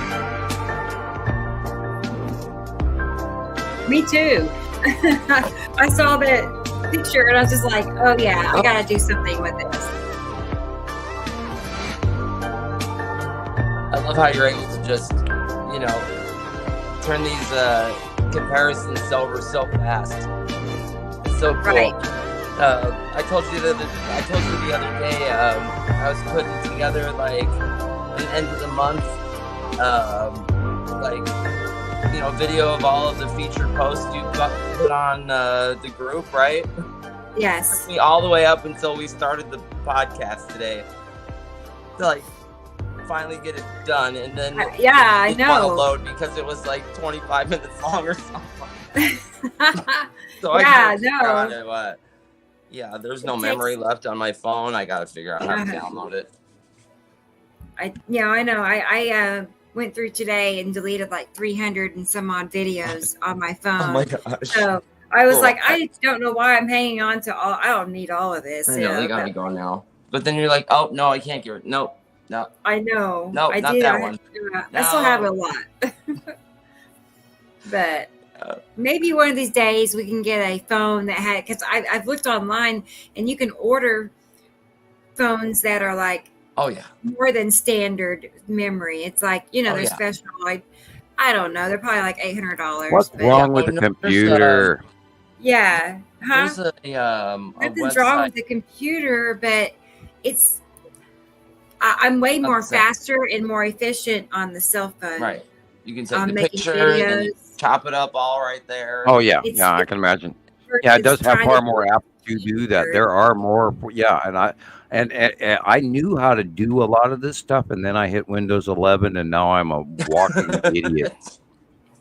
And I was really good on Windows 7, Windows 8, Windows 9. I haven't passed.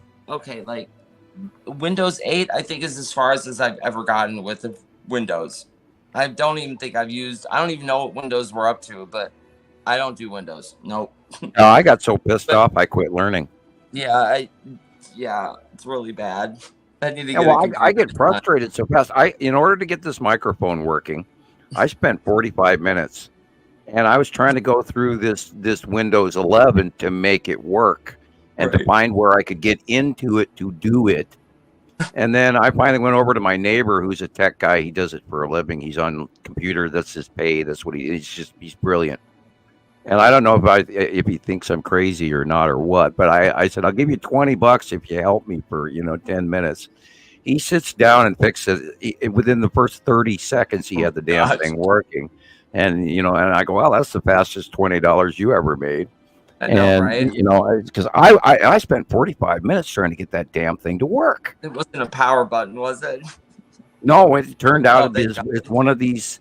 It's on my toolbar on the lower right-hand side that I wasn't aware of, and I'm sitting here looking in the upper left toolbar, trying to go into the computer, into the actual file system, and look and find out even how I can get to this thing. And after about 45 minutes, I said, "That's it. I'm going next door." I can't. Yeah, and it's obviously was so simple that I overlooked it. I know, right? That's how I do it too. There's directions in the box that came in. Do you think I read the directions? No. Literally, there's a power button on the microphone. It says on, off. What? Oh, that's how you turn it on. Okay. I had trouble with my new dishwasher too. So I mean, I'm old. Us old guys back in in the Stone Age, My daughters think the old days were the 90s, you know. I know, right? That's awful. Back in the old days, you know, the 90s, Dad. And I'm going, what? Right. No, the old days was 1945, 1947, okay? I mean, It's like 1950s in our yeah, view, that was the old days, like, the 1950s, yeah. way Back in the there. day when the cars, and I love old cars, and I know all the old cars. People don't, and I don't even know the new cars. That's spooky. I know, right? It's not really a bad thing. Oh, I'd get in a new car with all of that crap shit in the middle aisle there with the, you know, the how to find your location and where you're going and Right. turn left, and, you know, I wouldn't even know how to run any of that stuff. I Not know, at all. right? And I've had it break in down any car. too. And the newest car I'm driving is a 2003. You know, Oh. so I'm a little behind. That's I'm trying to keep it classic bandaged now. together, and it's got low miles. It's a still a dad good car. minivan. I'm With Mr. that. Mom. You know. It is a you know, what's it? I want to say plush. You know, it's like a, what's it called when it has all the Oh, bells and it's got whistles? everything. It's got all bells and whistles. It's got leather seats Yeah. and they're heated and you name it. And I've Yes. got the DVD Minivan. player in the back for the kids and all of that. And there's a Fully loaded. beautiful- Is that it? You got a That's fully it. loaded. Mhm. Loaded. yeah. Well, what's a German? It's a German Chrysler Town and Country Special. Oh, Yeah. Yeah, Oh, you know, okay. German made, Daimler Chrysler in Germany, and you know, this is like in 2003 for driving the Autobahn, and you know, in luxury, and got air conditioning, and it's got a V6 engine, and I just went through a small fortune trying to fix it this last summer. It all went bad on me, but I mean, it's at 150, it's 160,000 miles on it, and for the age of it, that is way low right. miles. That's nothing. You know. That's right. You know, we're like after 3 years, that would normally be Right. that many miles instead of now. How old is it now? It's like 11 years old, or no, way more. Oh, I yeah. put that many miles 21. on my car in You know, less than 1 3 years years. old. 21 years old. 21-year-old car, and and my girls call it the Rocket because it looks like a rocket, and we just sent the rocket away, and this is what one of our trolls called because we announced to people who helped me fix it because I didn't have Right. money, and I posted without blacking out enough of the address to prove to those people who sent me the money that their money went directly to fixing my car, because I wanted to be, you know, very Certainly open about it. Didn't And want of you to have to course, prove it to him anyway, but the still, trolls in New York State, called my mechanic and told him not to work on my car. I'm not kidding. Even though they ask for donations on their own YouTube Right. channel, there's a Cash App, there's a Venmo asking for Oh, donations. right, yeah. Sure. I mean, Yeah. literally. Yeah, Like, they call my mechanic and don't work on his car. He's a con man. He's crazy. Blah blah blah.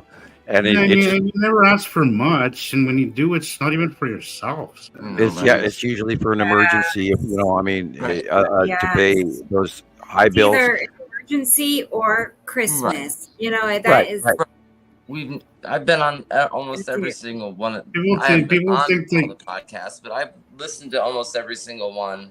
I've never heard you guys asking for money like that. Like these people are saying, it's ridiculous. But we would People like are- some people are donations, acting right? like- We do need them. People are acting like Sam is, one of these mega church people. That's I taking say in unto money. you, give me your money. Jesus says it's important to give me your money. Oh, I'm sorry. Yea, unto thee, merrily. Okay, I'm sorry. And also, I want to point out that it's not it's when it's a donation, it's when you ask for donations, that's not really what do they call it, that you're being I'm not a thief, but what's the word? I'm not grifting. Con man. Donations are by choice. How exactly are you misleading anybody if it's a donation? It's by choice. Come on, like. Would you like to buy my Bible? They're just looking for Right. anything to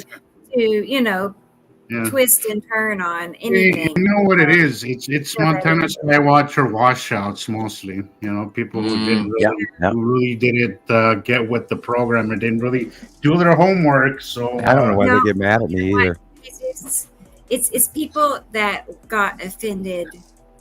They got offended. That too. And then they, it takes a whole different life of its own at that point. Sure, yeah. Jeez. Yeah. So it's always personal. That's where you have to really learn and teach yourself how to not become offended. I am reminded, Rebecca. Do you know how many waves? Do you know how many waves of newbies we have gone through on Facebook? Yeah. In the last 14 years.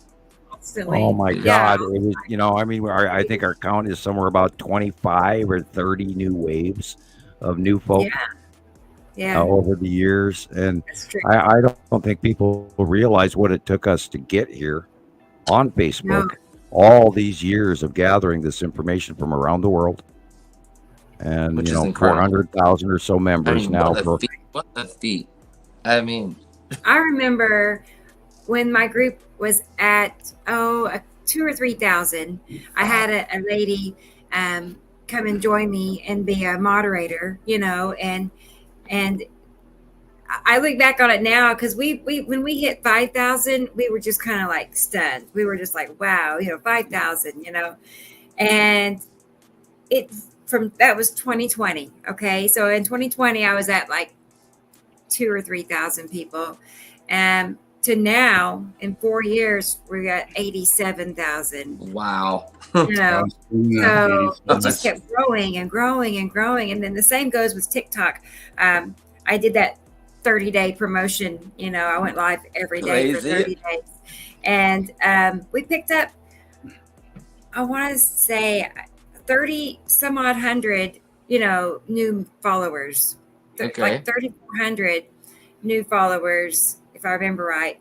But yeah, there was a whole bunch of new interest. So that it's growing. It's almost 50,000 people now. Wow. So, or 45. And I do encourage people to go back to watch YouTube and Rebecca's videos on YouTube. Watch them again. Get that count up. 100 and some you guys got to comment on the videos. Talk to us. Let us know what you want to know. We have all of this information. We got pictures going back years and years, even when the planets were smaller. I plan as soon as I have some way to upload, because currently we have uploading issues, that I'll do some shorts if I can get them to go and be published. Even if I have to start mailing thumb drives, which would be silly. You got to do what you got to do.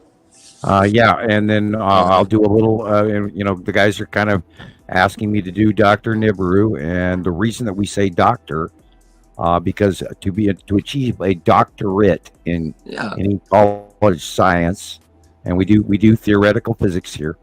And we have done our 10-year doctorate, and we're at year 14. So the crazy Dr. Nibiru is going to try and make some shorts. And where that character or persona goes, we don't know yet. I've got some ideas, and then they're left field. I don't know. I'm reminded of Beekman's World. I love Beekman. I wonder where I'm going to buy a 6 foot tall rat costume. And they're not. I'm kidding. Okay. Oh, that's cool. You know what? That's you'll be able to find anything on eBay. Guaranteed. You just type it in, and there it is for sale. Yeah, some idiot will mail it to you for $99.99. That's right. Whatever. 5 healthy payments, and don't forget mail before midnight tonight. Yeah. Yep. It's all about money. Right. You need a hamster Find anything costume. anywhere. There you go. Once again, I did not, and I'm not in the last hour. Okay, I'm looking at. I'll remove the wait. I zoom back to the national bow system. All the 4 markers are the only one, and apparently the wave is getting smaller, gone to a 0.5 meter. on the farthest reaching station. That's a good thing. We'll see what happens when it gets out to Hawaii. Okay, enough of that. Sounds like it wasn't too bad, but I wonder how many buildings they lost. We'll find out more later. Yeah, 7.1 or whatever is pretty big, but it wasn't a long duration shake, which is interesting, which could mean that there's more. That could have been a minor slip, and maybe a bigger one is yet to come, because they've had 5 or 6 aftershocks immediately after, within 20 minutes of each other. And I would have to go back to the European model to get the times, but anyway. Yeah, I was just going to tell Carol. This is the background science that we all do, and we used to do a whole lot more. Oh my God! In the early years, we had connections to direct satellite links, and Neumeyer Station you could see live 24 hours a day, and you could connect. Speaking of that, somebody was suggesting earlier that you shared some of those pictures, Sam. Like those stereo ahead would be nice. Anything of those satellite pictures.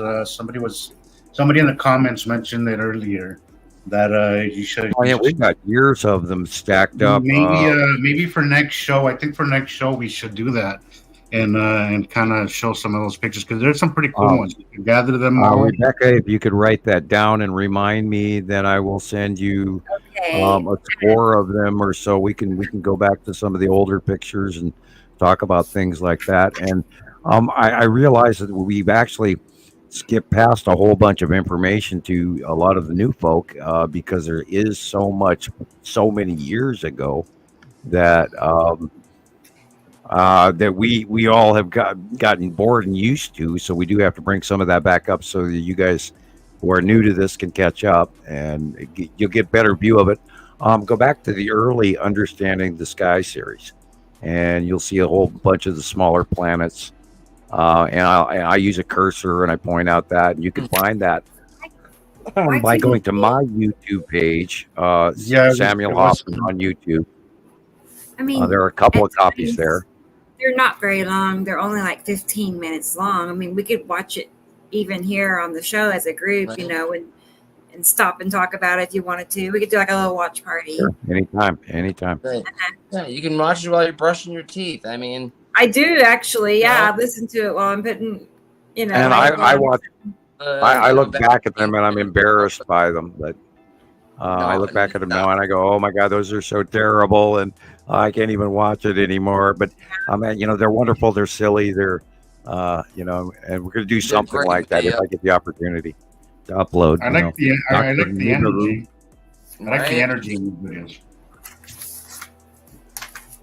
Well, if you know you're recording a show, you hype up and you get going and you go, "Oh, okay, I'm ready. Let's go. All right, 1, 2, 3, let's go." That kind of thing.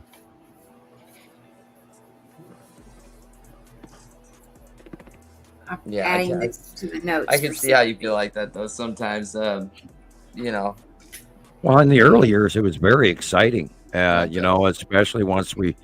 Finally, I knew about the names, about the Nibiru planets, but I didn't have any way to fully connect to it until we actually watched Purple Atu come in, and it was like, oh crap, it matches. We can't argue with that. What do we do? And back then we had a whole bunch of folks in the early Montana Skywatcher 1 days, which were really on the fence, and they were very temperamental, emotional group members. And if you said, if you dropped a rock in the pond, they would like freak out about it. So there was a lot of tippy-toeing going on in the early years. Okay. Well, I mean, I would imagine the beginning was a lot of learning, but now that you have a basis, it's become a lot more organized, than it probably was at one point. Oh yeah, God, how many shows have I done? How many times? The Radio Wasteland series alone, or Fight for Your Freedom Radio, or I'm not even going to mention the Olsen. I just did the Olsen videos, which were butchered and manipulated, and it's fun. That guy sucks. I'm gonna say he sucks. God, he did so many crazy, crappy things to people, and they called me, man. It's like, oh, he just did this to us. What are we going to do about it? It's like, he owes me thousand. He raised money on my behalf, and I never saw a dime of it. He left a group of people just stranded out there. Yeah, and he took a great deal of money from a large group of people, and he left them stranded in the middle of Colorado, I believe it was. And he robbed them greatly. We're talking grand larceny. And then vanished and went to some Caribbean place and was showing pictures with his girlfriend while his wife was looking for him. Oh. And she called me also. Oh, no. Yeah, more than one. He's just pointing out that he was one of those guys that usually would start his show with a prayer, which, if you ask me, is a red flag in itself. Man. You know? Yeah. Oh, yeah. And it was, we had, I don't know how many groups of people that have gone past us that said, oh, we're going to do this, and we're going to do this, we're going to do this, we're going to do this. And, it's just this big flash in the pan scenario where these people have, we were going to come and revolutionize this. And we're all, you can be my reporter in the UK. And I watched a lot of promises fly around for over a decade. And they've come and gone and like, hello, goodbye. And nice words, but didn't get you anywhere. And Montana Skywatcher, and I was thinking about that earlier today. Montana Skywatcher is number one. We are number one Nibiru source information. Nibiru Followers Anonymous and Nibiru System is already here, and all of us joined. We are number one. There's nobody out there publicly handing out this information, including the binary system, the other planet count, the names, their colors, their cloud types, their rock types, etc. Background information cross-referenced, including going back through history and religion and all sorts of shit, culminated for 14 years. You will not find this information in one place other than here. And I'm very proud of that, and I'm proud of all of you guys. I'm very proud of you guys. I'm very proud to be part of all this. Me too. I feel it too. I mean, I think I feel that way daily, though. As I'm sitting here working on it, I'm like, how did I get to this point? Where I'm now part of something like this. It's just, doesn't it surprise you too, Jesus? I mean, Absolutely. 1 minute, Absolutely. you're just taking pictures. I can't tell you every time that I see. I'll go back. Like just recently, I when I woke up and I felt great and everything, I went back and I started watching the last show you guys did on Saturday, and that opening just gives me the biggest smile. I'm like, holy crap! Like, I know. Look at how far. Look at what this evolved into this great show with these great people, watching us and listening to us. And I can't tell you how I get goosebumps every time I think about it. I'm very proud of it.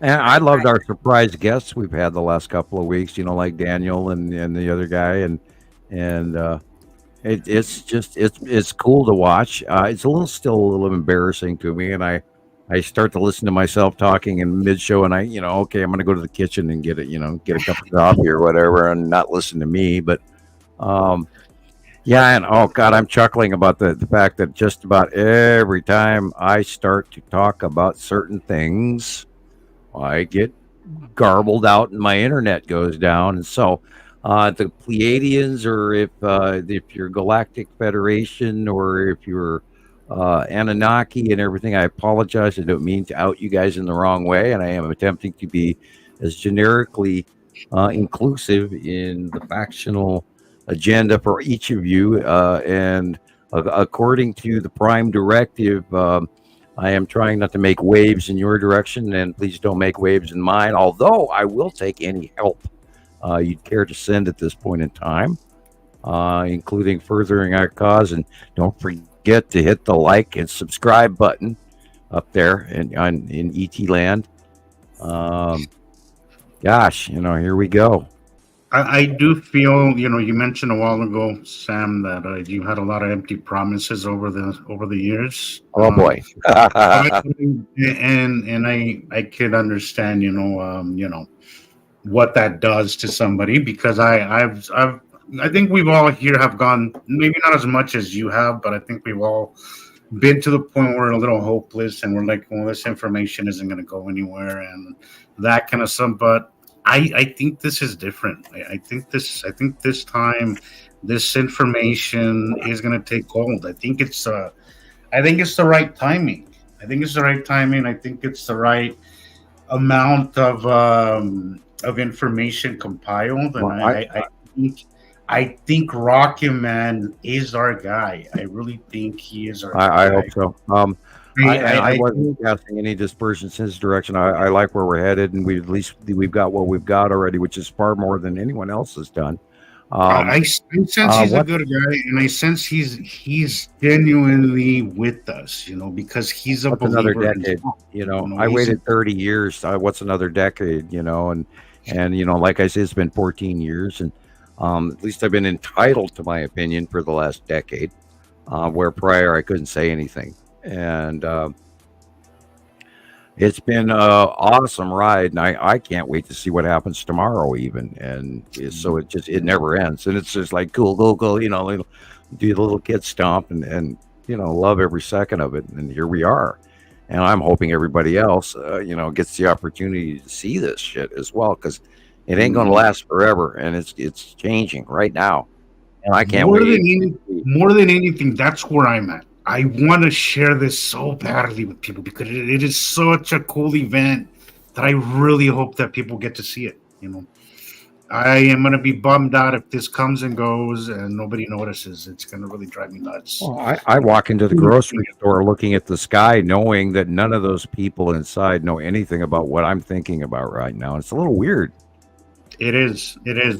I get what happens to me, son. I'm like, these poor unsuspecting people, what's going to happen when shit hits the fan, I feel so bad, and I feel they have the right to know what's happening, because I just look around sometimes, the mass of people, in crowds, and I'm like, God, these unsuspecting people, like so much is happening above them, and none of them have a clue, and I feel horrible about that, and I feel a sense of responsibility to them to be here right now and to share this information, because we have learned it, and I think it's our responsibility now to kind of push it forward. I really do feel that sense of responsibility now.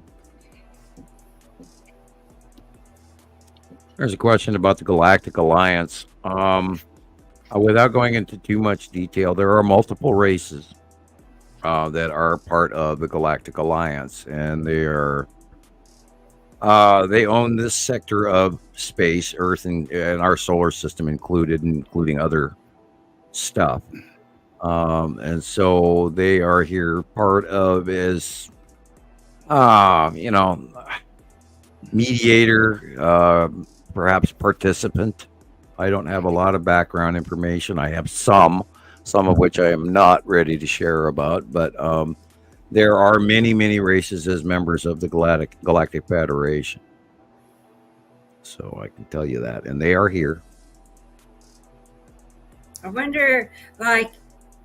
Okay, what's the main reason? I know there's more than one, but what's the main reason that they just don't? They keep us in the dark, severely in the dark, and they don't even. Okay, could you imagine tomorrow if every network on the planet showed our show, and we told everybody that aliens were real, and we showed 5 pictures of 5 different races that were absolutely captured scientifically, whatever. What do you think a very large percentage of those people would do?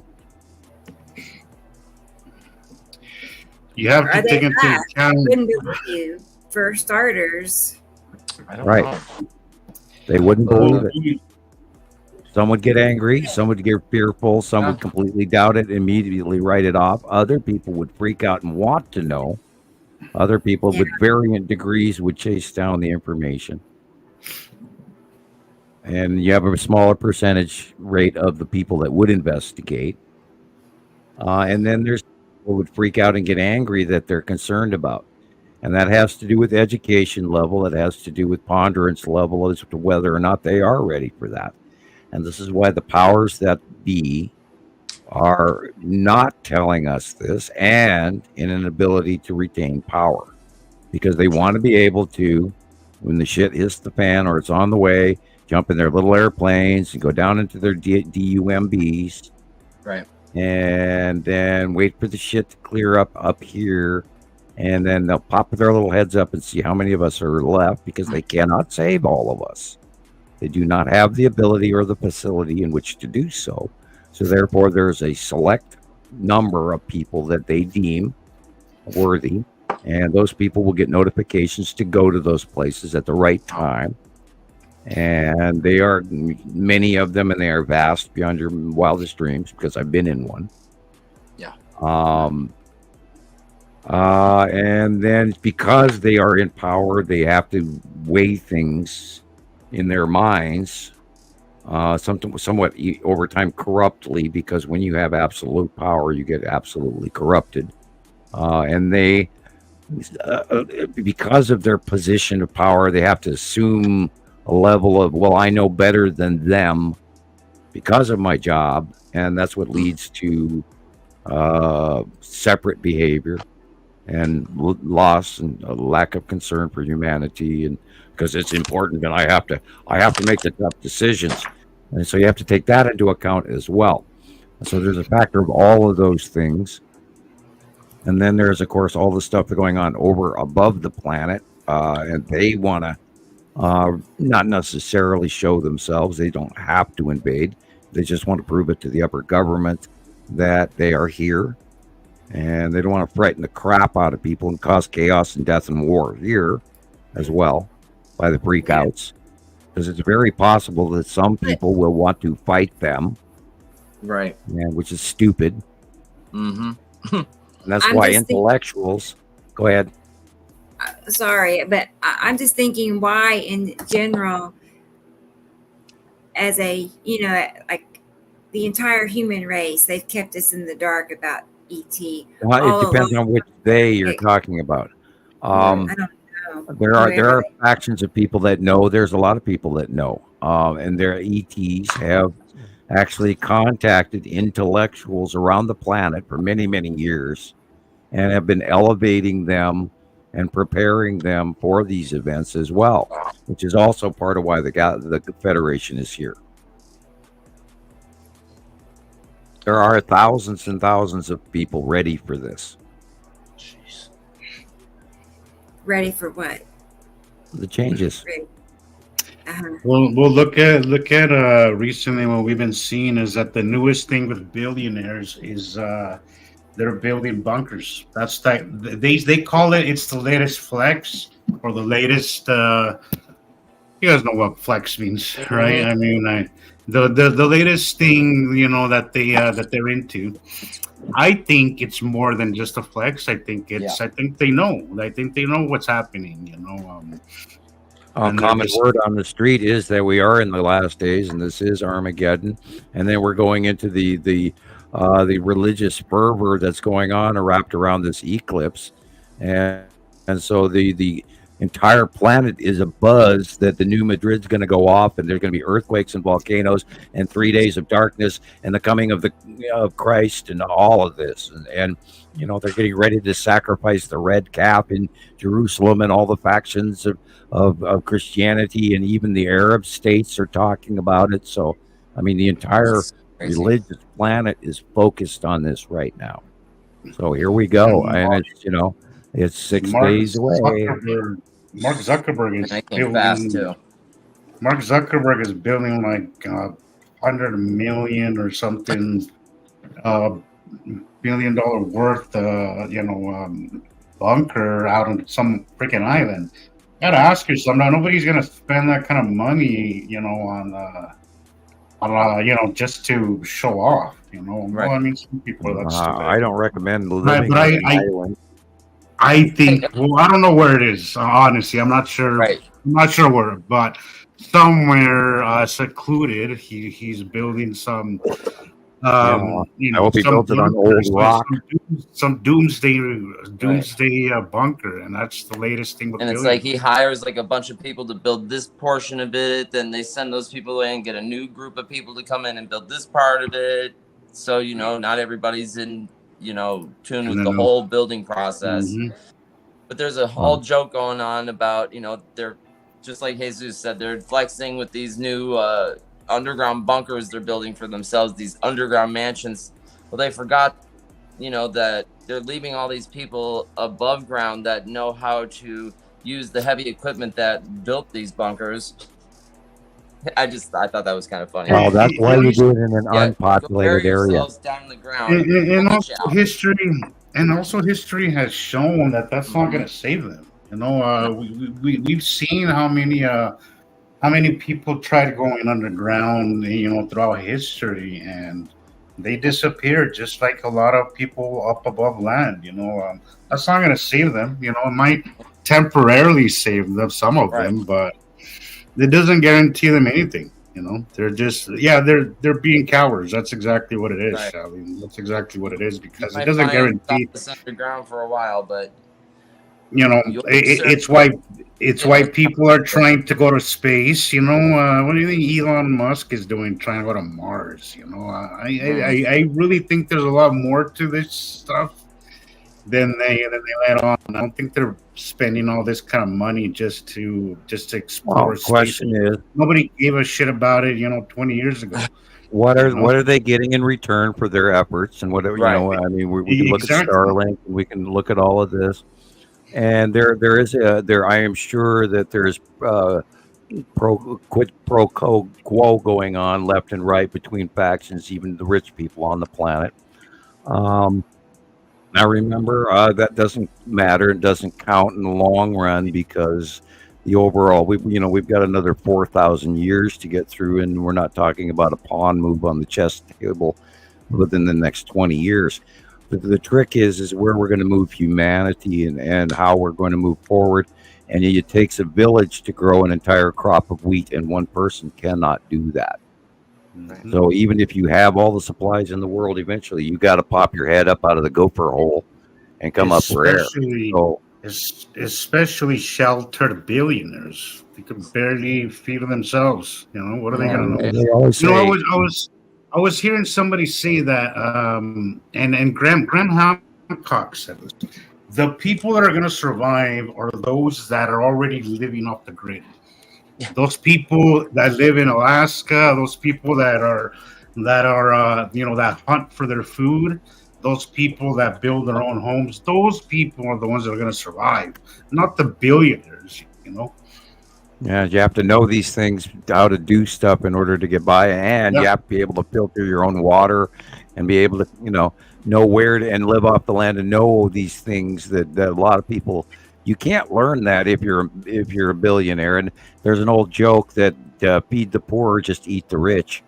And I am joking. I'm not advocating cannibalism, but it's a metaphor.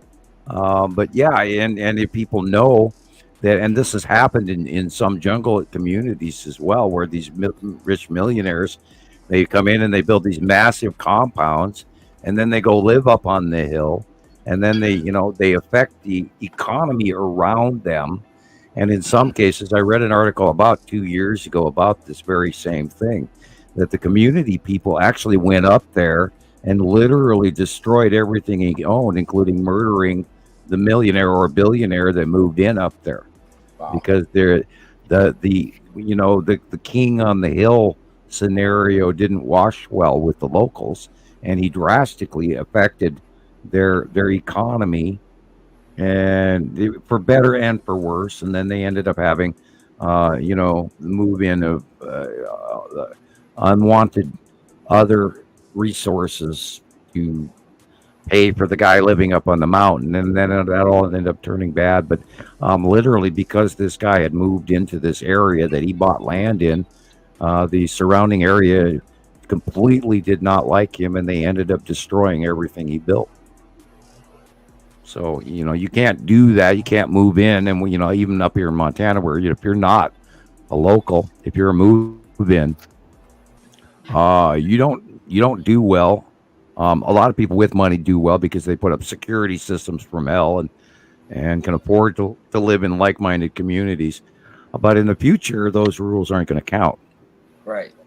And unfortunately, the mothership isn't going to come down and save anybody until there are far less of us to have to deal with. Because just as we spoke about earlier, that Rebecca was going, well, why don't they tell us? That's the same reason as why the mothership doesn't land. And I encourage people to go to the 1950s movie, The Day the Earth Stood Still. And that is a 50s version of a reality that could occur. And that's just barely the psychological study on it. But, if you want to see it in movie form, go watch the 1950s version of The Day the Earth Stood Still. It's available on YouTube, I believe. At theaters near you. No, it's a very good, and this is part of why the Radio Wasteland series used that, because I had told Chauncey that in an interview, and then they went back and used clips from it. And I also recommend that Rebecca do the same, because I love that movie. Yeah. Okay. And The Day the Earth Stood Still. Yeah. I want to say to Aaliyah, I agree. There's sometimes where I just want to, there's a part of me sometimes that wishes I never learned all of this stuff. But oh boy, in the end, my curiosity will always overcome. My curiosity about 3 times a week myself. And I think most normal human beings should be curious, because it's in our nature to be curious. See, if you're not curious, it's because you're suppressing it. So, yeah. I don't want to tell you how hot it's going to be this summer, and I don't want it to be hot this summer, but it's going to be wow. Yeah, it's going to be. If you're not gonna be a hot one about the heat, get ready to learn about it, because it's no fun. I mean, the pattern that we've watched year after year recently is it's staggering, and I know what's coming, and I have learned to trust my inner, guts, and something is warning me. It's like, ooh, here we go. And I'm usually right, and I'm not trying to brag, and I don't want to be right. I do not want to be right. No, patooey. Yeah, when we start seeing 115 degrees and 120. Yeah, I know. Oh man, we're gonna see 120 plus degrees in a lot of places. That's not good. And we have to worry about the wheat crop. We have to worry about the soybean and the corn. And pay attention to that. Pay attention to the water levels in your local rivers. I just want to tell Big Sky Girl good night, and thanks for being here. And I have your 2 pictures, and I'll have them ready to show for Saturday. Okay. Thank you for coming back at all these shows. Now she's been here for like 3, I think. Yeah. And she submitted pictures. So yeah, I'm glad you found us. I'm glad we got some locals from Montana.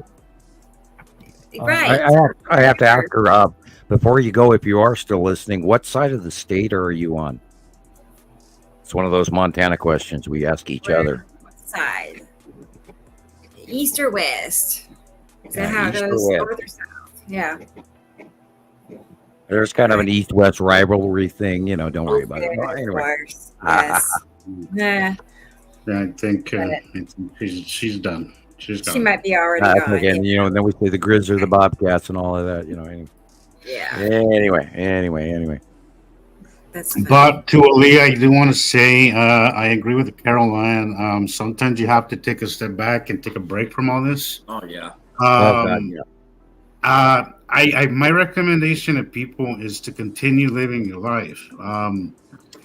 Just being aware and being in tune with what's happening around you, but don't let that affect your daily life.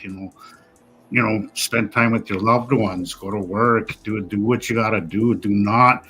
There has been some members who kind of lose it throughout the year. When I first joined Montana Skywatchers, I heard about some lady that kind of just lost it and went up and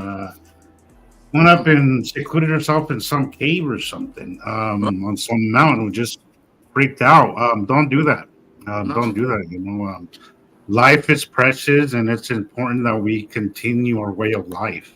This is not one of them things. We want to be aware, guys. We don't want to completely freak anybody out to the point where they can't continue living their life. Please try. I know it's easier said than done, but try to compartmentalize these things.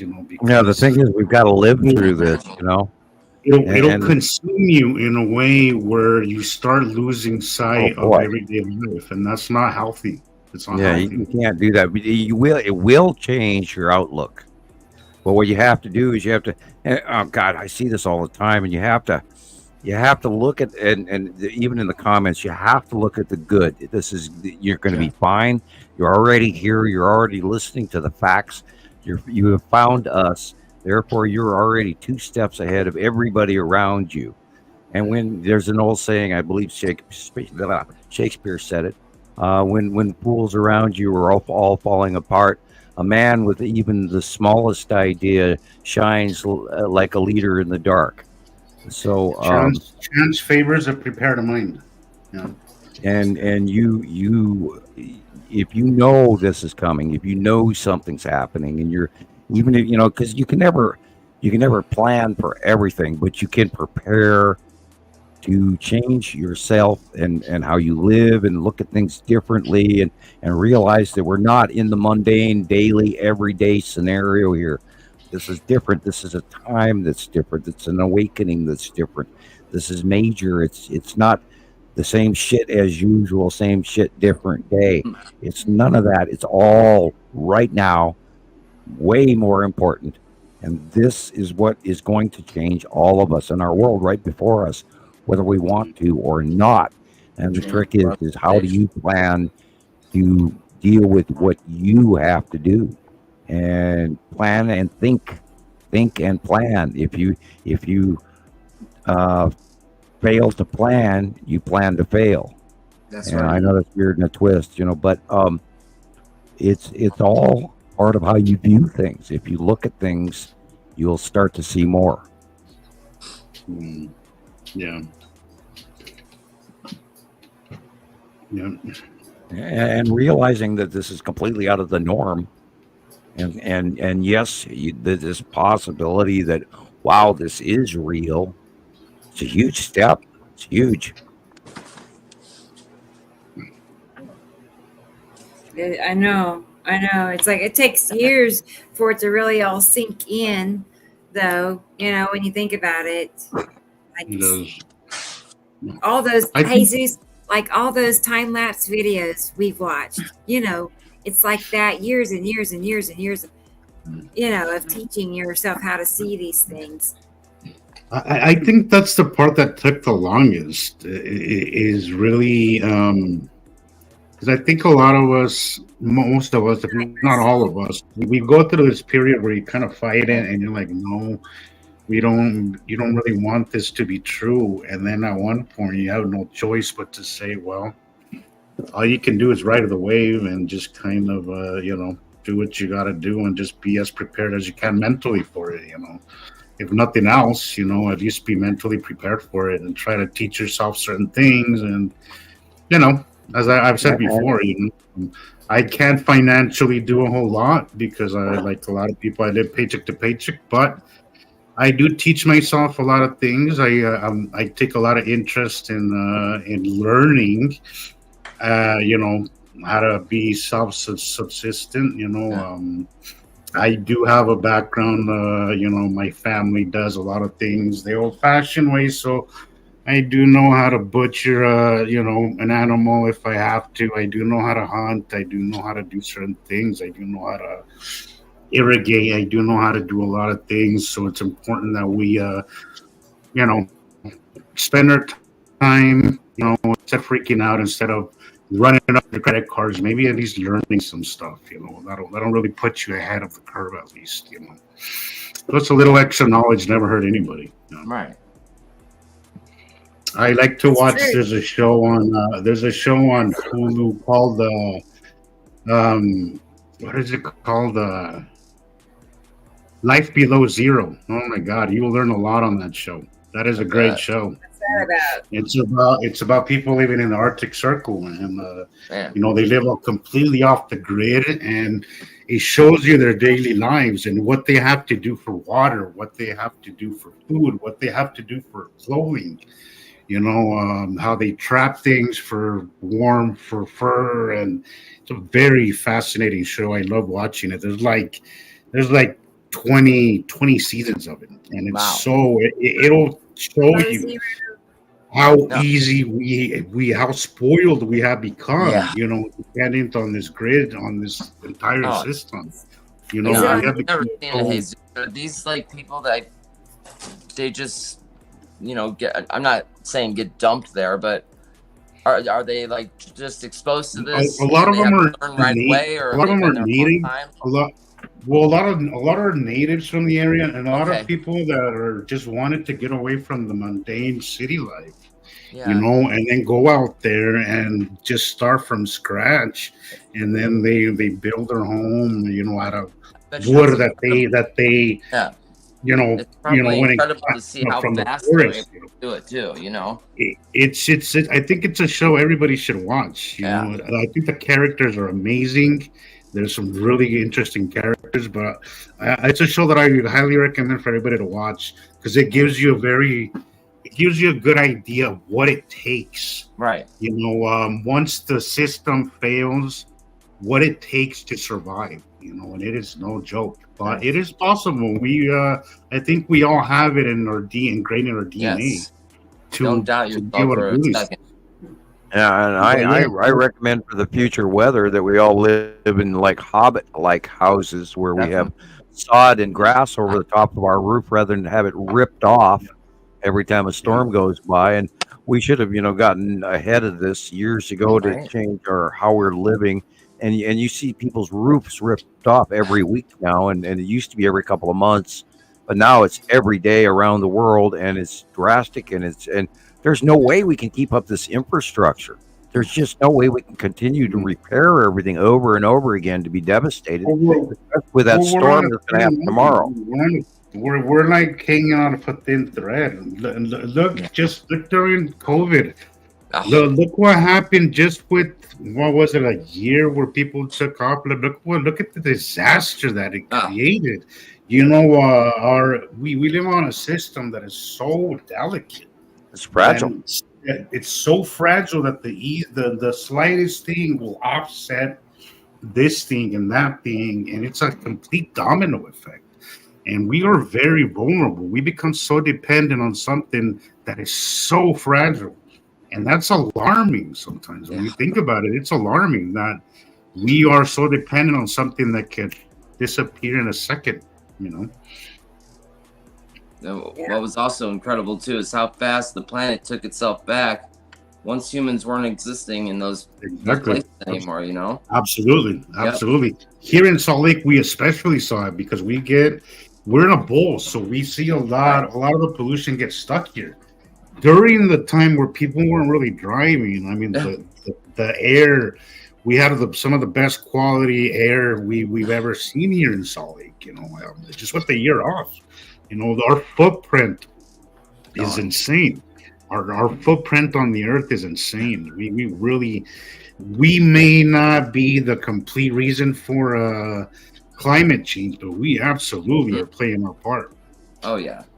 And we go back to the poisoning of plastic all the way from 73 on. Oh yeah. We killed ourselves a long time ago, and we didn't even know it. And people. Man walking.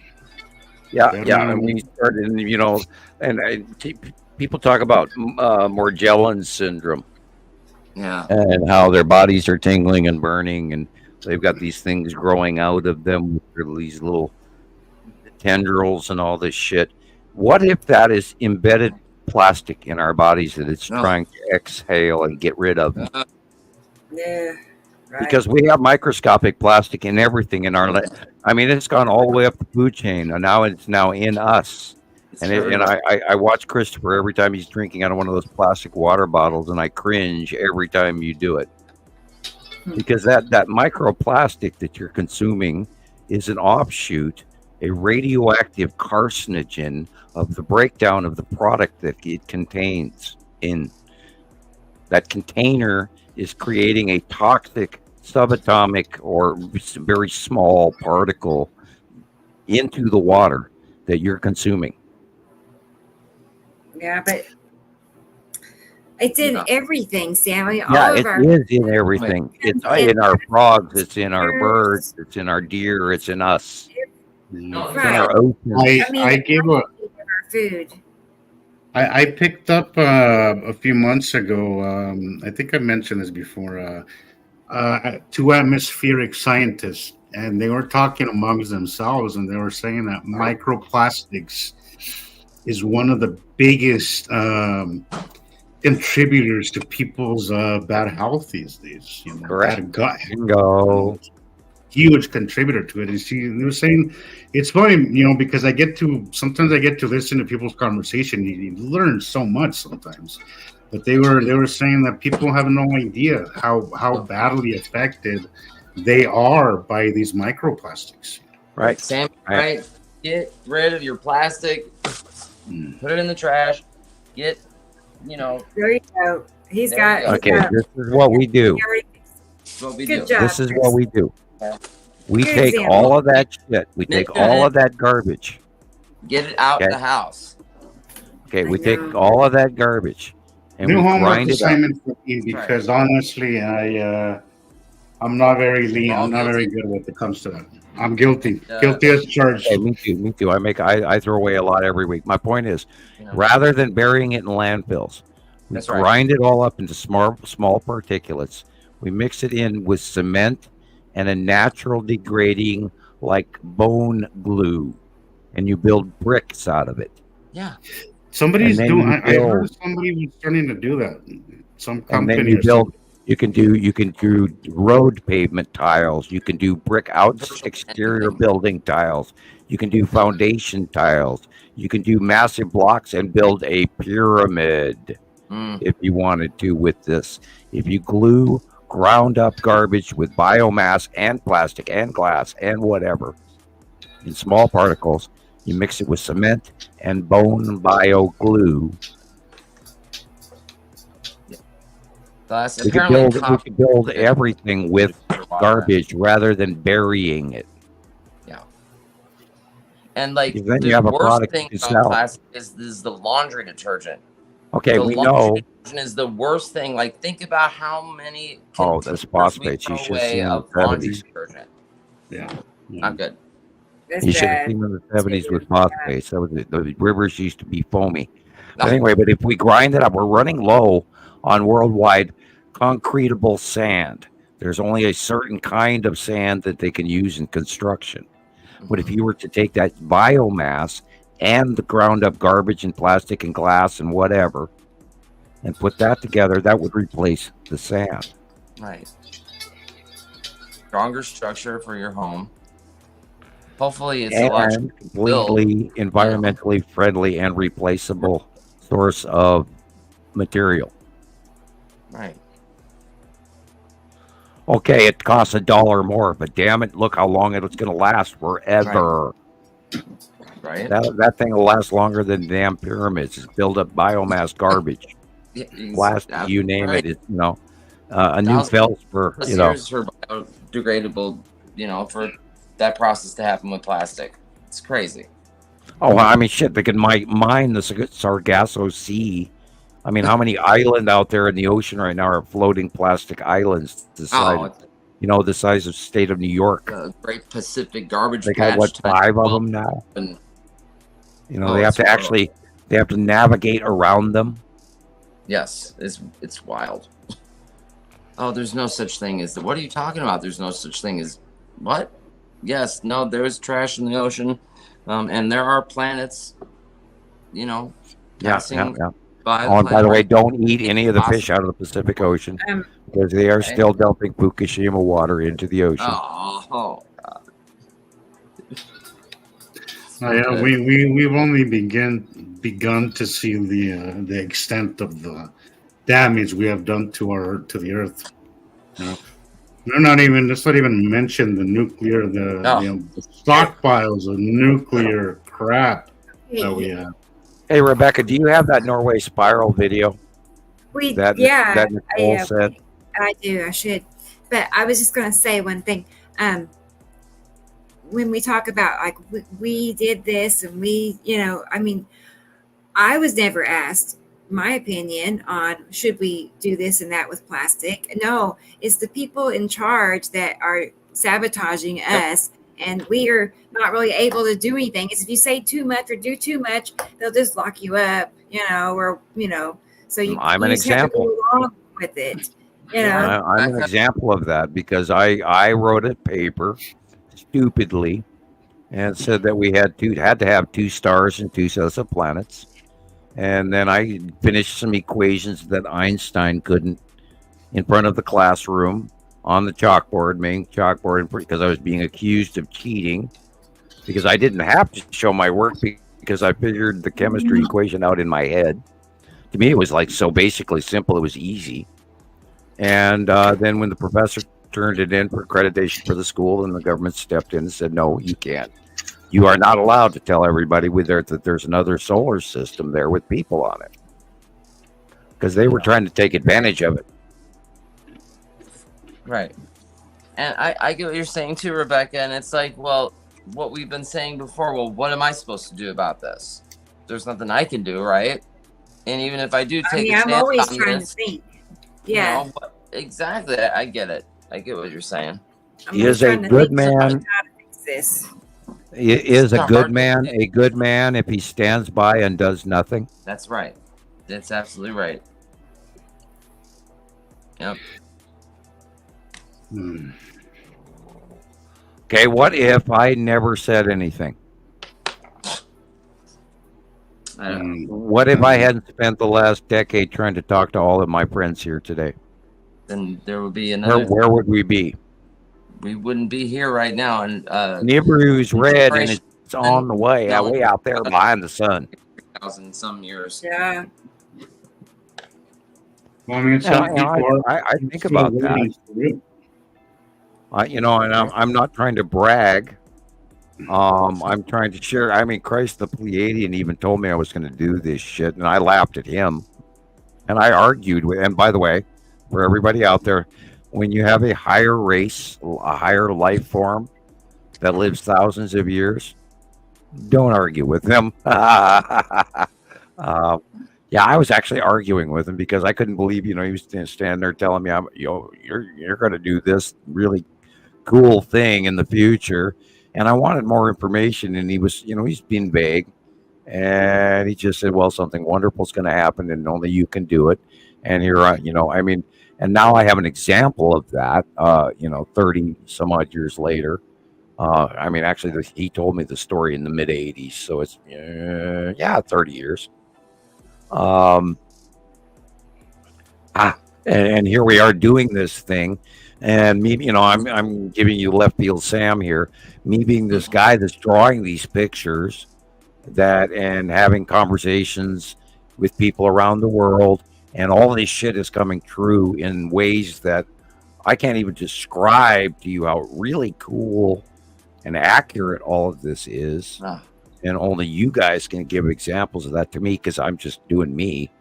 So I only have my outlook, and yet this is affecting so much, and so much is going on, and yet why don't the rest of the world see this? It's weird. Go ahead, please. I gotta drink my pop here. Go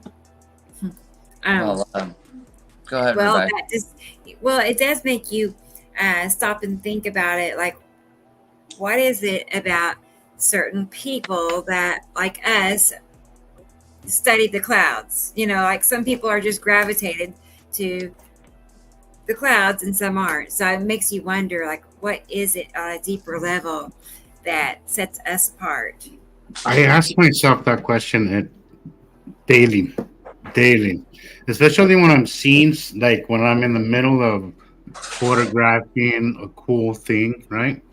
Right. I always ask myself, what makes the difference between, you know, between us and everybody else? Because, you know, we, you know, I don't want to sound.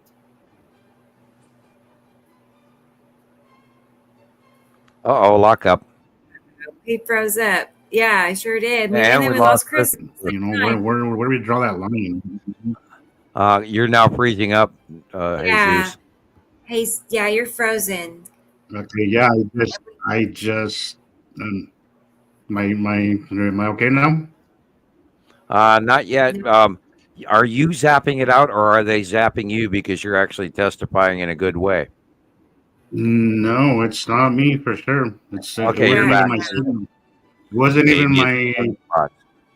Yeah, it wasn't my Wi-Fi. My Wi-Fi. It was in your area. You and we lost Christoper at the same time. All together. Yeah. So that's probably a regional internet thing in you guys' area, or a sunspot, or a big bomb went off someplace. We'll hear about it later. I'm only kidding. I'll keep an eye out for them. Yeah. Well, see, actually, what you were doing is you were like with higher intelligence professing to the world some deep, dark secret that they needed to hear, but they didn't want you to hear it. I guess not, but I wonder. I don't want to think like it's hard for me to say we're different or special in any way. You know, like nobody wants. You guys have already grown. Okay, you know you are going to experience electrical difficulties with electronics and things around you. Now, watch how many times next week you walk into a store and their electronic computer goes down. Or you drive underneath a traffic light and that traffic light turns off. I mean, not a traffic light, but a street light. When you gain, okay, I'm here. I'm going metaphysical, silly Buddha shit. When you gain enlightenment, the output. See, we're electrical beings, and us humans, some of us see that. We actually put off light because we're luminescent beings. We are, and not, you know, as Yoda says, not this crude matter. You are a luminescent being, and you are more. You're a Jedi, and the more that you grow, and the more that you touch source and achieve your personal magnetosphere and aware of yourself and living in the now, which is what Buddha teaches. Welcome back, Christoper. Hey. The more that you are living in the now, in the self, and your electrical bubble, which is the same thing that the Earth has, which protects from solar coronal mass ejection, the same thing that the universe has, the same thing which our dimension has, is a bubble, a circle. And your magnetic electrical you, that is Jesus, is electrical. And the more that you realize this, the higher your frequency goes. You elevate your frequency. And that causes a light effect that the electronic equipment around you will react to, which is why I electrocute many things all the time. When I was still working at the airport, they brought in a bank of 5 casino machines, brand new, and the guy was wiring them in together, and he was, you know, lining up the amperage to be able to plug it into this part of the wall and this part of the wall, so they could electrically cover them. And he got them plugged in and turned on, and I walked over there with paper towels and Windex, and I sprayed the towel, not the TVs. I sprayed the towel. Mm-hmm. I reached over, I touched the top wooden area of the electronic casino machines, the bank of 5, and I got close, and I got a lightning bolt from my chest to the nearby middle TV screen, and it was purple as hell. It went zorch, and I blew every fuse in all 5 of those casino machines just by walking up to them.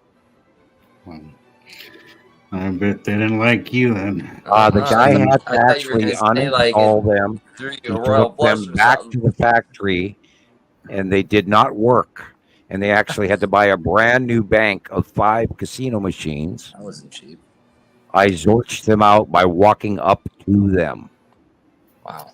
And the lightning bolt came out of my chest. Wow. Now, when I travel, I will, when I go over rivers or railroad tracks, not a lot. It has happened about 5, maybe 6 times in my lifetime.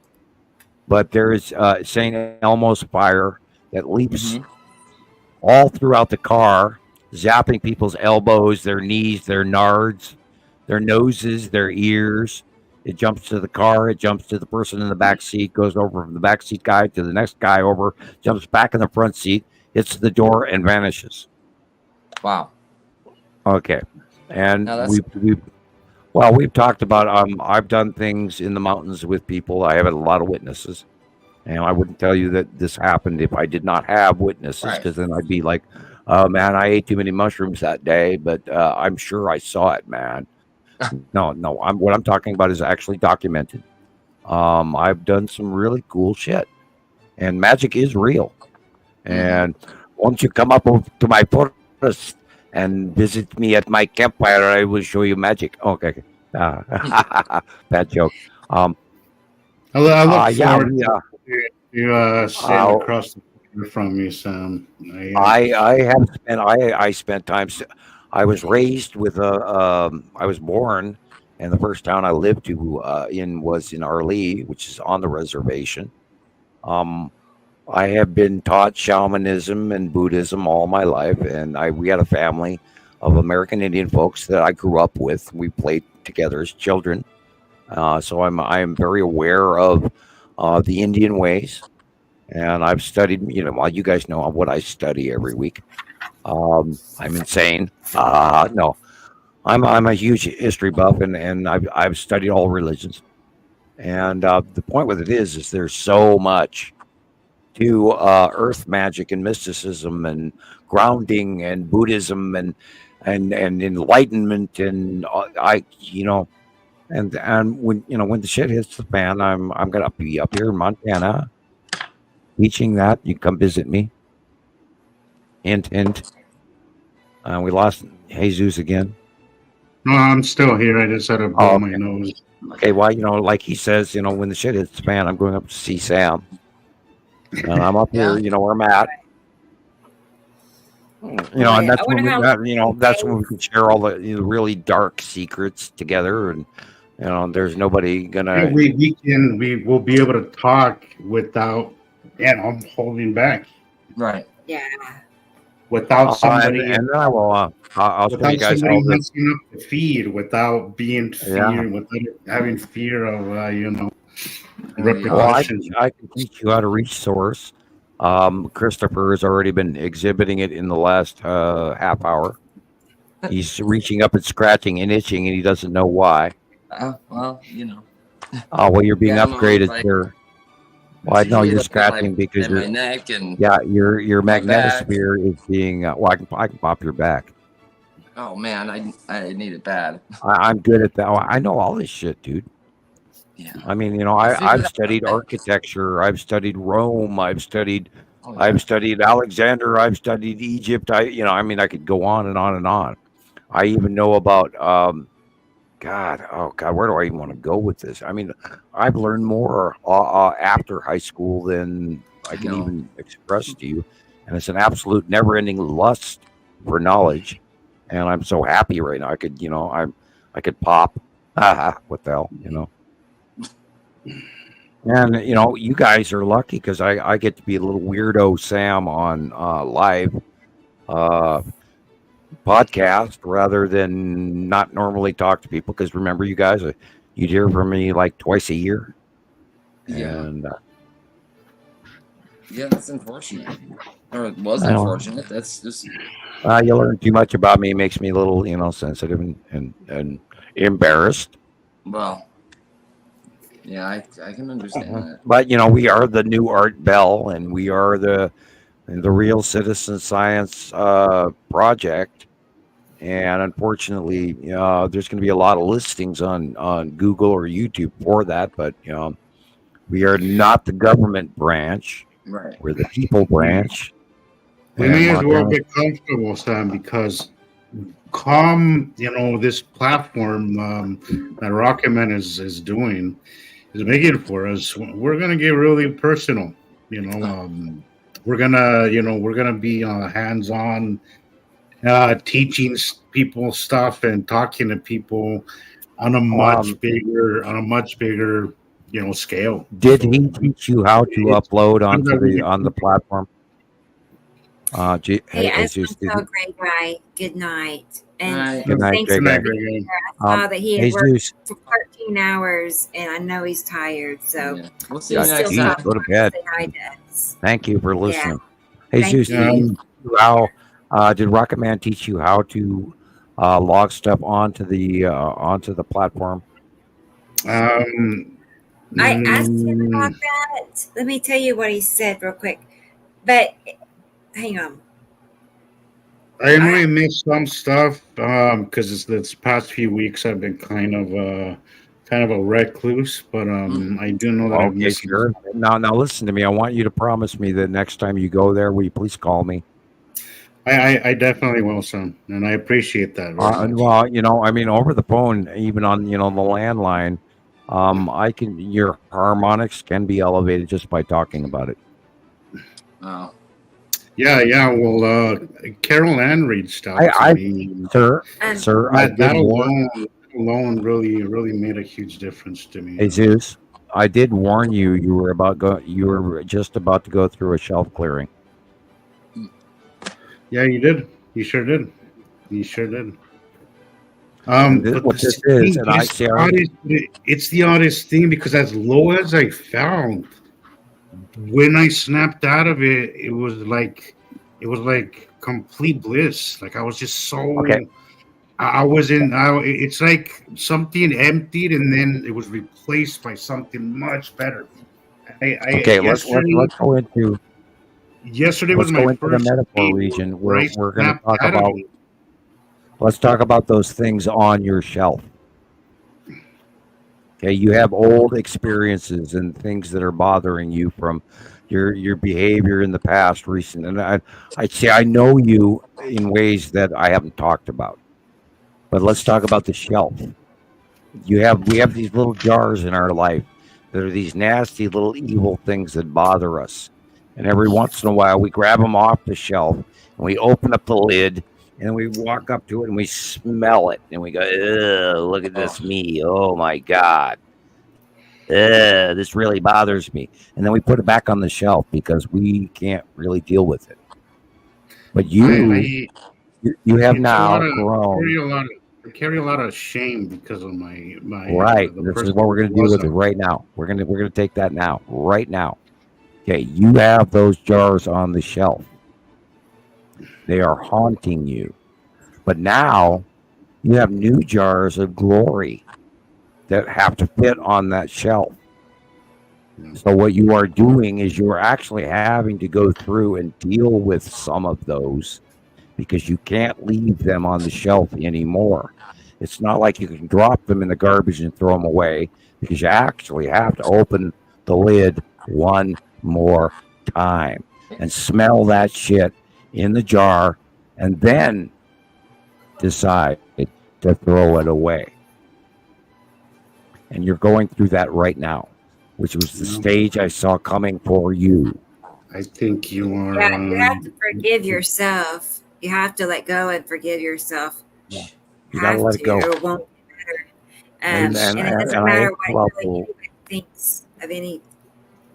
I have for the most part, but like Sam says, sometimes you reach back, into those. Okay, if you just threw it in the garbage, if you just dropped it in the can, you wouldn't have the answer. So you got to rip that lid off one more time and examine it.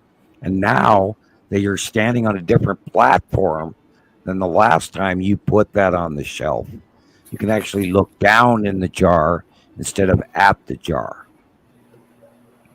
You're now you have risen above that problem. You are not the same person you were then when you put that jar on the shelf. You have grown beyond that. So now you can smell it. God, it's gross. It was stupid. But you know what? Doesn't matter anymore because now is now. And then you put the lid back on and drop it in the garbage. The shelf is clearing for the future because you know it's coming. Thank you, Carol. Thank you very much, and Charlie, and everybody here. Thank you, guys. I love you. It means a lot. After my horrible week, I was really looking forward to this, to talking to you guys and being here. So, yeah. Well, we all have to go through. We go through ups and downs. You got to go through some crap to move on, and then you move on. You are spot on with that, though, Sam, because it's kind of how it felt like something horrible took over me, and then it left, and then it was replaced by something beautiful because I felt amazing yesterday. And now one of my next days, I went to work, and it's just my whole work day was so great. It was just such a great day. And next time you will remember that you got to say it's exterior. And I'm not going to go there. I'm not going to put myself that far down because I've already cleared some of the shelf. So let's add some of the good shit on the shelf, not the bad. And I went through that in my first 5 years with numerous. Oh God, I was trolled so bad and dogged so bad for trying to help everybody. And I knew the reason that why I did it, all the way to 1980 on was because I cared that I felt people should know about this, which is why I do it. So therefore I had an edge, and yet, I went through all of that too. And I had to learn about the clearing of the shelf, getting rid of the garbage of that thing that somebody can pry your lid open because they're teasing you about something. And if they got that thing, then they can use it against you. So why have that thing if you haven't dealt with it yourself? And you should, because we're not the same people we were when we did this. Even biologically, we replace our skin cells every, so many years. So, this is a new you. You're not any of that old life. You've grown up. You're better. You're stronger. And now you're on the right where you're comfortable with. Use it. Enjoy it. That's right. Enjoy it. Live it. Do it. Be the change that you seek. That's right. Yeah. No, I really needed to hear that. Thank you, Sam. Right. And, absolutely. We knew it was coming. I knew it was coming. I knew you were going to go through an argument. I'm not trying to, brag or anything like this, but I talked to you a couple of weeks ago about that. I know you're going to go, and you still will. But you're actually, it's sort of like working your path through items that you got to weave through, and you're going to, keep rising up, and you will, and you are. I was wondering what exactly you were referring to, but it makes a lot more. It makes complete sense now. Letting shedding that old person has been a hell of a process. Me and Rebecca, you guys have been with me. You guys have been my friends since I was, in my dark days. I know I probably hit it well, but I wasn't. It was a different stage in my life. They weren't dark days; they were normal days. That's normal at your age group. To be adventurous and rebel and break all the rules, you go out and drink as much beer as you can handle and argue with the society and in a place because you're feeling uncomfortable and the shit doesn't fit for you, and why is everybody wrong and I'm not, and then back and forth, why is everybody right and I'm not, and you go back and forth through that. But now you're getting comfortable with who you are, which is why your health is changed and why you're rising up. And you have a goal, you have a hobby, and you got to go through all of these stages. Yeah. And it's just part of, they always say the male brain never actually matures until age 35. So, normal. Yeah, it sounds about right. Because right around 35 is when I kind of snapped out. So stop feeling guilty over the crap and move on. You're doing fine, man. You're cool. You're here. As I said earlier, I have no reasons anymore to be sad because I love where I'm at now. I have great friends. You guys are my family. I have a great personal life. My relationship with my brothers has been great. Which is something I never thought was going to happen again.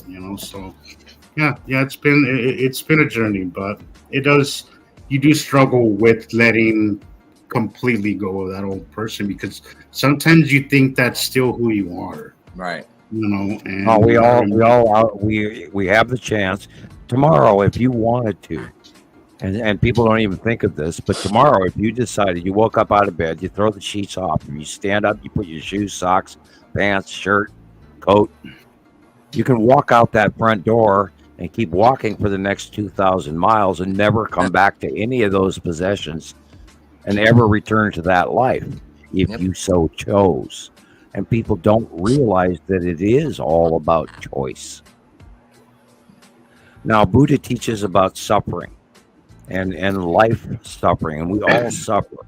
And the second stage of the suffering is realizing that we all suffer. And the third stage is realizing that you can do something by alleviating suffering. And the fourth stage is realizing that you create your own suffering by your choices and your decisions and your wants and your ill wants, the things you don't want. And those are all choices. And fifth stage is enlightenment, when you realize that you don't need any of that shit. Yeah. And when you separate yourself into the now and your existence, which is why Buddha sat next to the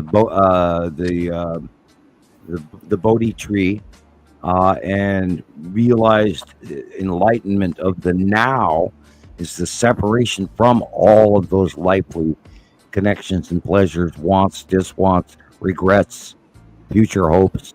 And when you separate yourself to the now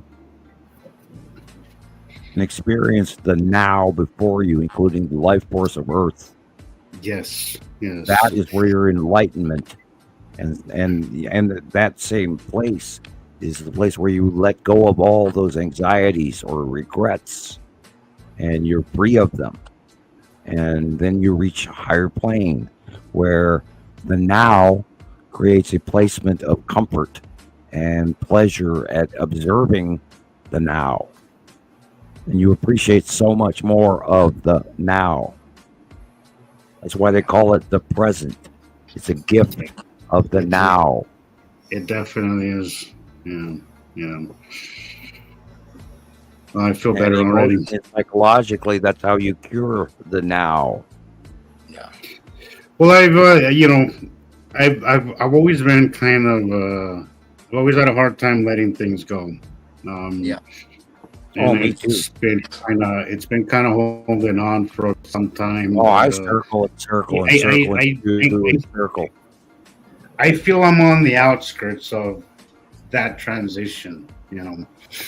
Well, we've all been taught that we don't fit in, and that's the number one thing about the Wayseer movement and all of that, is we all have been ostracized in one way or another, and that's why we're here today, and why we think out of the box, because we don't fit in. And it's society's way of saying that there's something wrong with you, rather than the opposite, which is there's something wrong with society. And that's why all of us, every one of us today, listening to this podcast now and in the future, have come here because we are right and they are wrong. It is that simple.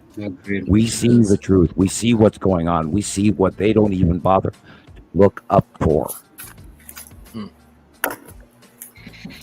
Yeah. It is. You are live, my friend. You are live. Yeah, we're on here live, so nice to see you. But yeah, you definitely hit the nail on the head, Sam. That's pretty much what's happening. What happened is last week. And people that have gotten here because they knew something was wrong. They knew the skies were wrong, so they found their way here for a reason, because there's not a lot of us here right now. I wish there was more. Right. But here we are, and we're doing our best to reach out to the masses. Only you out there can help with the Citizen Science Project, because just become a member and get it out there. I mean, Christ, ET's here, they're over the top of our heads. And to anybody dealing with this stuff, remember, you're not alone, guys. I know it's really easy to kind of get caught up in the moment and, kind of let yourself go, for a moment, when you're feeling down. But there is options, there is people, we have a great family here. So anybody feeling, and we know that this is affecting all of us, Right. for whatever reason, whether it's the planets. I think it's a mixture of everything, personal experiences and changes in our lives and that kind of stuff. But reach out. Don't be afraid to reach out to somebody, and kind of snap out of it, Right. I think. Well, I said this earlier. How much people appreciate having other people they can turn to. So. Oh yeah. It's getting. Yeah, I mean, it's never been like a super duper chore to have a show. It's always been something I look forward to. I'm wondering when it's going to take off. It's got to go. Yes. Where eventually, somehow, people are going to go, God, you've got to see these people talk, and Right. you need to listen to what they spend 14 years proving, not guessing, proving. And we've got the fact. We're no longer in theory. Theory was years ago. Right. There's only so many of us that can scream for so long, and then we run out of voice. We're frying our ass here for you, and I'm not trying to whine or complain, but hello, wow, guys, come on, man, wow.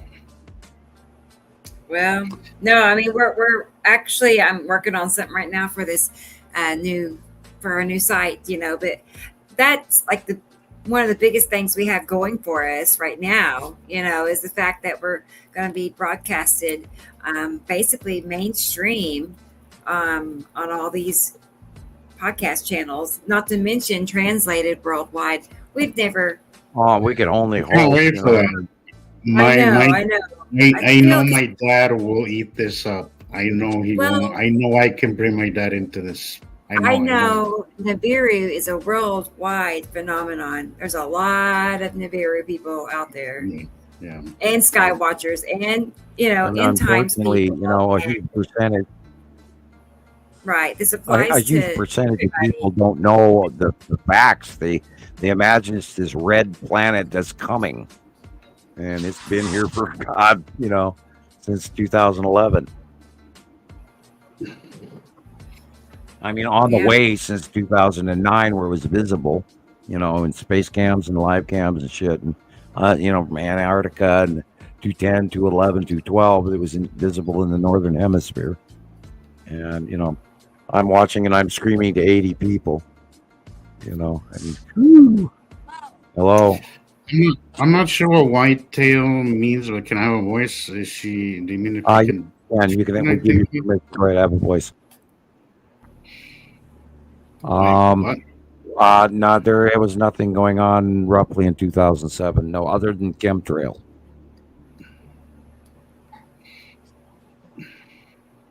No. What did you say about that, Sam? What did she? Can I have a voice? What does that mean? Did you? Sorry, I missed what you said, Sam. Well, she said, "Can I have a voice?" And I said, "Absolutely, you can have your own voice. You bet." Tell the people around you. Try to start at the basics. Try to describe to them that there's a binary solar system, 2 stars, always was, always will be. And then you can speak. And there was nothing really going on in 2007. That was prior to the onset or anywhere nearby visible space. That occurred about 2009, 10-ish. And then the second star became visible in the southern hemisphere on the bottom of the planet about 2010-11, and then in the northern hemisphere 2011-12. And there's a lot to learn, so you better do some homework and go through Rebecca's videos on YouTube, go through my videos on Radio Wasteland on YouTube. Radio Wasteland, Samuel Hofman, got 87 videos. There's a handful of Understanding the Sky series out there where we point out the planets to you. And we got 14 years of information, and you probably have not got time to listen to all of it. So we're gonna, do it one step at a time as much as we can. I'm being silly. Also running out of voice, and I'm going to the little scientist room. Please do talk. Okay. And definitely watch Jesus's videos because, he does these time lapses where you get to see these planets rotating, and it's not just a still shot of what, we're looking at. And my gosh, the first time I saw your videos, Jesus, I was just, no way. This another block came up. This can't be happening. This is impossible. No. But it's what I live to make those videos, man. It is the most exciting time of my day, my week, when I get to make those videos and I post them. It's so great. So thank you for for watching, because I really, that's what I want to do, is just share something so cool. It's so cool. How did you start with the time lapse videos? Did you know you were looking at? We mentioned that earlier. We used to have this. So Sam used to have this partner, so to speak, who he fell out of. They had a falling out, but he used to make time lapses. Okay. Well, he would go on to. He wouldn't make them. He would go into the webcams, and then he would compress them and make time lapses. And I just got hooked on watching the time lapses because they were so cool, and they were such a great tool to learn. But what happened is that after they had a falling out, this guy just disappeared. He stopped making videos. He stopped. I don't know how it hit him that hard that he just completely disappeared. Very strange. And he stopped making them. So I was like, well, shit, I had to learn how to make them myself because I enjoyed watching them. Yeah. Now, who are we talking about? We're talking about the history of my time lapses, why and how I got started. I was telling them. Okay. Jamie got me hooked. Jamie got me hooked on his time lapses. And then after he stopped making them, I'm like, well, I have to, I want to keep watching time lapses, and I'm not going to keep rerunning the ones he made. He started focusing on his art about that time. He wanted to deal with those graphic planet placements in which people are still using, and I ask you not to, because it's disinformation, because the placement of where the planets are in our outview no longer applies. And that's why I have copies of his material. I don't use them because they're old and they do not apply, which is why we do the site drawing by hand. And I don't spend 18 hours trying to do a graphic design each month. I can spend 20 minutes and draw very accurately the planets. After a decade of doing it by hand, and everybody here can tell you, I'm very accurate at what I draw, and it's become a thing that is just, especially since people ask me, you got to dumb it down as much as you can, so we can use it as easy as possible. And I kept telling everybody all the time, save a copy of the monthly site drawing. And it comes out every 15th of the month. And I show you where the changes of the planetary placement and the asteroids and what the sightings have been through all month long in between. And I put it out once a month and occasionally a few side drawings. And then the accuracy has been unbelievable, and it blows me away. Go ahead, guys. It blows me away too, Sam, because about I would say about maybe 8 to 10 days prior to your sight drawing coming out. The previous month's sight drawing really doesn't apply anymore because it seems that the planets are starting to move.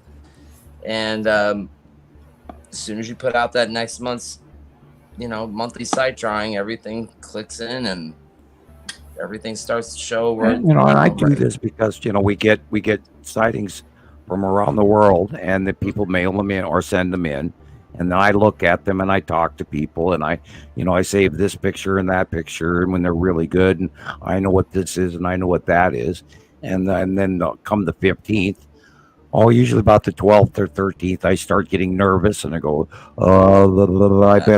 I better start thinking about this, and then I start pondering it. What do I know? What have I seen?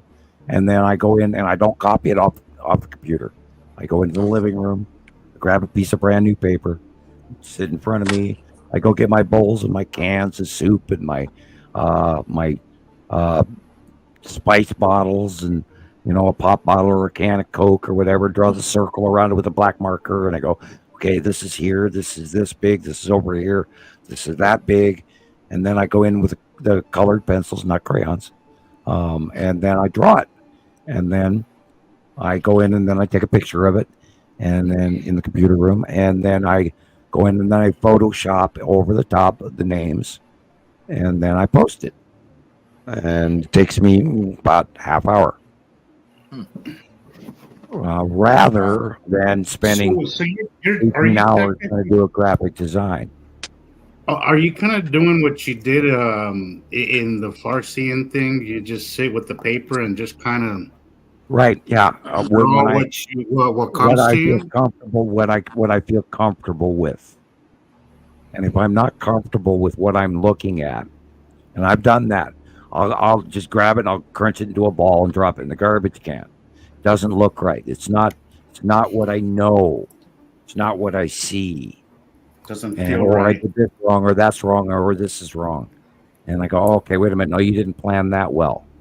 Because you have to plan ahead when you draw circles over circles. Mm-hmm.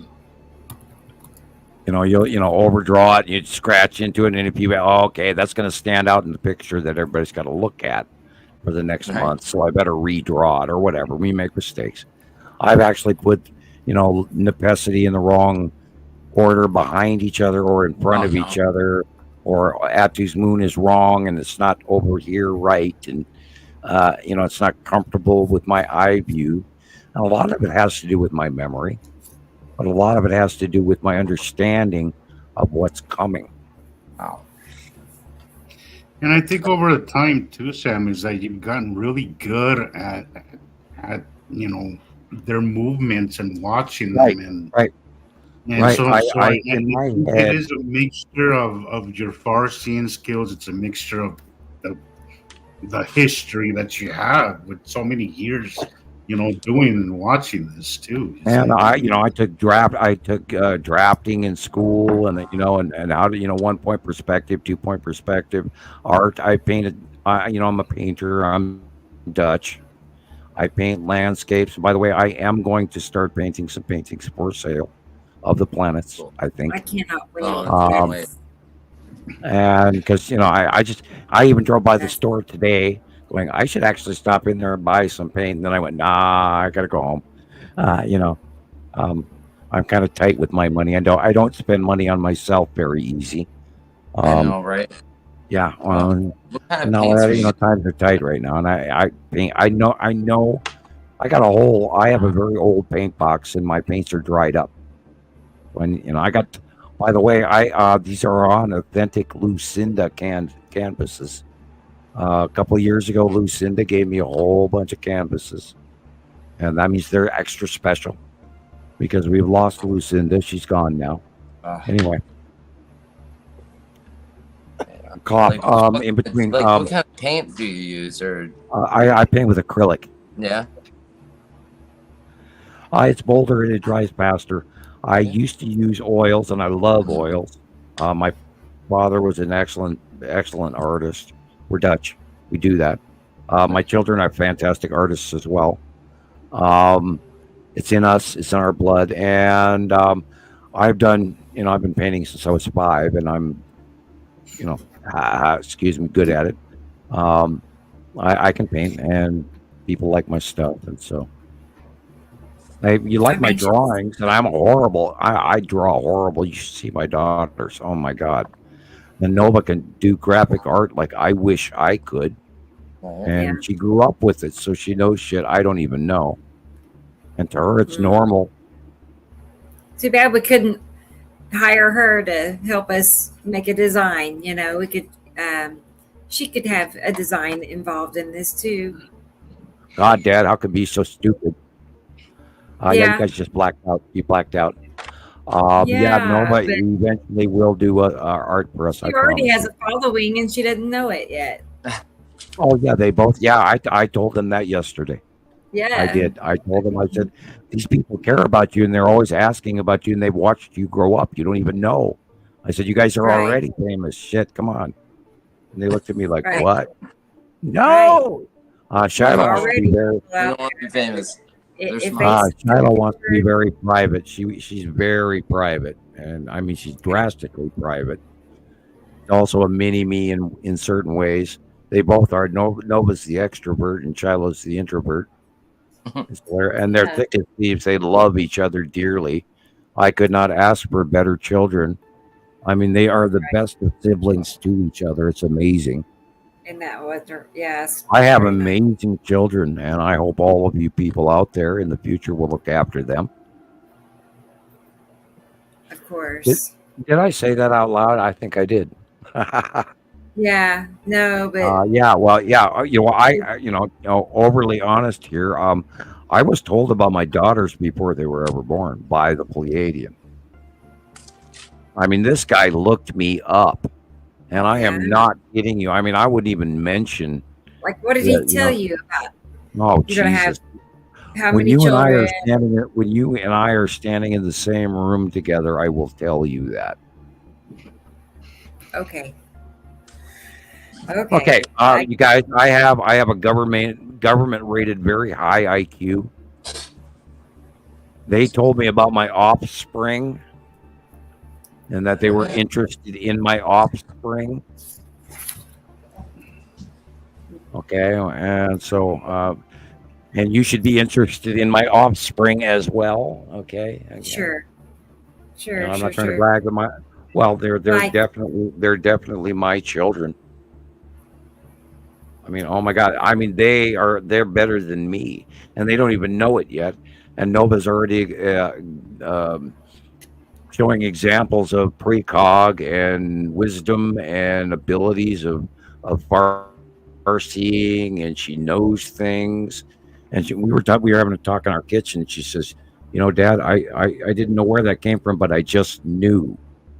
It was like this big bell, like I'm standing next to the church bell going off, like dong, yup. And she's now 17, and so she's entering the stages of this new Hofman bloodline that is evident before me, that I knew about 20 years before she was even born. Right. Well, weird, a little spooky, and yet they're famous already. The people know about them.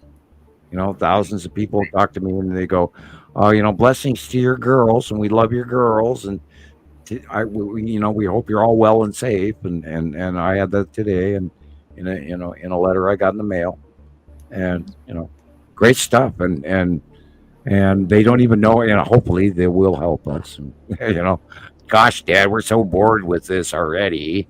God, what up her? I know.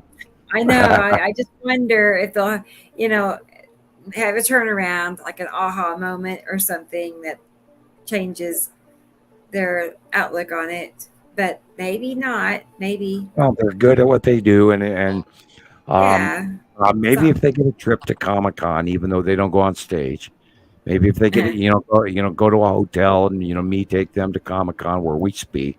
If we ever make enough money, where we could actually afford to speak to larger crowds.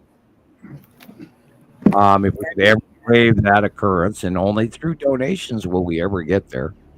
And if if the platform pans out, etc. Then maybe if they see,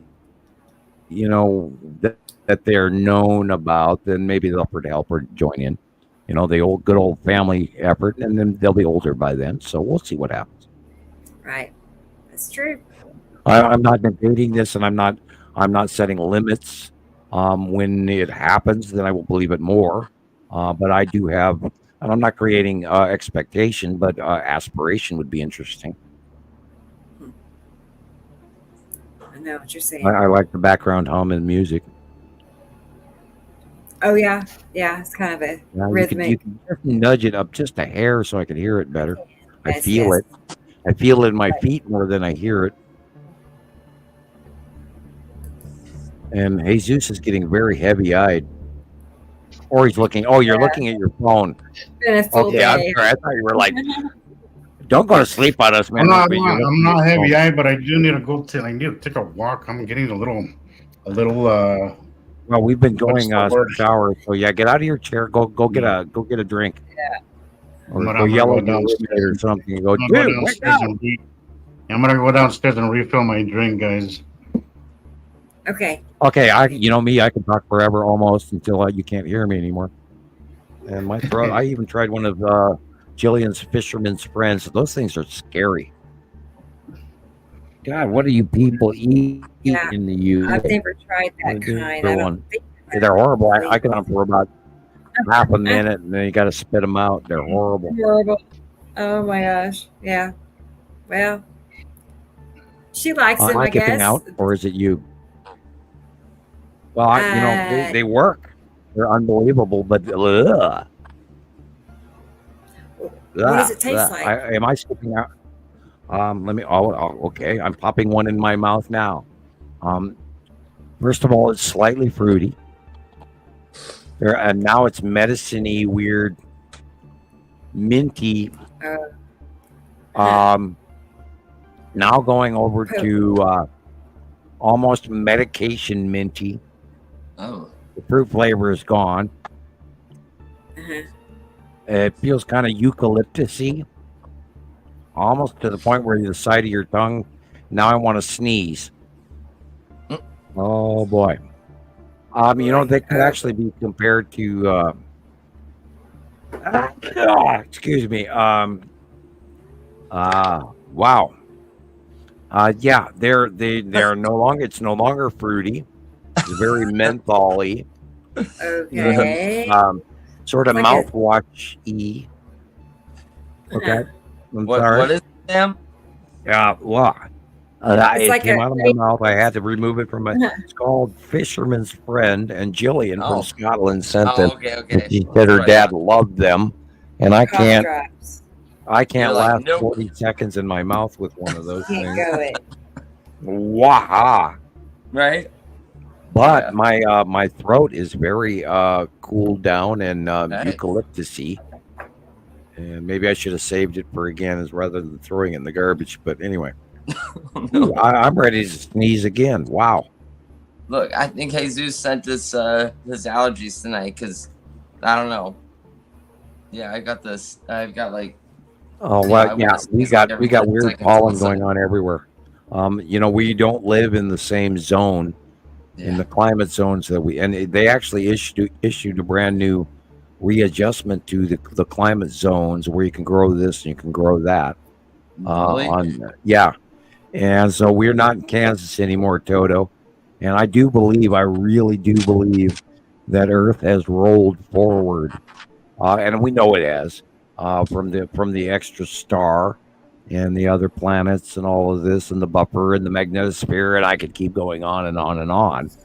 So we know we're not geographically located where we used to be on what we assume is normal, where our jet streams are all freaked out and all this other shit going on, and then the solar cycle and the sun and all the planets and the magnetosphere and blah blah blah blah blah. I mean, it's insane. We know we are not, and I don't believe in a pole shift, but I know we have rolled. We're forward, and that's the moon. We can see the moon looks different and wrong. And that's proof because our view of the moon has never, ever changed. So if the moon looks different, it's not the moon. It's actually Earth. It's us. We've rolled. So, I mean, we know that everything in the sky, and all those people out there in religious world, they're talking the changes in the signs in the sky. Well, hell, you guys, we've been talking about this shit for 14 years. Where the hell you been? I mean, Christ, mail us a $5 donation, put it on our plate. Amen. I'm not trying to be silly or weird, but we get better if you guys donate. Right. We have to have it. We need to run off of it. We can't do any more. I'm on 15 computers. I mean, shit. And we spent decades trying to warn people, and we're just now finally getting furthered to a functioning ability to communicate, and we're trying. Right. So. And then donations help too, because we're trying to communicate this stuff to you, but then I have to draw diagrams like this, and that just the moon, right? Okay. What? Got a crater what is that? Here. Yeah, this is our moon, right? And okay. But if you see, okay, look, I see it. I'm trying my best here. Okay, you know how the moon has the bunny rabbit ears? What do you call them, Sam? I call it the paw print. The paw print. He calls it the paw print. The Chinese have a legend where it's like a rabbit. I don't know what the thing is, but I went with the rabbit because to me it doesn't look like a man on the moon at all. But this is what it looked like. Yeah, you're right. The bunny ears kind of shifted the other way.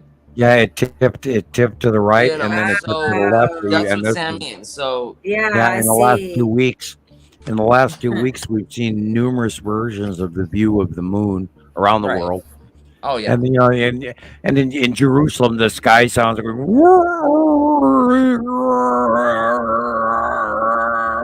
through the sky, and they're all freaking out, and it's like, oh shit, dude, we've been telling you that from all the way back to 2011. Where you been? I mean, I'm amazed. I mean, I am in awe. Went out on YouTube. Exactly when Sam said, 2010, 2012, you said? Yeah, all the way back then. What was that? It was the weirdest, creepiest thing you ever saw on TikTok. We heard it. We heard it here in Missoula.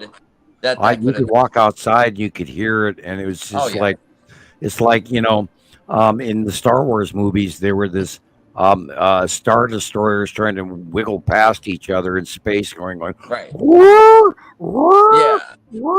I mean, this is these long graduate.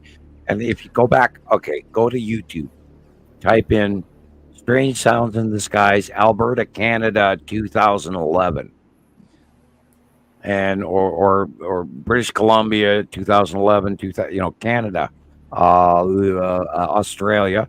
Rebecca, do you have that video available? Yeah, I do. Hang on a second. I was going to say, that sounds familiar. We first heard it. Now, remember, everybody, the planets came up from underneath us. And Australia is in the southern hemisphere of planet Earth. And we first heard the sky sounds in Australia in 2011. Play that funky video. Here it comes. Here it comes. The hell is that?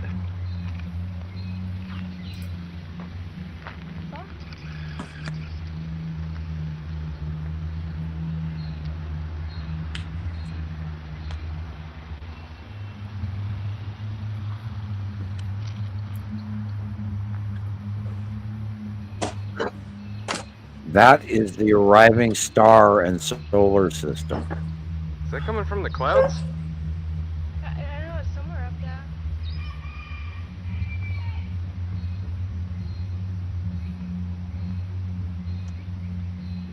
Wow. And for you religious folks out there, that is the trumpeting in the skies. Wow. The sign in the skies and the trumpeting. And this is far newer. Wow. Look at it. Wow. And there are thousands of videos like this on YouTube.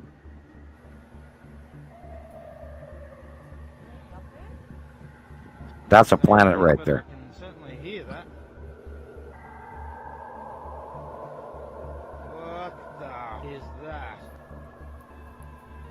And for those of you doubters out there, go to YouTube and type in planetary sounds from the planets and stars in our solar system, and you'll have an education right there.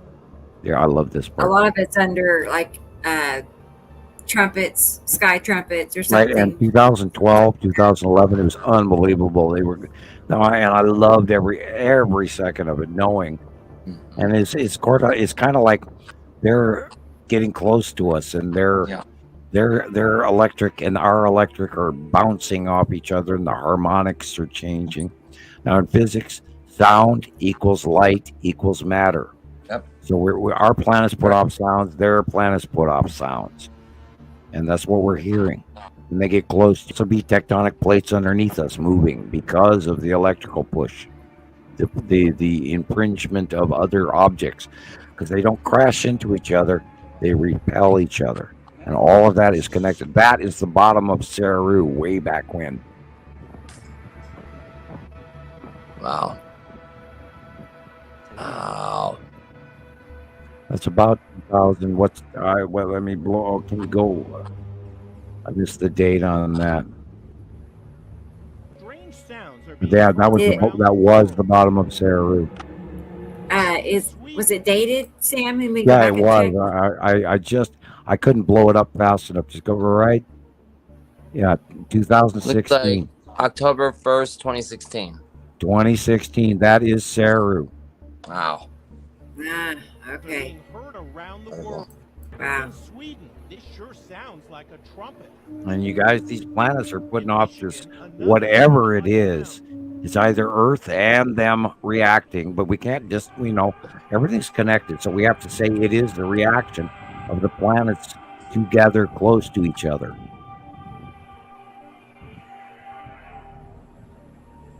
Yeah. Gosh. Wow. And it's happened around the world. Numbers of times, year after year after year. It's kind of in cycles, like 2 to 3 year cycles.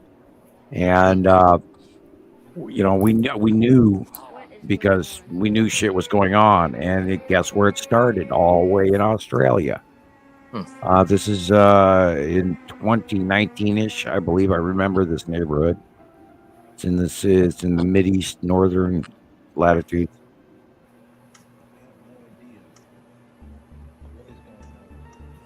And there are thousands of videos showing the sky sounds.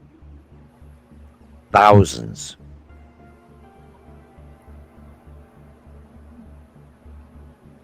I remember this one. Oh, yeah.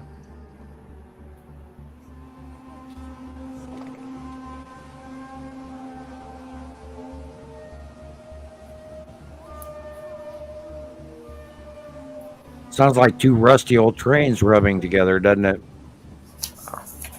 Weird. And we've also talked about how the sound, when the planets are directly over the top of us, all of our normal sounds echo and sound differently as well, including thunder and lightning, where it goes echoing through the mountains over and over and over and over again, because the planets are close to us and the sound bounces back and forth more than normal. Jeez. That could be a harmonic build-up between the sounds between us and the higher planet as well, which is all combined. I mean, our output of noise versus our already existent noise output combining together to create a harmonic discord rub, like when you're rubbing your finger on a crystal glass and it's wet and it goes. Did you hear the after sound I just did on that one? That was interesting. Yeah, it's like echoey. It was almost computer electric. I like that part. That was cool. I ought to try the higher harmonics. Maybe there's a whole new mysticism I have yet to discover. I was wondering that. Well, I'm doing lower throat. I wonder what the high notes will do. Yeah. I haven't tried that lately. Message here. Well, when I was in my band, I did, Frankie Valli, and we did a lot of the classics, and the Beatles, and you name it. That's why I'm always singing in the background. I'm actually getting a little too free with you guys, admitting too much. Oh my God, I don't want you to know who I really am. I'm only joking. I know, right? I'm thinking, gosh, if the 1990s were oldies, my God. Oh, dude, I was in an 80s band, man. Oh, no. Yeah, we did 1965 through 1980 songs, and one of the bands was called the Classics with a K, Classics with a Z at the end, Classic or an X. It was an X, a Classics, and we did Beatles all the way through 1980, and I played all kinds of different, rhythm and lead and bass and listened to keyboards and you name it, and did a bunch of back. I actually was offered a contract with Columbia Recording Artists as a backup singer, but I turned it down. I did not want to live in Hollywood, thank you. Yeah. I went down there long enough to discover I was like, no, thank you. Nope, not living here, thank you. And that was right, at the startup when you had Spider-Man walking on the corner and all of that regularly, and nice folks down there. They weren't hating Ashbury, but anyway. Yeah. I'm still an old Led Zeppelin hippie, so It's a big change from Montana, I'm sure. Hey, when Woodstock was going on, I was like 9 years old, and I almost ran away. I didn't have peanut butter and jelly sandwiches or anything to go. So I didn't, I knew it was over there and it was a long ways away, but I was in Minnesota at the time, and I knew about Woodstock going on, but I didn't brave running away. No.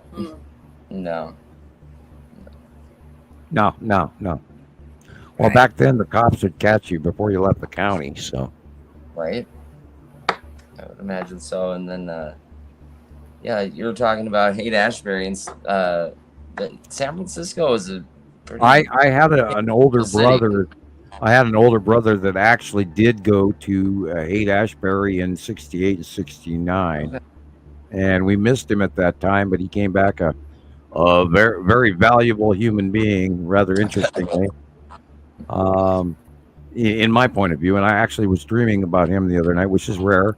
And he's no longer with us. He's deceased now, and it's odd to dream about people that aren't with you anymore. It's a little weird.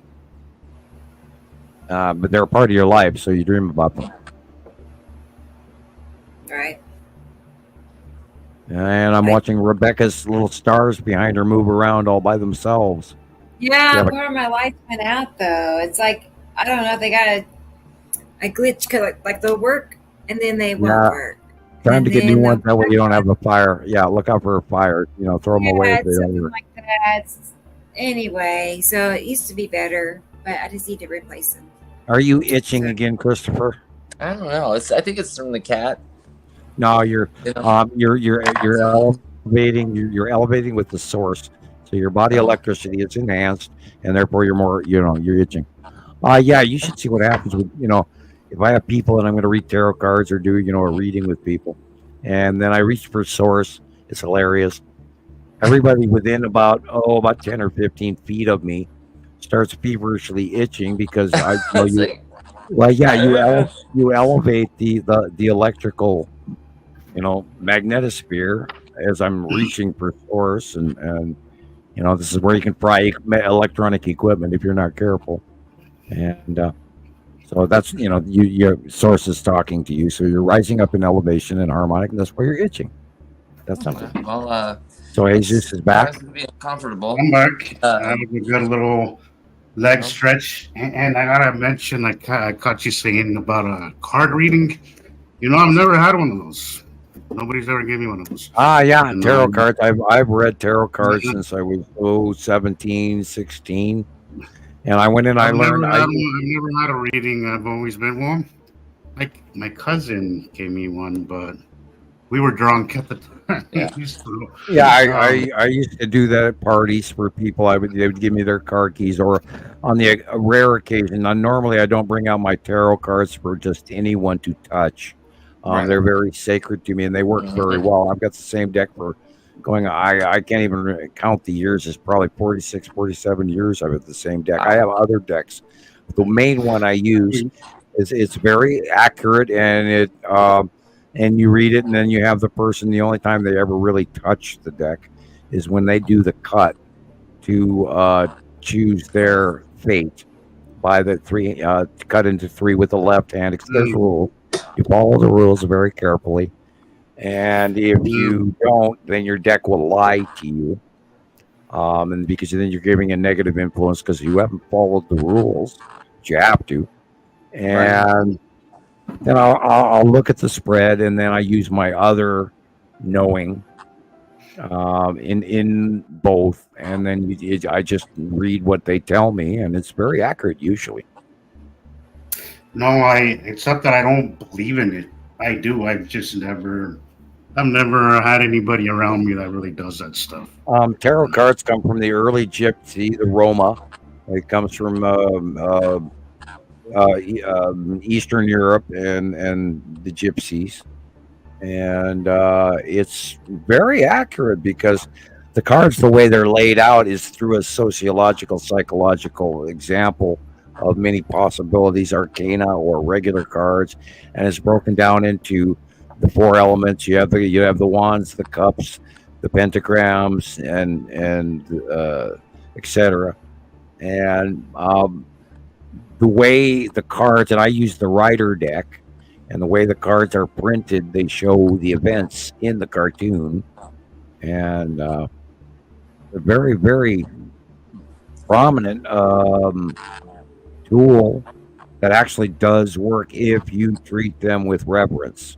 If you don't, then they will. I think when it comes to those things, it's all about how you feel, how you approach it.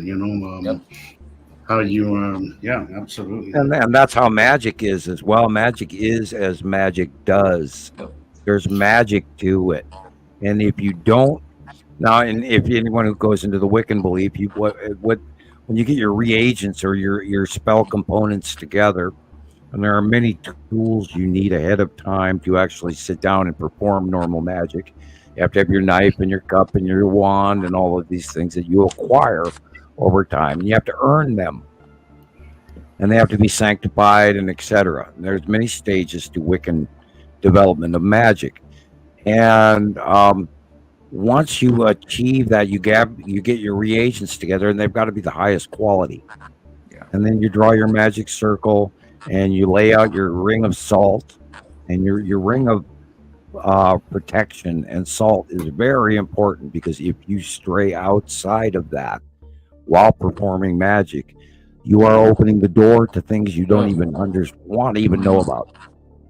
And I've watched people walk out of the magic circle before, and I've seen shit happen, and you don't want to do that. And it's dumb. And if you're in the middle of a magic circle and you are casting magic and you don't treat it seriously, you will. That's exactly what I mean. Is my father was always a little mystical like that, but he never wanted to teach us any of it. He was really of the belief that it was. Or maybe it was the way he used it. He always thought like it's something that could be really dangerous if used the wrong way. Oh, and it can be, because there are, and we've talked about this before, there are other entities that exist on Earth that the average human is not aware of.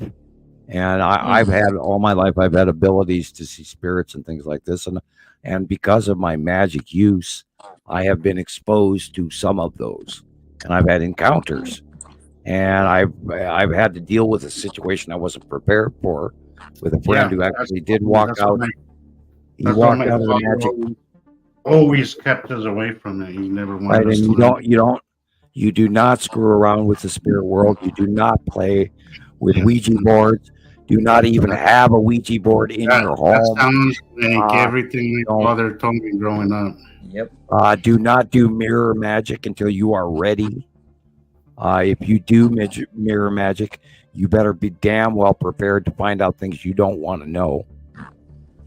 You can also invite people, or not people, into your world by playing with things you're not ready for. Yeah. You held them sacred. That's right, Carol. That's I am a victim at an early childhood age of other people playing around with things, and then they came after me because they didn't want me to do what I'm doing now, and so I learned the hard way through other people and myself, and I've watched people discount this reality because magic is real. And if you discount it, A, you're not going to benefit from it, and B, you actually might suffer the consequences of it. Don't play with shit you don't know what you're doing.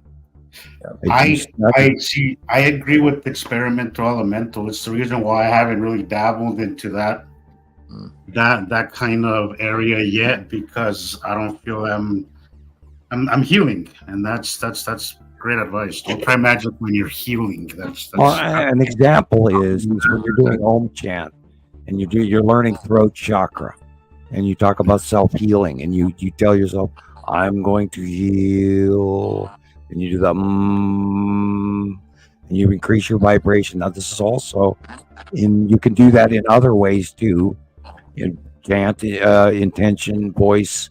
This is all part of magic. Is you learn how to do these things. And you learn chants, so mote it be, and all that. That's Wiccan. And you learn Latin. You learn how to read and write spells, blah, blah, blah. There's other ways to do many things. The point with it is you don't play with it until you understand it. Now, I learned Egyptian magic, and I found out it was really spooky. And I saw events that were chaotic. And I went, I'm not going there no more, period. Wow. And I absolutely avoid Egyptian magic. There's elementals involved that are way too powerful, and they're real. They're there. I've watched it. Oh, yeah, no, I absolutely respect it, and I even fear it just a little bit. Well, it's like when you go for a walk up a mountain.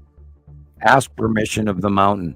Talk to the trees. Say, may I have a safe journey, please, before you ever go up that trail, because there's shit up there you don't even know about, and it's real. When you feel it, it's there.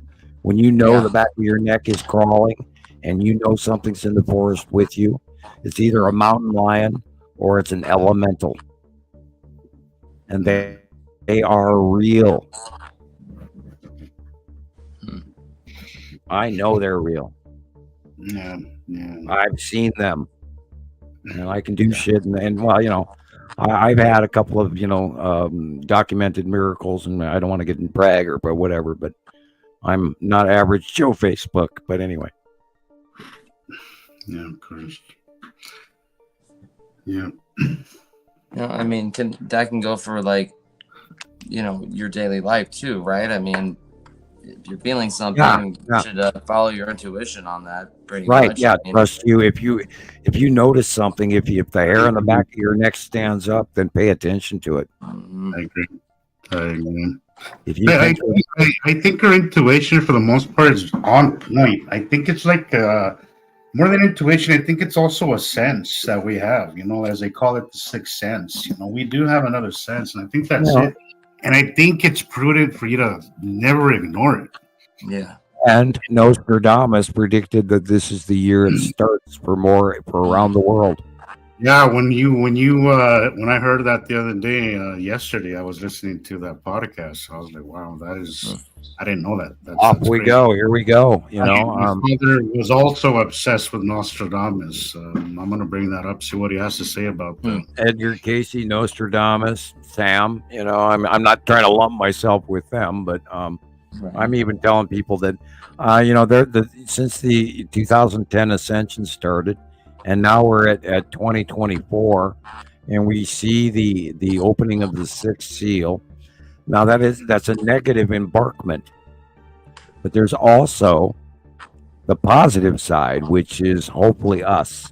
Let's all be the people that move forward through the power of our belief system, so that we can we further our common goal for the right nature, not for the wrong. And because there's always two sides. And the farther down that path you go, the more you're going to learn. The more you believe, the more you'll be open to experimentation of understanding and going, wait a minute, maybe there's the possibility of. Am I hearing you double? Let me put the volume down. Yeah. Tomorrow, 7th, guys. Wow. That's quite the run we've had so far today. Yeah. Yeah, and we actually haven't been showing any sky stuff for like an hour now. And hi, Rebecca. I've been wondering, what do you got for us? Like a short or something, so we can like take a breath and a swallow. Oh man. Well, we can do like exercise for 10 minutes or something. I know. I'll tell you, that little walk I took was great. Right. I had to go feed my cats. Yeah. I have kitty cats here and there, and outside cats and stray cats, and but I didn't hear any birds chirping. I do have my bird video. I finally got my videos to transfer over. Let me make sure I downloaded it. I think I got it. Yeah, I'm pretty sure. Anyway, this is me coming. I went outside 2 nights ago. Yeah. Hang on. 3:30 in the morning. Hopefully I got it here. Darn it. All that, and it's not there. Hang on a second. All sorts of crazy hours of the night, huh? I do stay up late. It's don't ask me why. I've never been this way in my life. But I don't know, maybe a year ago, I started staying up later. That's all. You realize it's coming up on 2 a.m. for you, young lady? Yes, it is. Yes, it is. Is it? Yeah. Usually I go to bed about it's like 2 a.m. for you, right? Yes. Rebecca? Yeah. Yes, it is. 2 a.m. We did 12:52 here. Our 7th hour, so almost 1 o'clock in Mountain Time. Yep. Guys, I say all that and I can't find it. I was gonna play it. It's on my list, on my video list tonight.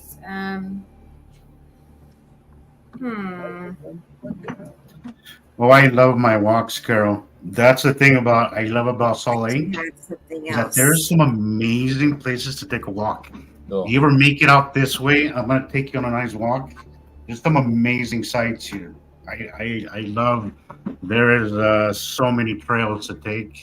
That's my thing, At 7 p.m. every day, I go offline and I take a little walk. Cool. Most days, Especially enough with the 180-day cycle starting, I especially love taking my walks because I can take pictures and take a walk at the same time. And very therapeutic. So I have a short clip here. It's from a new Mr. MBB33 video. I had not seen it. Cool. Yeah, it's from yesterday. So it's a portion of that. Okay. Okay, cool. Something new. And yeah, it is new, right? So let me get back down to that.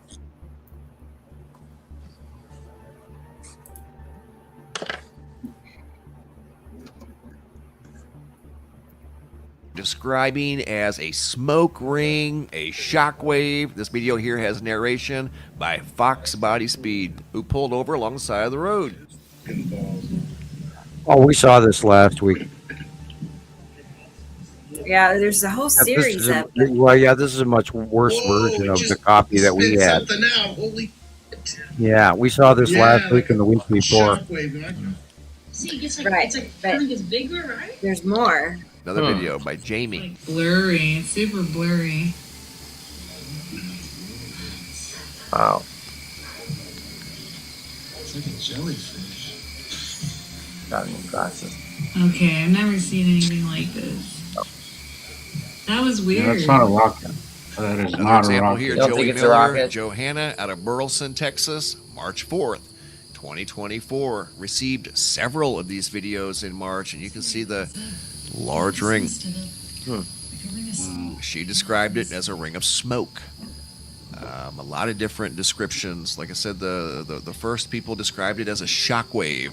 Some people describe it as a vapor ring. Same people, different night, March 25th. Again. Whoa.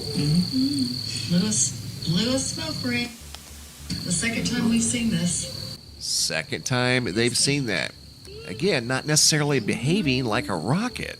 Usually a rocket has a trail behind it, not in front of it. And here's another example out of Texas. Julia C., March 25th, also saw what looked like a big ring in the sky appear from a point of light that doesn't appear to have an exhaust trail behind it. Doesn't really look like a rocket. I don't know what this thing is, but it's become very commonplace in the skies here recently. I receive multiple videos. Here's another one. Mike C. out of Centerville, Texas. Wow. March 25th. It's so weird how they're all doing it to the left. What is that? Would you care for a supposition? There's no clouds in the sky. No, but that looks like a helicopter. Looks like it did a projection. It had a mist and ran in circles. I got it on video. They were describing it as a mist, a projection, shaped like a helicopter propeller. Here's another example. Nunya out of Houston, Texas, March 25th. There it is again. And notice the absence of a trail behind it like a typical rocket would have. I mean, some rockets are quite impressive. They put on quite a show in the nighttime sky. Right, we Chris, talked about Dallas, that. Texas, same thing. But watch what this does. What the fuck is that, bro? There's like a ring coming from like the front of it. Would you like a supposition? This one here appears to change direction. A ship coming in within our atmosphere and punching a hole through it. Bowie, Texas, March 4th. And then they change direction because then they change direction. A punch hole. A punch cloud. A nighttime punch cloud. I mean, people are very taken back by this, and most all of us by now, because they happen on such a regular basis, have seen a rocket launch at one point or another. This just doesn't look like a typical rocket. Not quite sure what's going on, but whatever it is, it's going on frequently, especially here in the last couple of months. I think it's incoming craft punching a hole like a punch cloud into our upper atmosphere. And then they change direction as they punch through at the right angle so they don't have trouble. And then they change direction to go where they want to go. Wow. So, yeah, that's not us. And that's why there's no rocket trail, because it's not coming from Earth, but coming from outside in. And that wouldn't be like our craft ricocheting off the atmosphere. Right, not our craft at all. That's upper. And we know that the Texas Cube and the Long Box Cube are way closer. So we know that there's way more ship traffic going on above us. We've been screaming it for years and years now, since 2019, where they changed position, came out from behind the sun or in front of the sun. They were in front of the sun. So we could barely see them. We had captures for years. And then they moved and came right out here and right out there in 2019. And we've been watching them ever since, and now they're even lower. Now, there was a period of time at arrival where the Long Box Cube orbited Earth from the North Pole to the South Pole for weeks, and nobody saw that except me. And I even saw it on radar. I couldn't believe it. Back when you could. And there's a lot. God, and yeah, we're trying to scream this to to everybody, and there are so very few people listening to what's going on. And I would bet money that those are ships popping in and creating their own circular punch cloud when they break through our upper ionosphere. And then at a great deal of speed, so they create that pop, and then they change direction. That's insane. That's interesting. There is there's like 6-7 videos of the same thing in different places. it's getting these things are getting so obvious to where they're not going to be very deniable. That's what I mean. Is I think this platform could not come at a better time. If you're loading, really, if you're loading or unloading commodities, and you're hauling up material where you're loading commodity, I would assume that they would have been done by now. But if you got ships coming in and out, that would be an expression of them popping in. Now, we have seen many sightings where we've seen them open up wormholes and then fly through them, or things fly out of them. But that's not what was happening here. We kept seeing them come in, and all of a sudden we see that pop. And there is no spiral SpaceX rocket trail whatsoever to any of this. So therefore, it's not a changing first stage to second stage launch where we've seen before also. So that's none of that. And this is something coming in and creating that puff circle and then changing direction, which means they come in, they slam on the brakes, and they create, because they're going really fast, and then they hit our atmosphere, which causes that rotational puff. And then they change direction and go about where they're headed.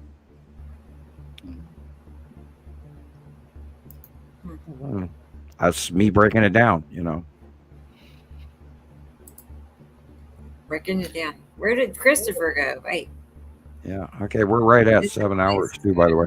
I'm going to a little tangent room again. I'll be right back. Okay, Sam. How long you want to keep going? I mean, do you have a? We've been on 7 hours, so I'm fine with.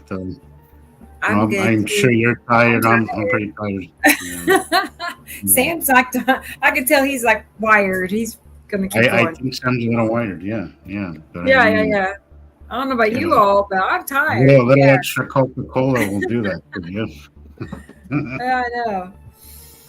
But, I feel like we could wrap it up and call this a successful show. Actually, is this been more like an off-topic show? I agree. Yeah, I enjoyed it for a change. But I will say, last show there was you guys had some cool pictures and cool videos, man. It was so cool. I haven't finished it all, but the beginning of it, I've seen about 4 hours of it, and there's some really cool stuff in there. Really cool stuff. Awesome. Yeah, and I think the show before that, Sam raved over. He was like, that was my favorite show. And I saw that he shared it, and then he commented, best one yet. Yeah, it was a really good show. I was actually smiling through the whole show. So, and I wasn't feeling uncomfortable and weird and all of that. This show was therapy for me today. I really needed it. So I guess that's what we're doing. I think it was a good session. I enjoyed it very much. Did a hell of a lot for my mental health this week. So yeah, it was great. Yeah, next, like I said, the next time you're feeling uncomfortable, type us an email or send us a PM. I'll send you some music. The source leads the way, and the source will pick all the perfect songs. I promise. Yeah, I definitely will do that, and I appreciate that, Sam.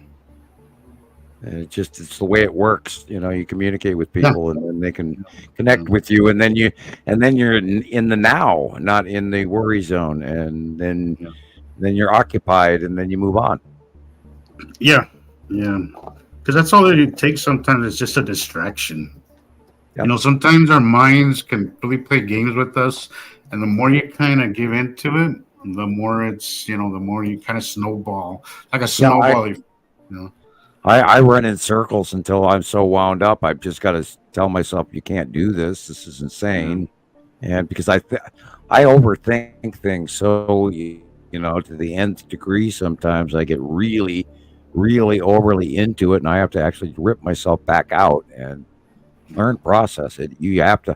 And when you get there and you're uncomfortable and you're worried, I mean, hell, we never got through, we never got out of the cave, pardon the expression, without that little bit of hope, and to know that it's always darkest before the dawn, and the realization that the sun is going to come up tomorrow is the only thing that's ever gotten us out of the cave, as they say. So you have to remember that. You distract yourself. Thank you, Andrea. That's very, very, very kind of you to say. Thank you. I have lost track of the comments again. Way behind here. Yeah, there was a lot. There was a lot to keep up. You know, a lot of people don't think that they can be different in their life, and they think they're guilty of all the crap they did when they were a kid or whatever, and that's not even you anymore. It was like 5 people ago. Yeah. Well, again, it comes in waves, and I do feel a lot of it has to do with, of course, past experience, things you're dealing with, and the last 5 years have been a lot of major changes for me, like huge life-altering changes. So it's it comes in waves. Sometimes a lot of it is planetary as well too, and that only enhances something that's kind of creeping there, and then it kind of enhances it. And so yeah, again, anybody ever feeling that way, reach out to somebody, guys, because we're a family here. So Shelly's going to bed. Good night, Shelly. Good night, Shelly. Yeah, guys. Thanks for being here. Good night. Thanks for being here. Yes, thanks for being here, and thanks for helping. She's done a lot of work over on TikTok tonight, keeping the comments current and explaining what we're talking about. And so thank you so much again.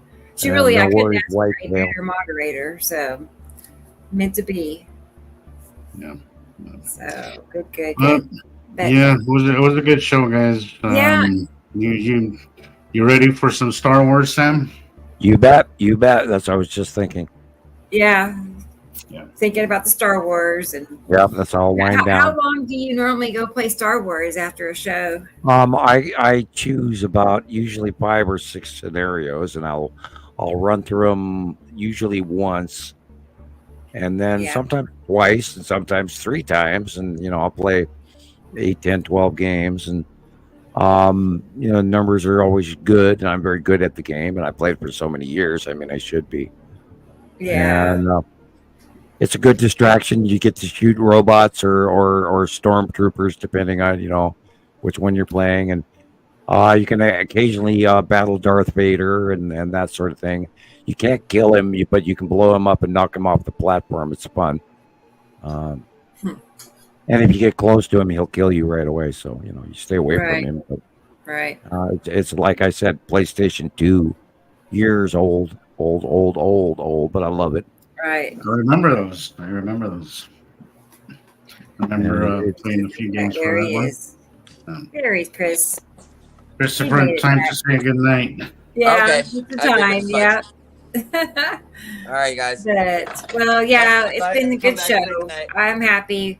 I'm very happy with this show. I feel like Jesus. I feel like, it was just a different kind of show, but everybody, was wanting a show like this anyway. So perfect. Yeah. And of course, if anybody has any questions, just send us a message on Facebook or in the news feed on the group, or direct message us, and we'll be happy to answer any questions you have. Yeah, and watch this on YouTube also later after it gets published, and then comment, because we're getting like 3 comments, and be sure to go to YouTube and like it so that Rebecca's numbers can go up, and that's what we want. She needs to have that little silver plaque with the the YouTube play button, and she's got to get her. Is there a plaque? Yeah. Yes, I'll take. There's many plaques with many different colors, and you can reach. Wait till you. I can't wait till you get 1 million views, and then they'll mail you a plaque in the mail, and then you'll be really officially a YouTuber. It's the YouTube button. It's a button. It's basically the YouTube buttons, I think, is what they use. So. Okay. Yeah, and you should have gotten there long ago, but we've been. It's time. Yeah, it's time, and TikTokers, you can help. Go to YouTube and watch the show. Right. I was gonna say, on TikTok, it's going on 600,000 likes. What? Yeah. Crazy. Awesome. Yeah, that's pretty good. I mean, I'm working my way to 1 million, so it might be a year from now, but we'll get there. That is well, incredible. at some We'll point in time, celebrate. people have looked up my name some 5 million plus times. It might even be greater by now, but I mean, I have no idea how well known I am, but I'm just this guy up here in Montana.